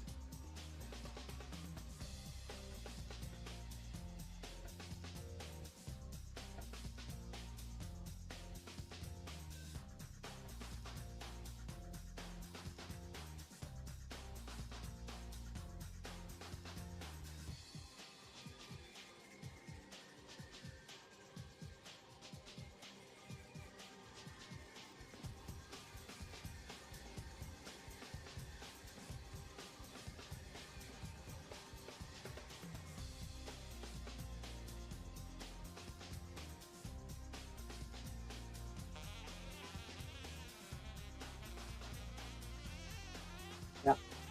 So how come I lost all this and it didn't?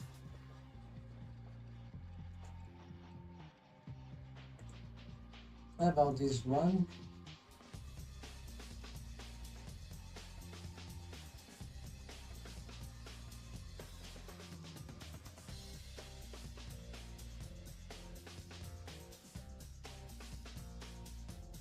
Well, key, but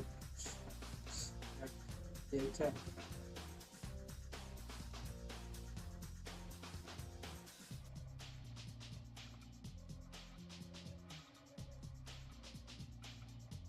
Okay, let's go then.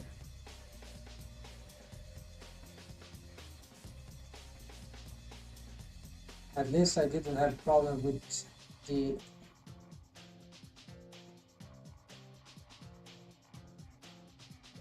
Okay, so there's something could be... There's the drivers. There could be missing drivers.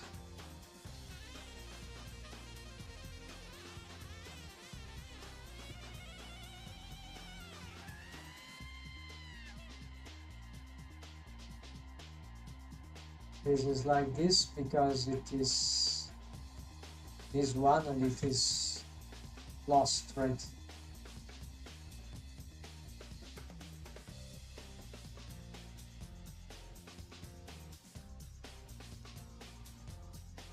Yeah, now it got recovered, but okay, so bad thing is that the driver is lost.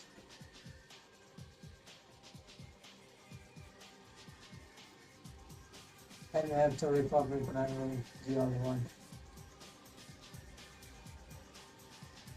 Now this, I don't understand how I can... No, I can't manipulate the driver, this is right. Okay, this is correct.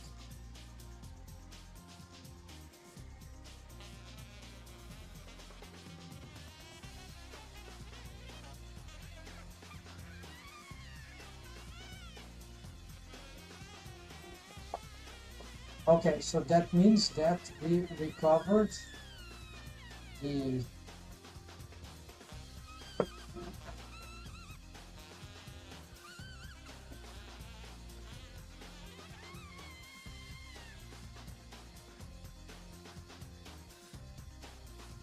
walls, inner...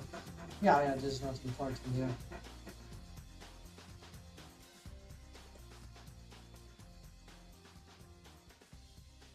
Wait.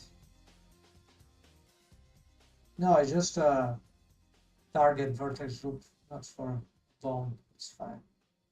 So no bones here to care about, so we can save this. Still have the backup anyways, so yeah, so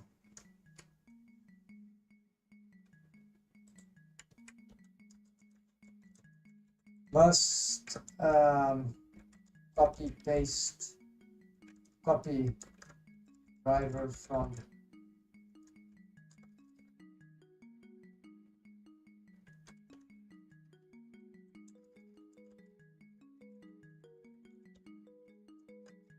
of proxy hash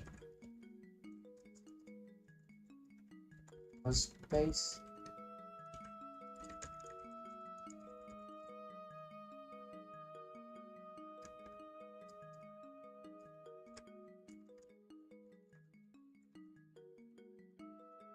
must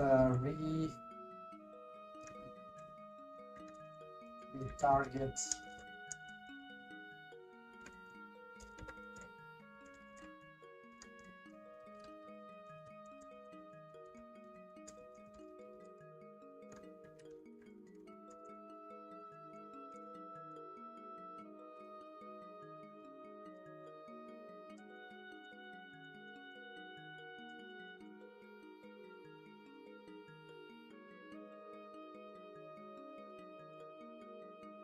Alright, so it was this we can automate. I never made a driver from entirely. Let's gonna close and reopen Blend just to see if I have any missing driver after this manipulations.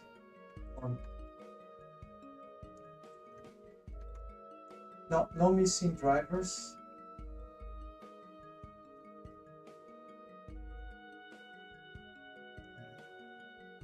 This doesn't matter.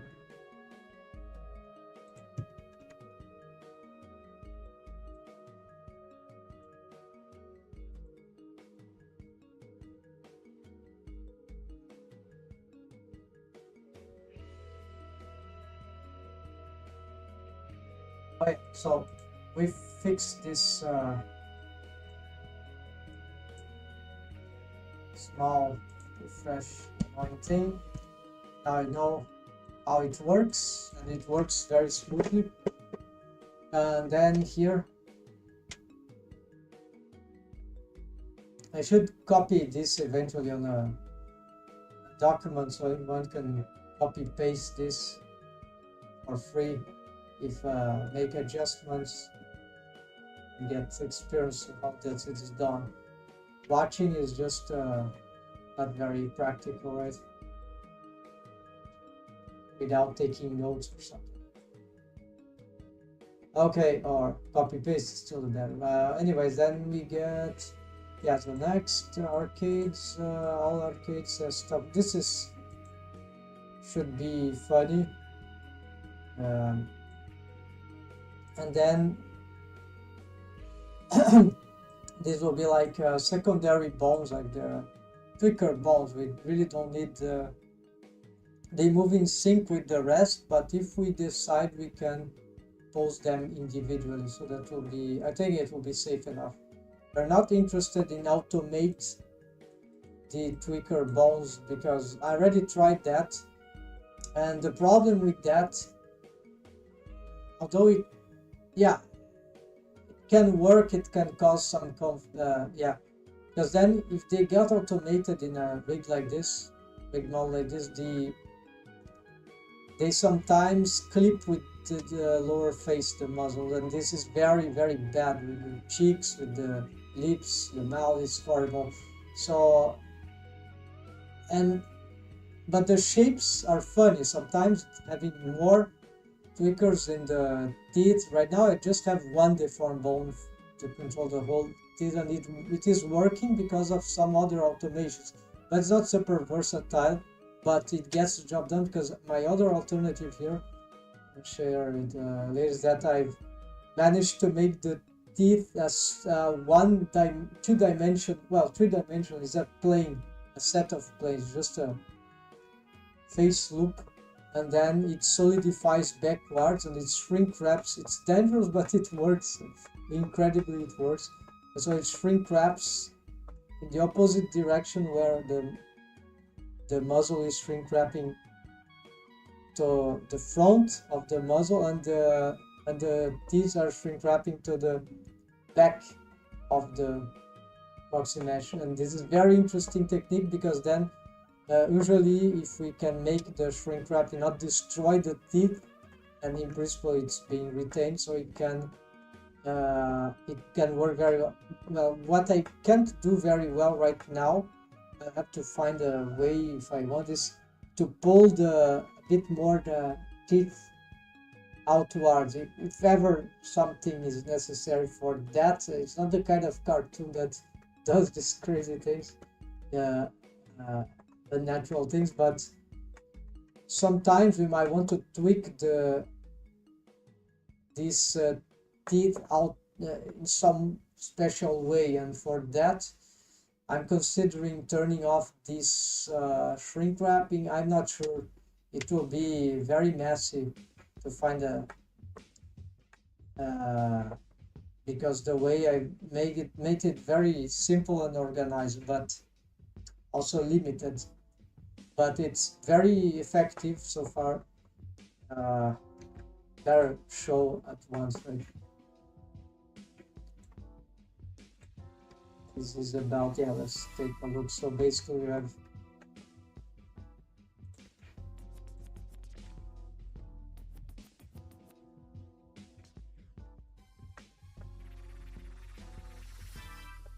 these teeth, they are actually shrink wrapped, but maybe we don't. What is this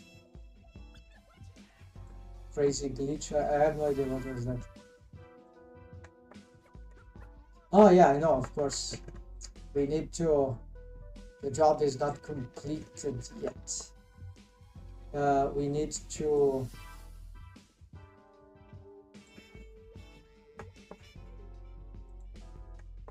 attend this little thing here.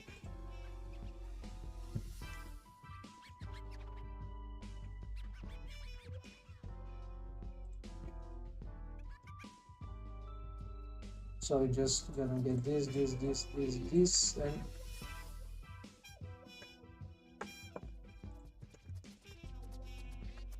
so we might see sometimes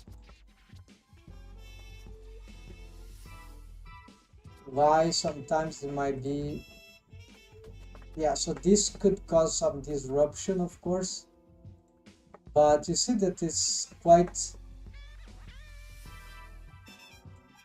in principle, if you don't crush this into the, even if you crush, it's still resisting a little, so it's not being disrupted. I was having some problem with the lower one. It was getting some weird shapes, as you can see. Yeah, it's still getting. I'm not sure what is causing that exactly. Maybe the shape is weird like that. Yeah, maybe there's something. Let's take a look.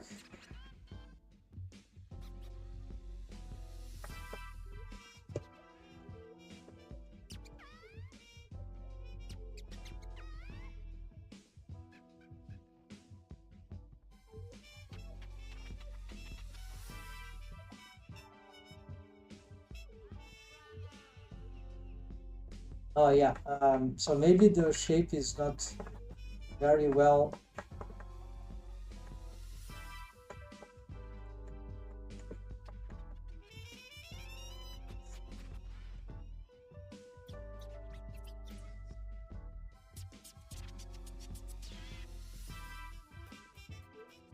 developed on its own. Yeah, so it's a bit wavy. I would need to align this, right, and then make this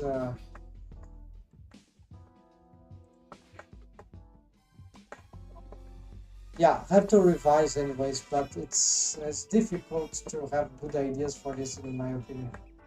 Or just not. I find it's a bit boring anyways. This technique works, and it seems like that this 75. Yeah, there are a lot of tricks here.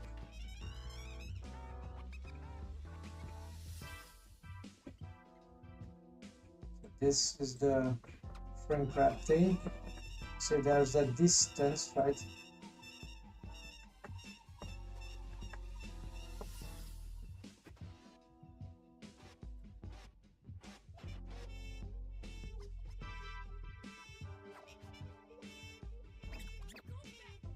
We can't rig this properly with this pose, right? Anyways, with flat feet stance to work with that, otherwise we'll be this warping here, which is, and we don't see very well what we're doing in relation to the multiple meshes, right? So this is easy, but it's enough for today. So then it solidifies backward, and so my idea is to make some tweaker bone to tweak maybe here. Yeah, I'm still considering how many. Probably we would like to have maybe one here, one in the center, just to centralize stuff, symmetric. Then one here maybe with wave paint. Actually, the central one will get the incisives. Right? Then the canine will have some control of the canines essentially, so it can help the shape key control that for some expression. But shape key would be better, or work alongside with sharp tools and make some stylized stuff with some line art that might work. The problem would be that we might want to connect the teeth all together and make line art with that, like angry stuff like that. I'm curious how. I think we can achieve this with the grease fest. Never tried. So line art, yeah, it should be simple, but then we need to include this in the line art, since they are always behind the lips of the mouth we rarely see. And then we can use the shape key to make maybe all the, so we might need a few more mesh geometry to make some funny thing, right? Yeah, so many things to consider, but I'm not gonna exaggerate. Also, the last bone, the four bone for controlling all these back parts behind the teeth. So yeah, with just this we can't really get too much. Well, we'll try. Maybe that's enough. This for sure. Because shape keys are useless if you don't have, not very useful if you don't have enough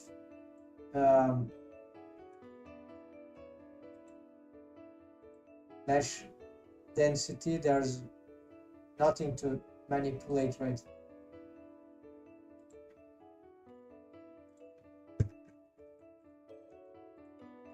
Let's reset everything.